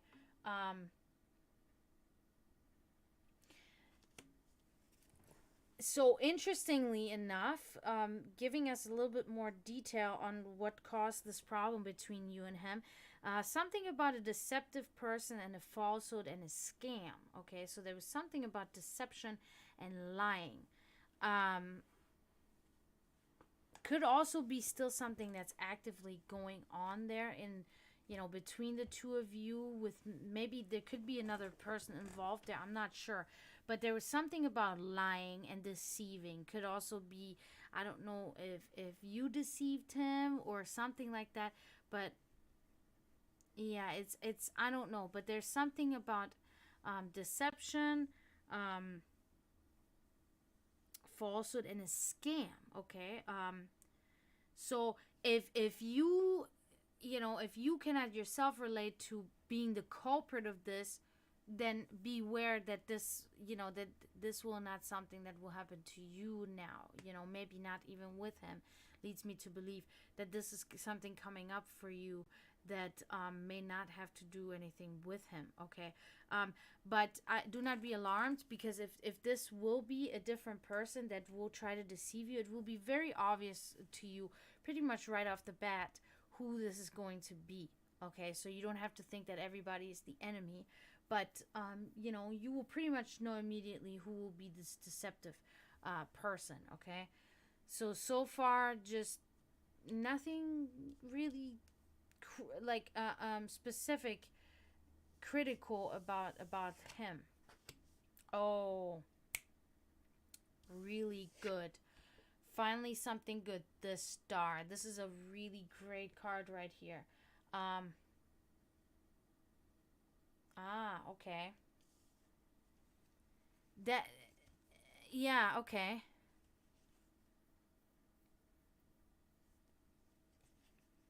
Yeah. See, that's what. See, as soon as I said that, then you immediately realized who this was. Yeah, because people think then they have to sit there and be scared and think everybody could be the enemy. But whenever these things show up in the reading, it's, I don't know how to explain it, but it is the cause for it to be so dramatically obvious, because it is in your reading. Expanding on that now would be a long time, to really be able to find the words to explain this. But so the star we have here, this is a sign of hope. Okay, this is expressing hope and a sign of good things and renewed faith. Okay, fulfillment in life's pleasures. So the chances can be that very well that, you know, it says renewed faith, sign of good things. So it could very well be that you guys can make up and find yourself each again, but it could also mean that you don't. If you don't, then this card is specifically about your life having a huge turnaround for the better. Like really good things are beginning.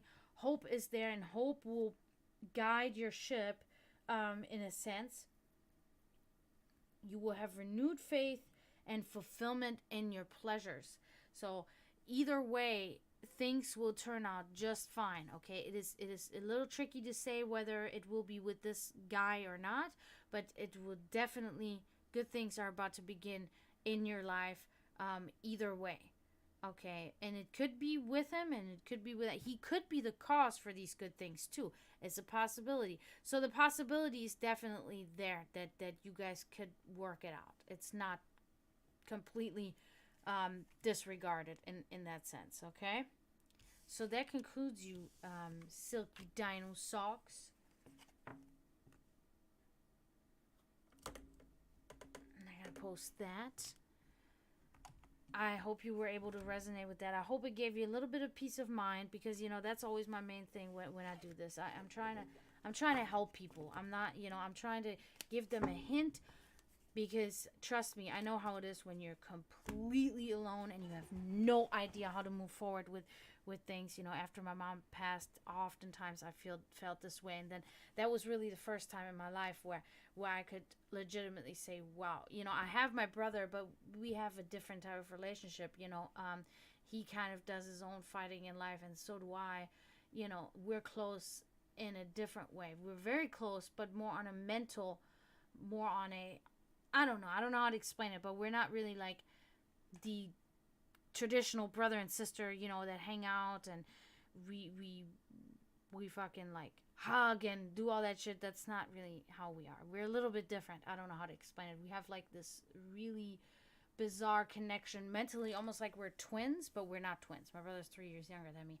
But it's like when my mom passed, it was really an eye-opener on how much she's done for me in my life. And without her, it's like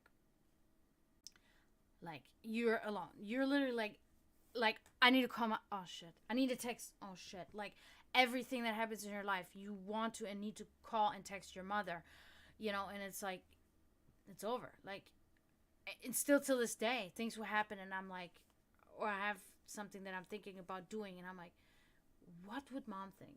Like, would this be the right thing to do? You know, yeah, so. Yeah, Silky, I always really recommend that too. And this is also from personal experience a lot, because going with the flow is so cliche, but it works so well with so many things in your life. Really just laying back and just letting things roll, because fate will work itself out. You will go where you're meant to go. And you don't have to be a believer in any religion to kind of have this feeling. We always have that feeling in our gut that tells us we are going where we need to go. We are, and even when we think we're not supposed to be there right now, this is not supposed to be happening, we understand months later, no, this was gonna happen. Is there a reason? There's a reason why this happened. No, I don't like going there, because no, there's some things that happen that don't have a reason. They should never happen, but they are just these obstacles on the path that are just there, you know, that you know, I guess they shape us into what we're going to be, or I don't know, you know, it works in weird ways sometimes. But yeah.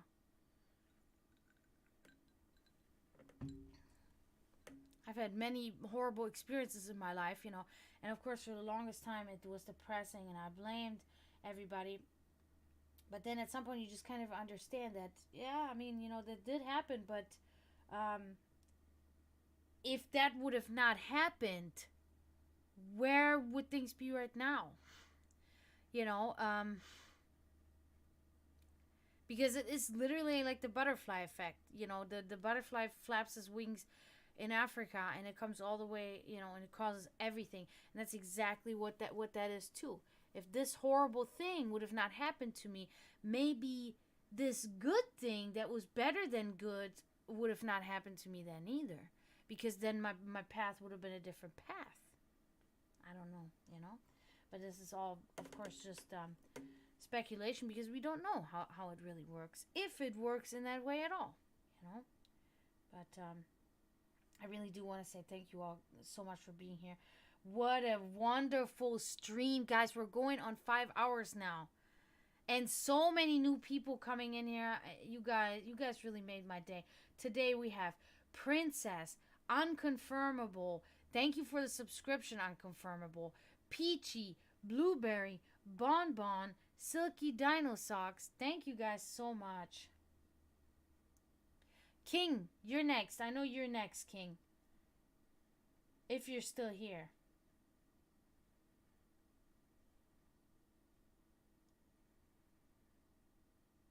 Okay. All right, King. We're gonna hopefully see that. Let me just post this,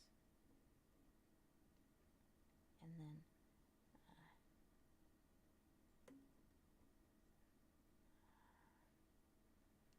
Yeah, please, guys. If you have Amazon Prime, you get a free subscription that doesn't cost you anything. Please use this to me. Use this on me to subscribe to me, and you get a 10 card reading, okay? So if you subscribe to me with your free Amazon subscription, then I can give you a 10 card reading. You get no ad breaks, and you can use my emotes. So I suggest you do it.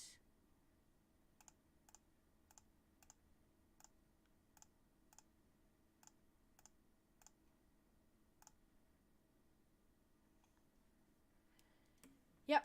So please, guys, subscribe. You get a 10 card reading, and if, like I said, if you have Amazon, it doesn't cost you anything at all to subscribe, and the proceeds will go to me, and that will really help me. Thank you, Dino. You gotta go. Thank you thank you for reaching out and seeing me. I hope I'll see you again sometime. Have a great night. Now, King, we're gonna figure out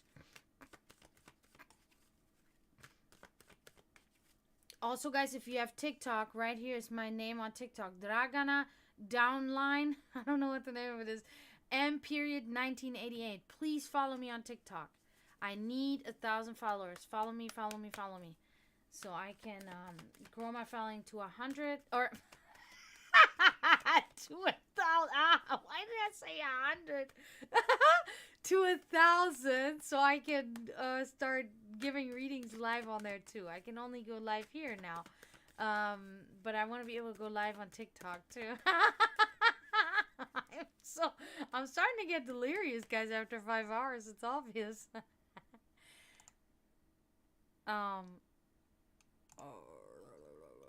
Okay.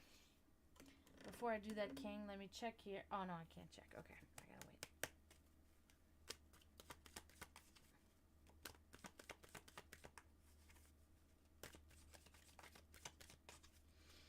wait. Okay, let's see. Oops. I'm glad I got my camera now set up that you guys can see what I see precisely, and that's awesome. Oh, somebody had that same card in the same spot earlier. Very good. Wenrich! Oh my God! Hallo! Wie geht's? Ich hab vorgestern zweimal habe ich von dir schon geredet und gesagt, wo ist Wenrich? Wo ist mein deutscher Freund? Ich hoffe, alles gut. Schön, dich zu sehen. Okay, King. So we have here, very good. We have the 10 of Cups here. This is talking about family support. Okay, so you have a good support system. And like I always tell people and explain to them, family doesn't always mean that it is like Goyemore. In what language is that? Goyemore. Broken sleep schedule. Oh my God, I fucking hate that shit. Yeah, I'm trying to think that too. Goyemore. Oh yeah, that's right, Africa. That's where you're from. I forgot. See, I already forgot. My short-term memory. Close. Yeah. Yeah. So you have support. Okay. There's peaceful surroundings where you find yourself, you know, even if there may be nobody there, but you find yourself in a peaceful state, in peaceful surroundings where you can be yourself and thrive. Okay, so that's good. And you are at peace where you are. Okay.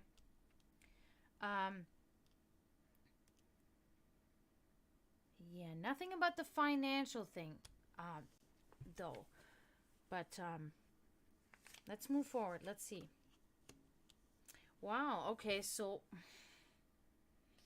still nothing about the financial, but when it comes to the tranquility of yourself, of your spirit, you're doing really well. The Hierophant. Okay. So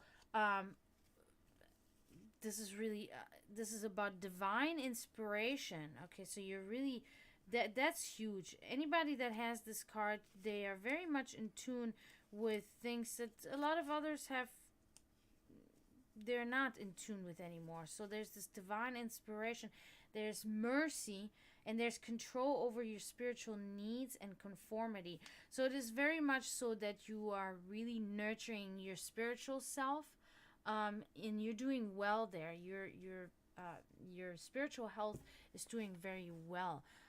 Related also to this, you find yourself in these really good surroundings, peaceful surroundings. So spiritually, you're really on top. It's still not about the financial, anything about that. Okay, so this just reflects your financial stance right now. It's the 7 of Swords. So this is really just talking about ill-conceived plans. Okay, so and I do think that this is related specifically to your financial status right now, and that you took a path to failure financially, and it was a poor attempt. So it's just looking right now that the path forward from this financial endeavor is very cloudy and not really much to to find reason why is because you're still really in the middle of it. So there's no path so far and no sign of how you will be able to improve this situation there. Unfortunately, okay? But spiritually and in your surroundings, you're doing very well.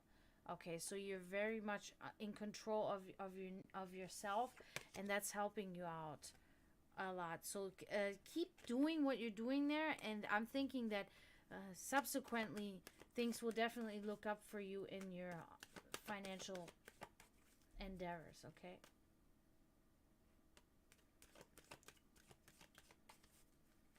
Okay, Venrich. Now, anything in particular that you would like to inquire about?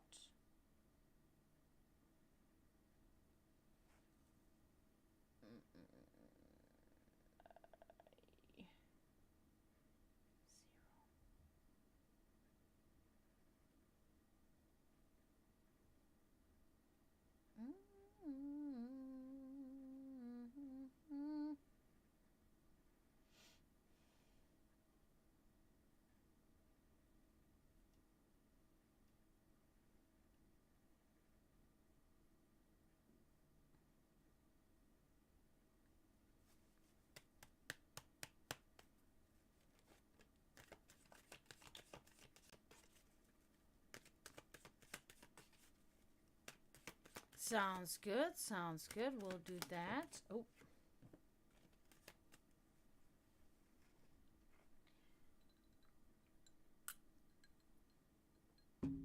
Again, guys, here's the deal.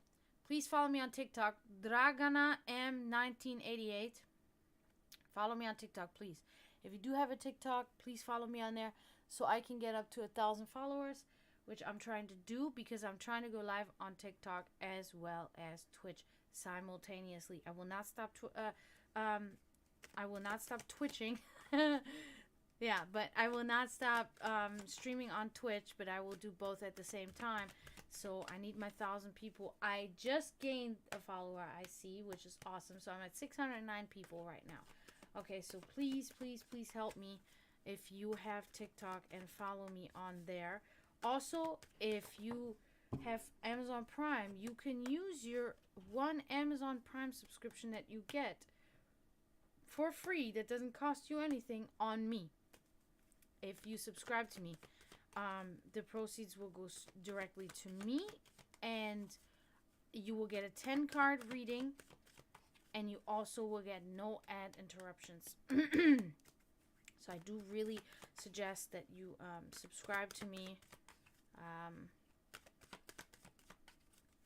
if you want a 10 card reading, and please follow me on TikTok again. Okay, Venrich, let's take a look at what to expect in your coming week. But I will be also recording this for TikTok now, so I can get videos there. Let me set this up right. All I gotta do is move the camera just slightly. The phone, because it's actually a phone. Yeah, yeah. Spot on, spot on.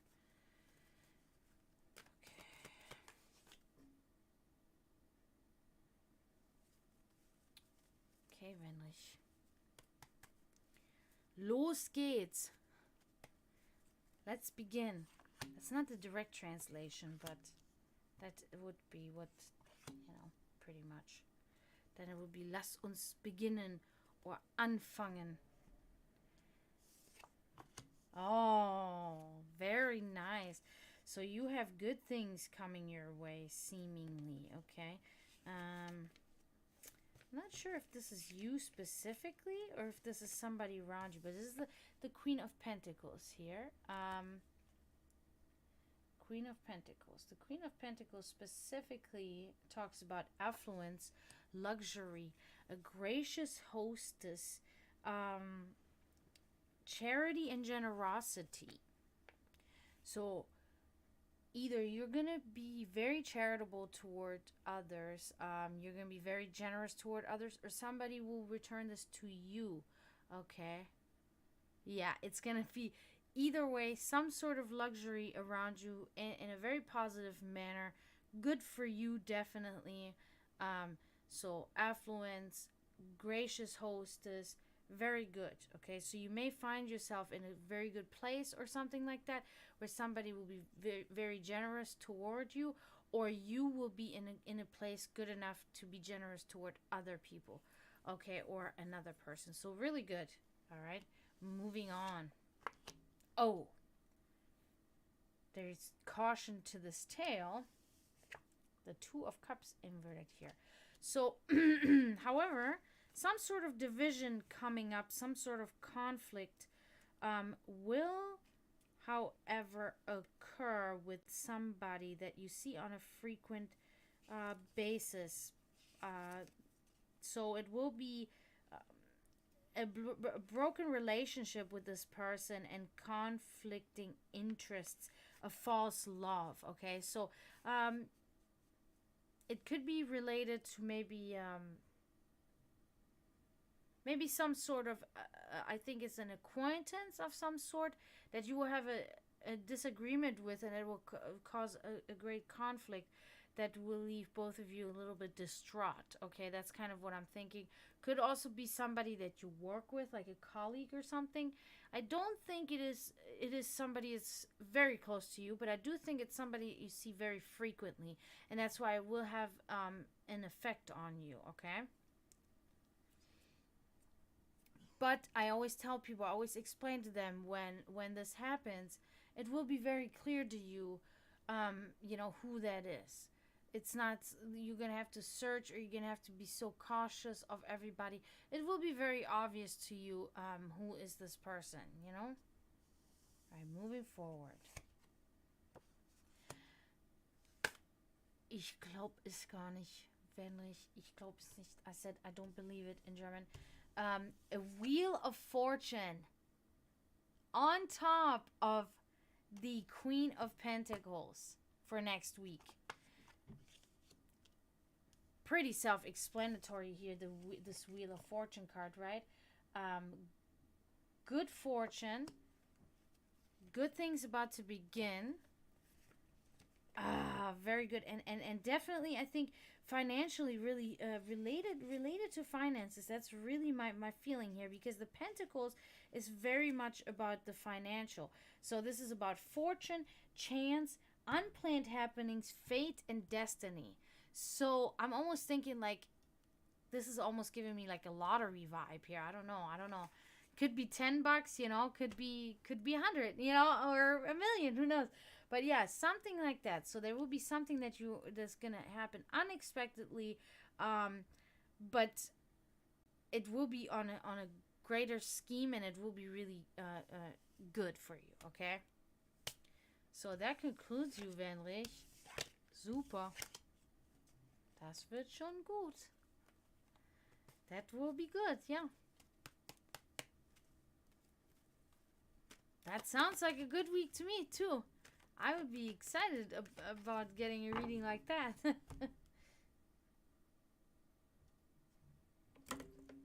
let me post this then.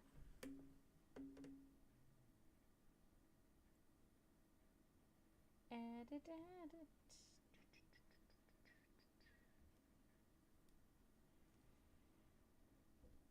What a good stream, guys. Really, really long and crazy. And very interactive. You guys have been very active in stream today. Very good content. We've talked about incredibly important and crucial things today in streams, so I'm excited. Thank you. That would be very nice of you. I would do the same in return. Yes. My guy is making noise. What are you doing, guy?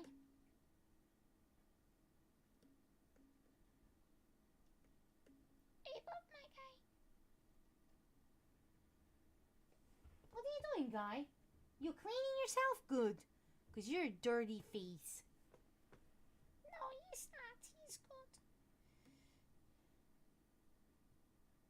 You're welcome. You're welcome, Vanlish. Good to see you. Thank you for being here. It's really awesome.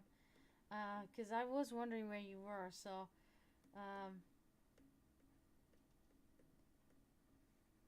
really good to see you.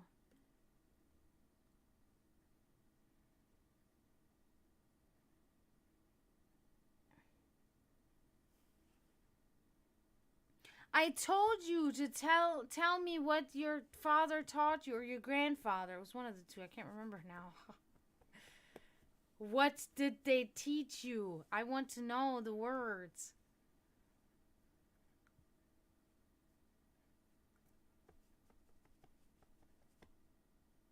Because sometimes I have really noticed that too here living in the US. You know, you get a lot of and I live in the huge retirement community. I think it's the biggest retirement community in the world, or is in the top 3, I think, of the world. So you get a lot of old, nothing but old people pretty much. Like people like me here are a rarity. We're the workers here. We're the people that work. The retirement people is the people that live here, and that dwell, here. So it's like oftentimes because of this generation, oftentimes you will encounter many military men specifically, or especially, I should say, and they have been then stationed in Germany. That is always the thing. When I talk to these people, oh, you're from Germany, and they always love Germany. Germany is always good. I've never heard anybody to tell me that they didn't like Germany. And it's not like they're faking it. They're literally, when you say, I'm from Germany, oh, Germany, yes. You can tell immediately that they loved. I was stationed there in 1979, and stuff like that, right? So it is so funny. Once in a while, I'll get a person, and they say, "Oh, they taught me bad words in Germany. Taught me bad German words." And it's like, "Oh yeah, what was it? What was it? Tell me. It's okay. It's okay." And then most of the time, it's like something like Arschloch or whatever, which means asshole or whatever. Oh my God, I'm just noticed a sock here of mine. And I was like, why is there a sock of mine? I'm so clean. I put all my dirty clothes in the right place and everything. Why is this sock? And then I remembered. I stepped into water on the ground after I took a shower, after I put my sock on. And I hate the feeling of a wet sock.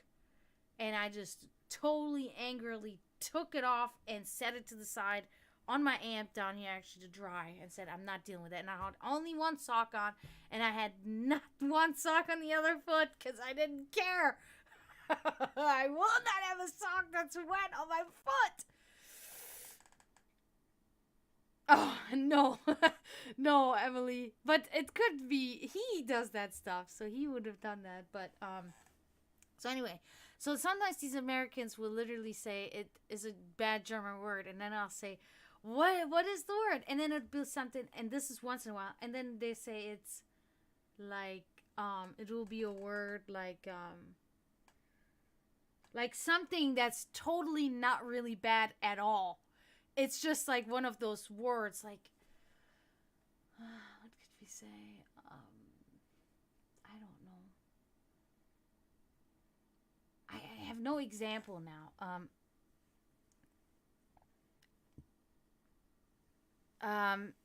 The verdammt is one of those things because you have so many highly religious people here. God damn, it's like one of those things you cannot say here. People will look at you, which is so ridiculous that we still find ourselves in times like this. Like, it aggravates me. That's why I say it even more. Because I'm like, I'm going to say goddamn. I'm not going to say gosh darn. Because that's what they replaced it. Which neither one of those words have a meaning. They just use these words. Instead of goddamn, they use it because you do not use the Lord's name in vain. Ridiculous. This fucking religious obsession. No, but I'm talking about, it's like a noun. It's a certain noun. Pretty much, Schweinehund. That is a word that comes up. That is definitely a word that comes up that these old military men, they will say. It is a good example. It's a perfect example, actually. Because, they said Schweinehund. And that's bad, right? And I'm like, yeah, you use it in the scenario as an insult, but I'm like, do you know what it means? Well, it means like, what does it mean? Something about a pig, right? And I'm like, well, if you translate it really word by word, it means pig's hound, pig's dog. That's what it means? Yeah. That's literally all it means. Pig's hound. You're calling somebody a pig's hound. So if you call somebody in America a pig's hound, they'll look at you and say, what is that? Is that a specific breed of dog that hunts pigs or something? That's the reaction you would probably get, because pig's hound is not a curse word. Like pig. Yeah, pig's dog. Well, specifically pigs, because it's Schweine, which is the plural of Schwein. So it's pigs and not pig. Because then it would be Schweinhund. And then it would be pig dog. But it's specifically Schweine, which is the plural of pigs. Yeah. So Schweinhund. My keyboardist actually reminded me a couple of months ago of a German word, a German curse word, which is also like whatever. But it is, that I had forgotten, because I've been here now 16 years almost, so you forget certain things along the way, so it's like, okay, he had German in high school, and I think he lived in Germany on the base though, because his father was military and stuff. So, but over the years, so he has a little bit of this German background, if you will. He's familiar a little bit with customs and a little bit of the language and stuff. So he'll bring stuff up. For instance, he always tells me that his favorite German word is Schadenfreude, which there is not really an equivalent word in English. And Schadenfreude, if you translate it directly, means Schaden would be like damage, I guess. Damage, and Freude is happiness, or happy, like, yeah. So it's damage, happiness, and you apply this word when somebody has a misfortune of some sort. Oftentimes when they hurt themselves or something, like they bump their toe or something, and you like at you, like ha. That's called Schadenfreude. That you're happy about somebody else's misfortune is what that means. Schadenfreude. He really says this is his favorite word. Okay, and I find it so funny.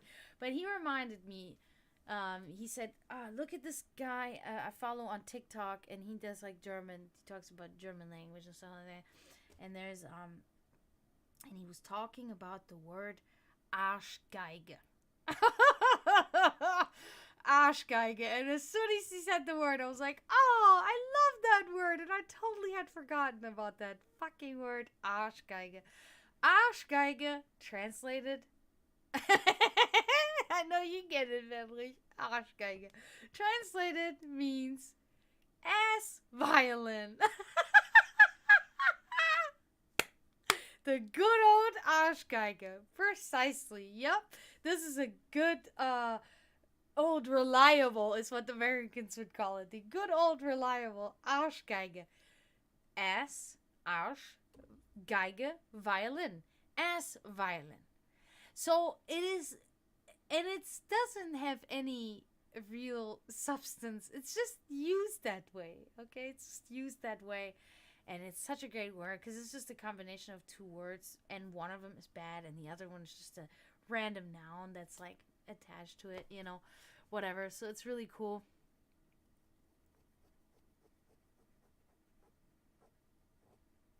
Oh, okay. That's very interesting.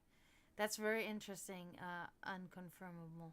Yeah, I like fun facts like that. Look behind you.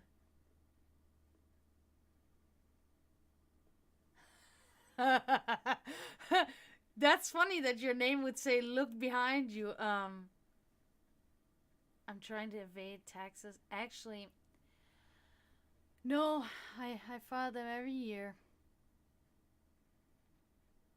Like a good girl. Because I have a business, it costs me to file my taxes. But it's whatever. It's okay. I like that it's actually rather easy to file your taxes just with any of these, like TurboTax or any of these. It's super easy nowadays, all digitally, and just like you just put your W-2 in there and do all that, and boom, boom, boom, 30 minutes, and you do it yourself, and it's fucking done. I love that. I really, because I tell you, first time in the U.S. doing going through, trying to figure out, oh God, I'm scared. I gotta find my taxes. How do I do it? And then the first time I was very nervous. I didn't want to make a mistake. And then when I went through it, I was like, whoa, this was so easy. Very easy here. I was still too young in Germany to, ever file any taxes. So I don't know how the system is there. I never learned that. But, and this is also 16 years ago. So I'm sure things have changed. But here in America nowadays, very easy to do. So I love it. But anyway, thanks for coming in and look behind you. Shit, I totally digressed now. Oh yeah, so I love that word because of that. But there's another word that I really enjoy. I really enjoy that, and I never use it. But it's also like, I mean, who can I call a people always tell me like cuss them out in German, and it's like, why would I do that? I want them to understand what I'm saying to them. I'm not gonna cuss them out in German because they wouldn't know what I'm saying. Why would I want to do that? I want them to know. Ah, okay. Why? Because you got the millions now, Venrich? No, I'm just kidding. that's not, doesn't even make sense. But I had to kind of fit that joke in there, so I'm stupid. It's like a dad joke, but a word that I really miss using that I cannot really use because people would look at me like, oh, what the fuck, is pissnake. Pissnake is really a great word, and my mother used it all the time on different people. Pissnake. Piss is piss. Funny enough. Same word in English, same word in German, spelled precisely the same, exactly the same. Nelke is a type of flower. It's a type of flower.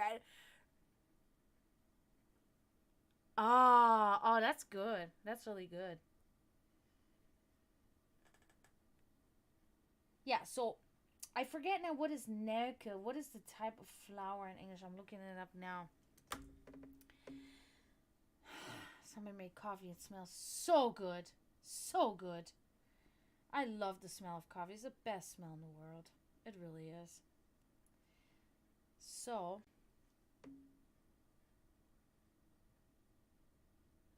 clove. Clove. Cloves. Clove. Neck. Yeah, clove. I never knew that. I learned something today. So the translation of pissneck is directly piss clove. Piss clove. Now that I know the direct translation, I still like pissneck way better. Pissneck, that is fucking genius. I can't believe we came up with, again, a random curse word attached. Elias Cloud, how are you?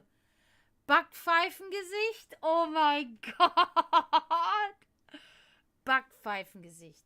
That's rich. Literally. Hi, Elias. Welcome. That is incredible. Backpfeifen. Okay. I'm good. I'm probably gonna make you my last one though, Elias, because it is 10 and I have to work tomorrow, and I don't want to do this 3-4 o'clock in the morning to bed anymore. Because it does take me time to wind down after I'm done with the stream, because I'm very, very much either extremely wired or extremely tired. Well, then, that's good. But I feel like after this stream today, I'm going to be wired. So it takes me time to calm down and then be able to go to bed.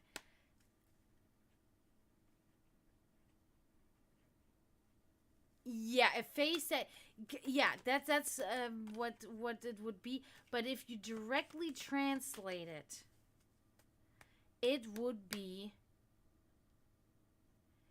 bake whistling face. Bake whistling face. You bake whistling face. Can you imagine that? That is how we Germans cuss or curse. Bake whistling face. Or flute. Pfeifen? No, pfeifen is the verb. It would be whistling. Yes, Backpfeife. Yeah, yeah, Backpfeife is. It's a. Well, wait a minute. Oh, okay, wait a minute. I'm messing this up because we have same words that mean to. Buck, in this instance, buck is not.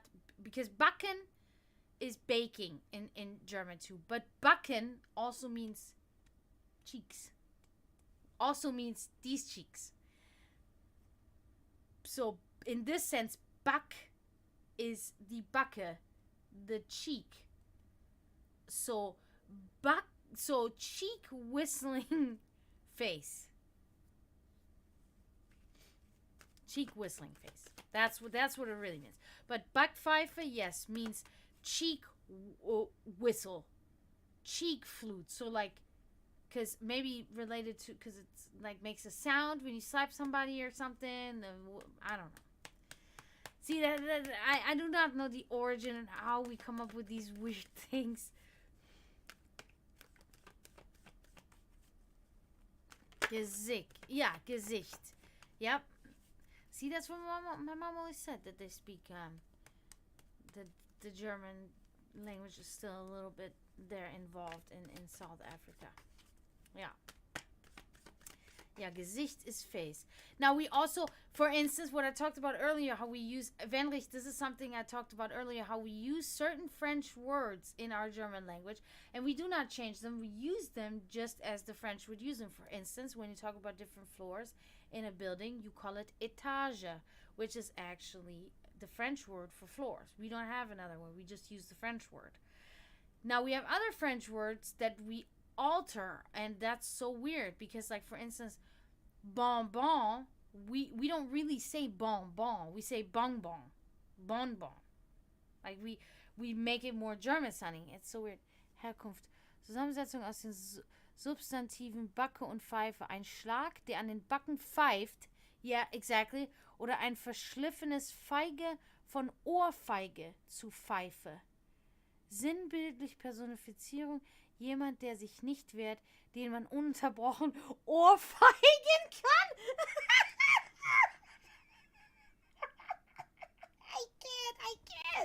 I can't. That last part,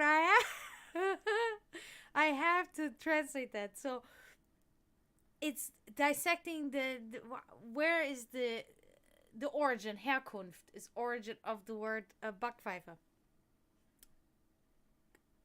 Combined, Zusammensetzung, built together from the substantives.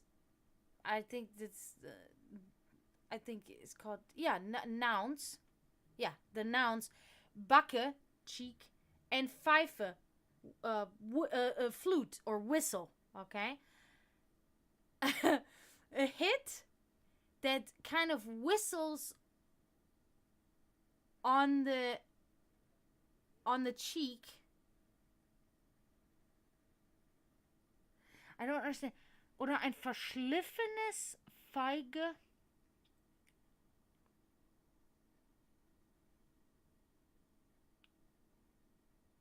Ah, okay. So, oh my God, now we're getting it. Feige can mean fig or somebody cowardice. We can't explain this to the Americans, Wenrich. We're not going to be able to succeed. They're not going to get it. I mean, I wouldn't get it. I'm not trying to offend anybody. It's so fucking complicated how we fucking do this shit. So Feige then kind of like took a turn over time and became Pfeife. Okay, Feige is a fig, Pfeife is a flute. Because there's another term that's Ohrfeige, which means ear flute, which is the same thing as Backenpfeife. Ohrfeige. But I guess closer to the ear, that's why it's called ear flute. I'm thinking that might be part of it too. Maybe that's something we can look into too. Personified. This is the funny part where I laughed so hard.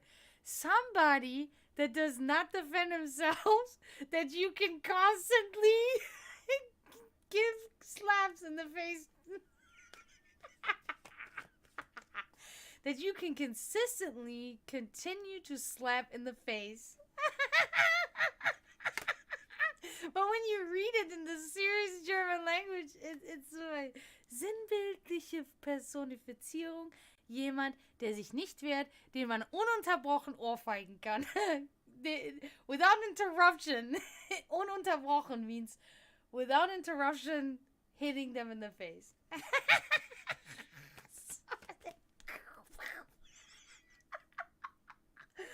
Oh man, this is I can't. Oh, Lias. I'm sorry, Lias. I'm getting to you right now. I'm shuffling the cards. Anything in particular that you would like to inquire about, please let me know. I did follow back. I thought. Because if you do, we can incorporate this or try to. This is so.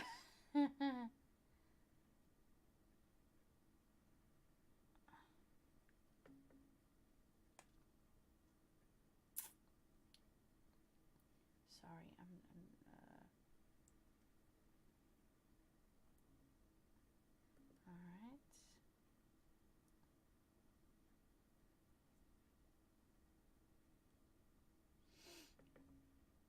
That really made me laugh.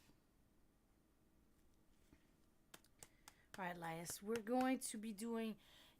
I'm gonna make you my last, Lias. If you're still. Oh. Okay, General, perfect. You're gonna be my last for tonight. Der Wortbestandteil fege bzw. feige leitet sich entweder von fegen oder von der Fruchtfeige im übertragenen Sinne Schwellung ab. Schwellung, okay. Fegen.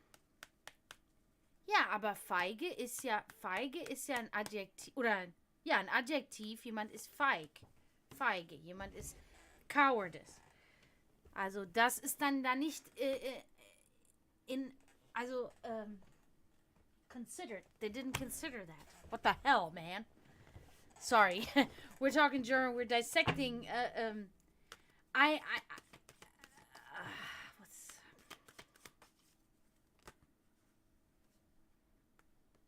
Ja, in dem Sinne nicht, aber jetzt im Generell. Aber, ja, es wäre dann der Feig. Ja, okay. Feigling. Da gibt es auch, glaube ich, gar kein.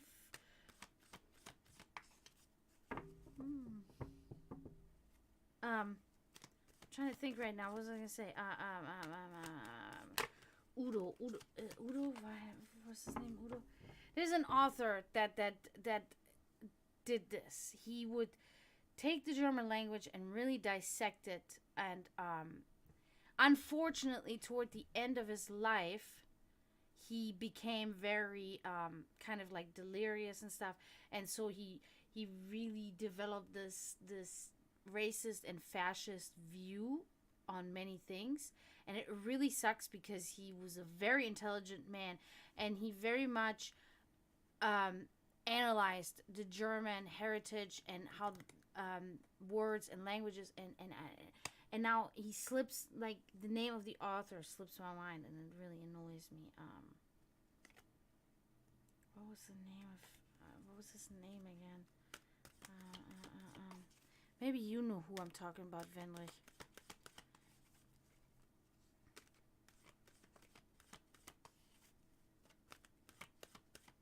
Yeah. What is it? Fuck. Irgendwas mit U. Wie hieß der denn nochmal?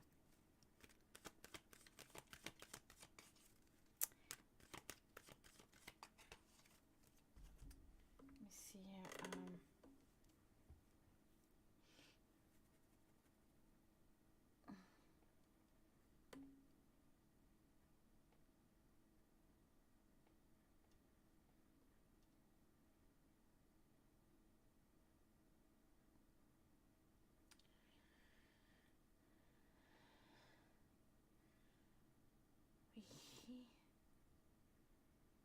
No, no, no, no, no.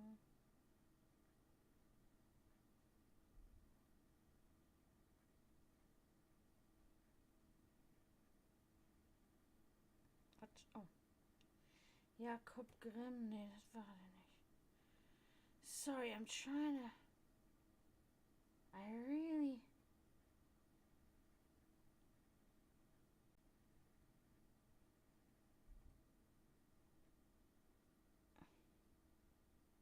Ah!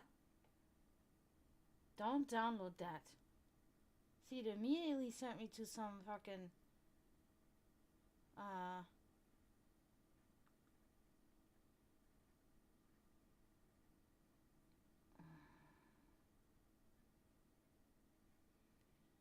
What was his name? I got the book downstairs. I should just run and get it.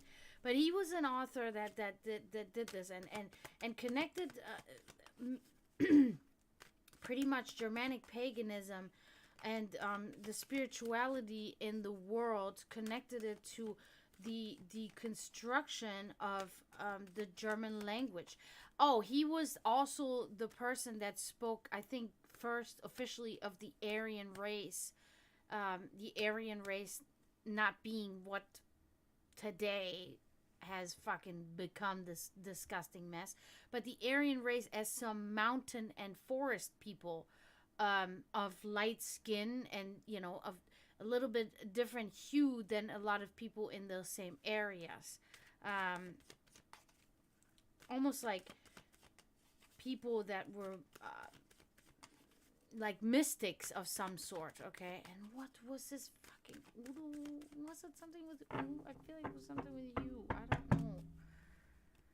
But that was the first time where I actually read somebody that analyzed the German language and the German words like that. And I found it very interesting how he connected a spiritual evolution and all of these things to how we speak, especially. And I don't even think that he was German. I think he may have been from Austria or definitely close country to Germany, but I don't think he was actually German. But I think he spoke fluent German and all that stuff, and he was very infatuated, I guess, with German culture and stuff like that. Anyway, let me move forward here, Elias. Maybe the name will come to me. Oh my God. Wonderful.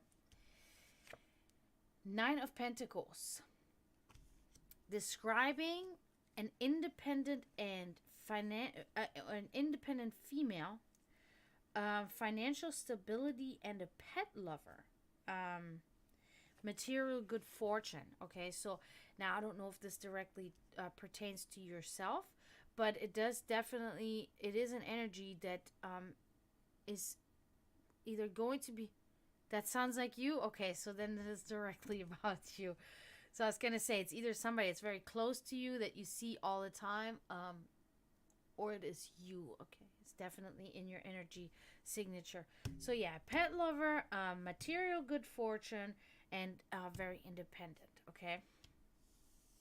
Moving forward. However, caution to this tale. The Magician inverted here. Somehow you have put your gift to ill use, in a sense. And there's a lack of imagination, confusion, uncoordinated efforts, and unable to learn new skills.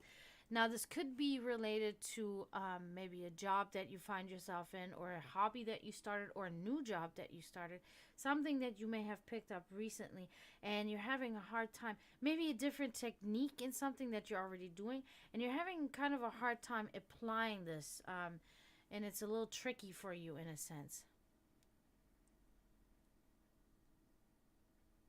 No, that was not him. Mm-mm. Mm-mm. Nope, definitely not him.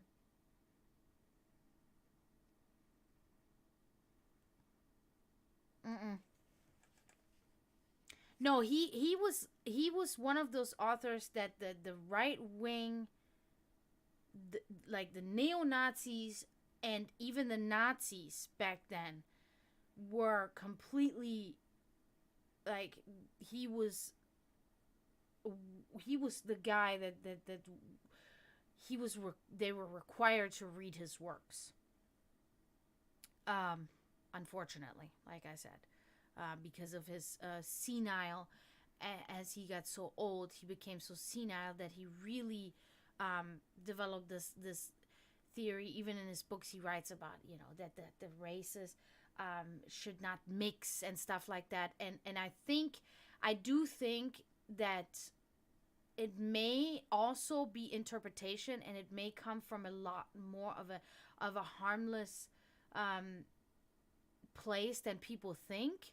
But of course, Nazis always like to have ammunition and say, see, that guy said it too. You know what I mean? So then it can be totally blown out of proportion. But it's unclear, and I don't, of course, agree with it. I agree that everybody should do whatever they want in that sense. If you have a preference on who you're going to reproduce, because he specifically says, like, it should not be. He doesn't actually specifically even say it like that, but he says that, and he also doesn't say that the Aryan race is above any other race. He doesn't say it like that at all. He really just hints at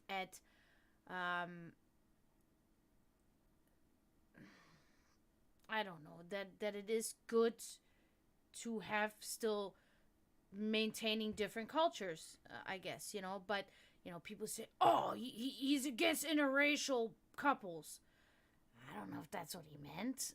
I hope not, because I think that's fine, because like I said, I don't care. Do whatever the fuck you want. I always hate that. Like, why do I care if there's, an interracial couple that I don't know? Like, why, even if it's my friend, like, I don't care. Like, if they're happy and everything is perfect and they love each other, then good. Then let them. Why does this concern other people? That's what I don't understand. I don't get that. Why does it concern you what others do? Why does it concern you if a woman wants to be a man or a man wants to be a woman? Why does it concern you that a woman wants to have an abortion? You've never seen that woman. You don't know who that woman is. Why does that concern you? It's so fucking idiotic.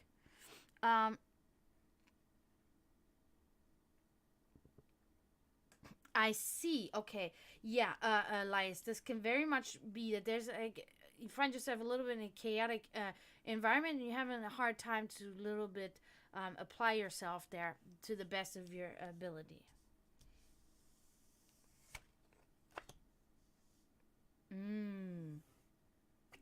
The Hanged Man inverted. Because it's not normal. I'm an old, fat, white man that's afraid of change. I know, right? It's fucking ridiculous. Because that's mostly the people that are saying that. If you ask a woman, even an old woman, a lot of them are like, I don't really care. Some of them be like, well, I don't think it's right. Why? Because my husband says it's not right. Yup. So the Hanged Man inverted. Talking about you kind of letting time pass by on instances in your life, and you're having a hard time with missing opportunities, and you're indecisive about something, or maybe about multiple things, but you're having a hard time with yeah, you're kind of maybe because you're working a lot, that a lot of things slip out of your hands. Okay, maybe I think also can lead you to be a little bit forgetful, and therefore you're missing opportunities, and you're not able to decide on certain things because you have a lot of things on your mind. Okay, so just kind of a reflection what's going on in your life right now, and it seems like there's a little bit stressful, but it's keeping you to be in good shape ultimately. So that's what we can see. That concludes you, Elias. Thank you for coming in. Good to see you. Very good to see you.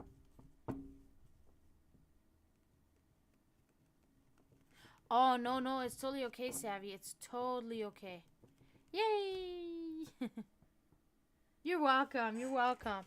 And I'm still going to find out who's this author.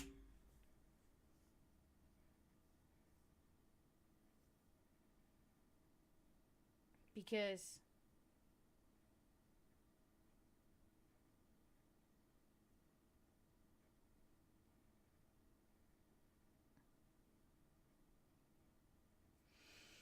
Mm-mm. Nope. He was like in the 1800s or something, I think. Charles Morris keeps coming up. You know, I could just go downstairs real quick and look, and that's what I'm going to do. Don't run away. I'm just going to look, and I'm going to tell you.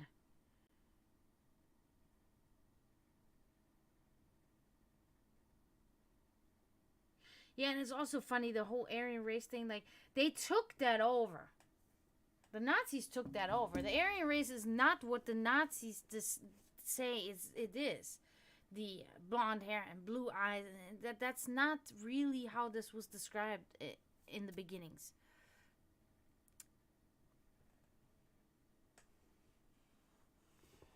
Maybe go in life, but I probably won't. Okay, hold on 1 second. I'm going to go down there and I'm going to look at that book.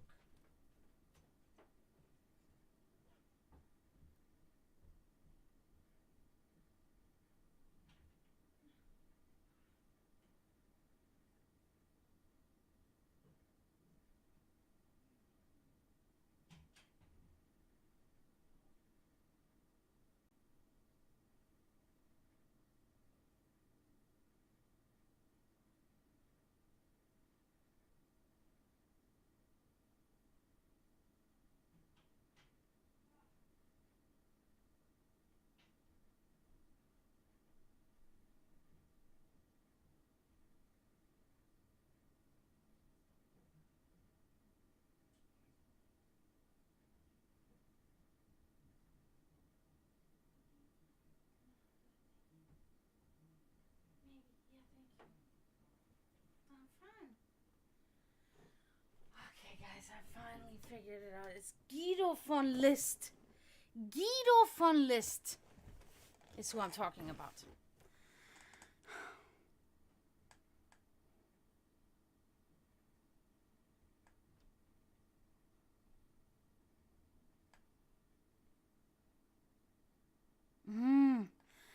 Well, now I gotta research all these authors and buy all the books too. I'm never gonna live long. Look at my hair.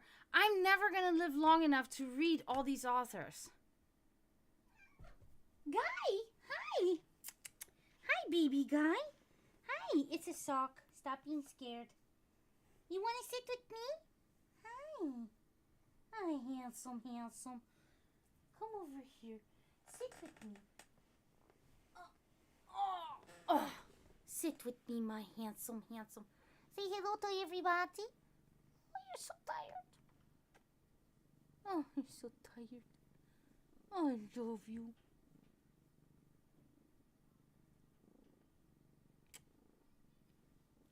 My handsome, handsome.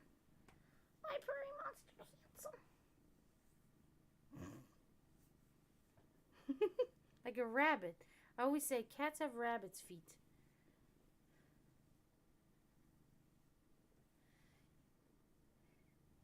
Yeah, I never read him.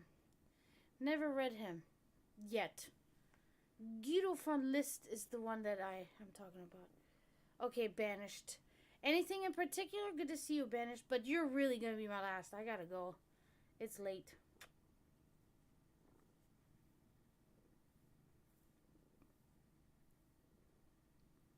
Oh, nice. Scientific speculation? Explanation? Or... Okay. Hey, guy, I know you love me, and I know we cuddle and everything, and you want to sit here right now, but you gotta go. Pretty monster, man.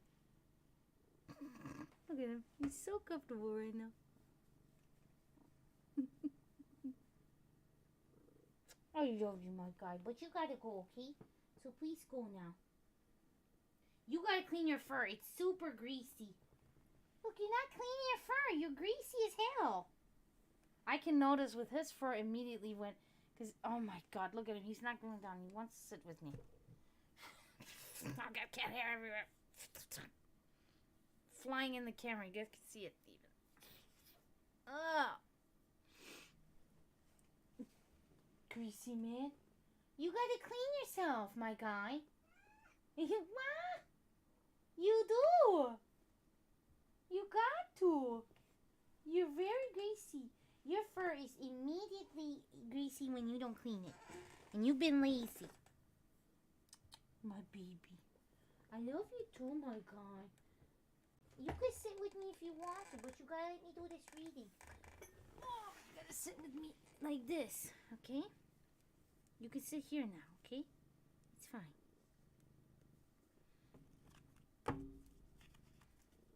Handsome, handsome guy. My handsome. I know, I love you too. I love you too. Okay. Now you're leaving voluntarily. That's good. All right, unconfirmable. Have a great night. Gute Nacht, Wenrich. Danke. Schön, dich zu sehen. Bis zum nächsten Mal. Oh, okay, banished. I'm doing it right now. We all need to sleep. And yes, he's the Panther King. He's officially the Panther King. I call him that. He's got his own story. King of the Panthers. I got a Tiger King, which is Georgie. I got a Lion King, which is Björn. I got a Tiger Queen. I got a Panther Queen. I got a Lion Queen. No. Actual tiger. And he's the king of all tigers.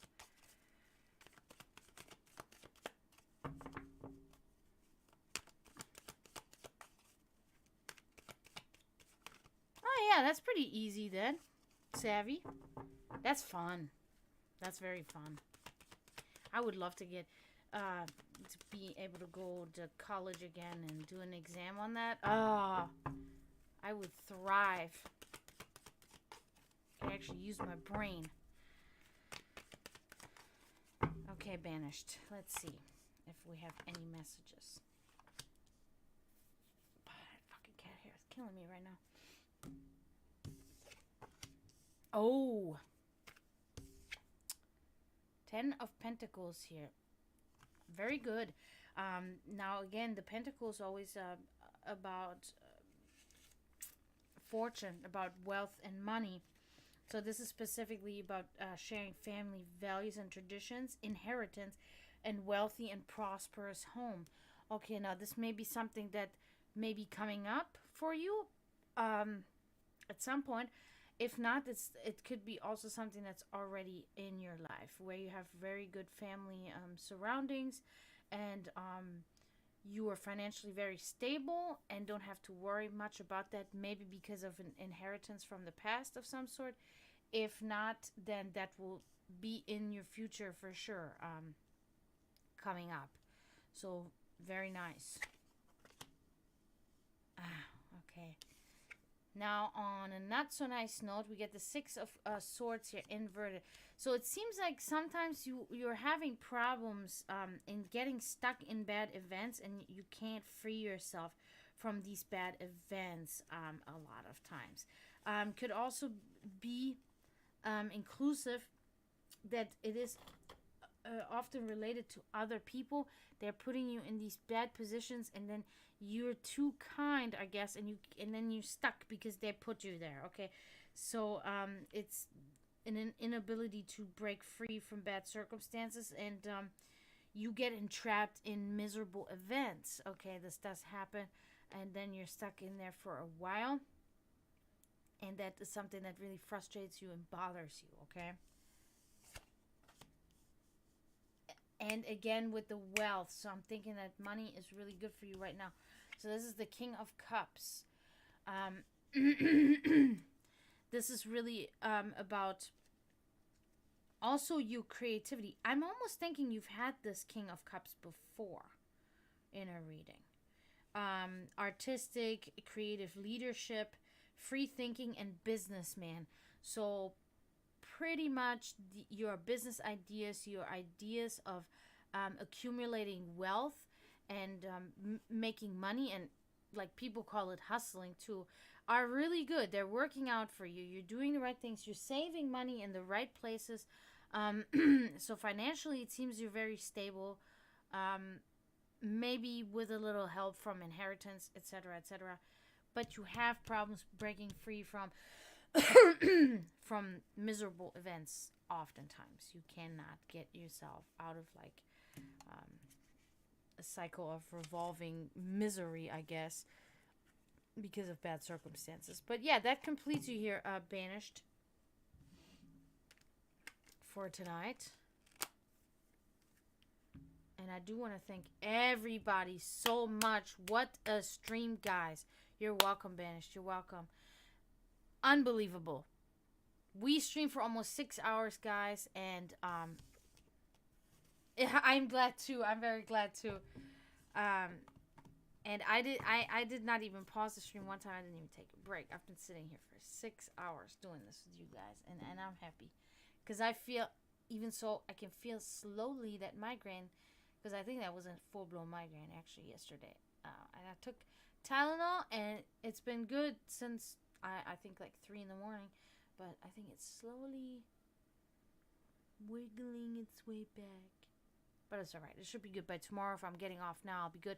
But I do want to say, everybody that was here, so amazing. We had Kenjin. We had Savvy. We had Serenity. Real Banished. Lias Cloud. Then thank you for the new follower. And Scooby wasn't here. What? Well, Vanlish was here. I don't know if I just said that or not. But my new followers, Silky Dino Socks, Bon Bon, Blueberry Bleach 23, Peachy Cookies, Unconfirmable, and Princess. Thank you guys so much. It was an amazing stream, and I'm so, wow. I'm so, I can't believe it. I really can't believe it. Oh, and Emily. Yep. Emily was in here too. So thank you guys for being so active in stream and coming to see me today. What's tomorrow? Oh, I'm definitely going to be back tomorrow because I'm off Tuesday and Wednesday. So, all the way in Africa there, Unconfirmable. Love it. Yeah, so until tomorrow, don't forget to mourn those in spiritual turmoil. People that have trouble finding their own spirit and all of these things. And until tomorrow, I say tschüss, zdravo, and bye.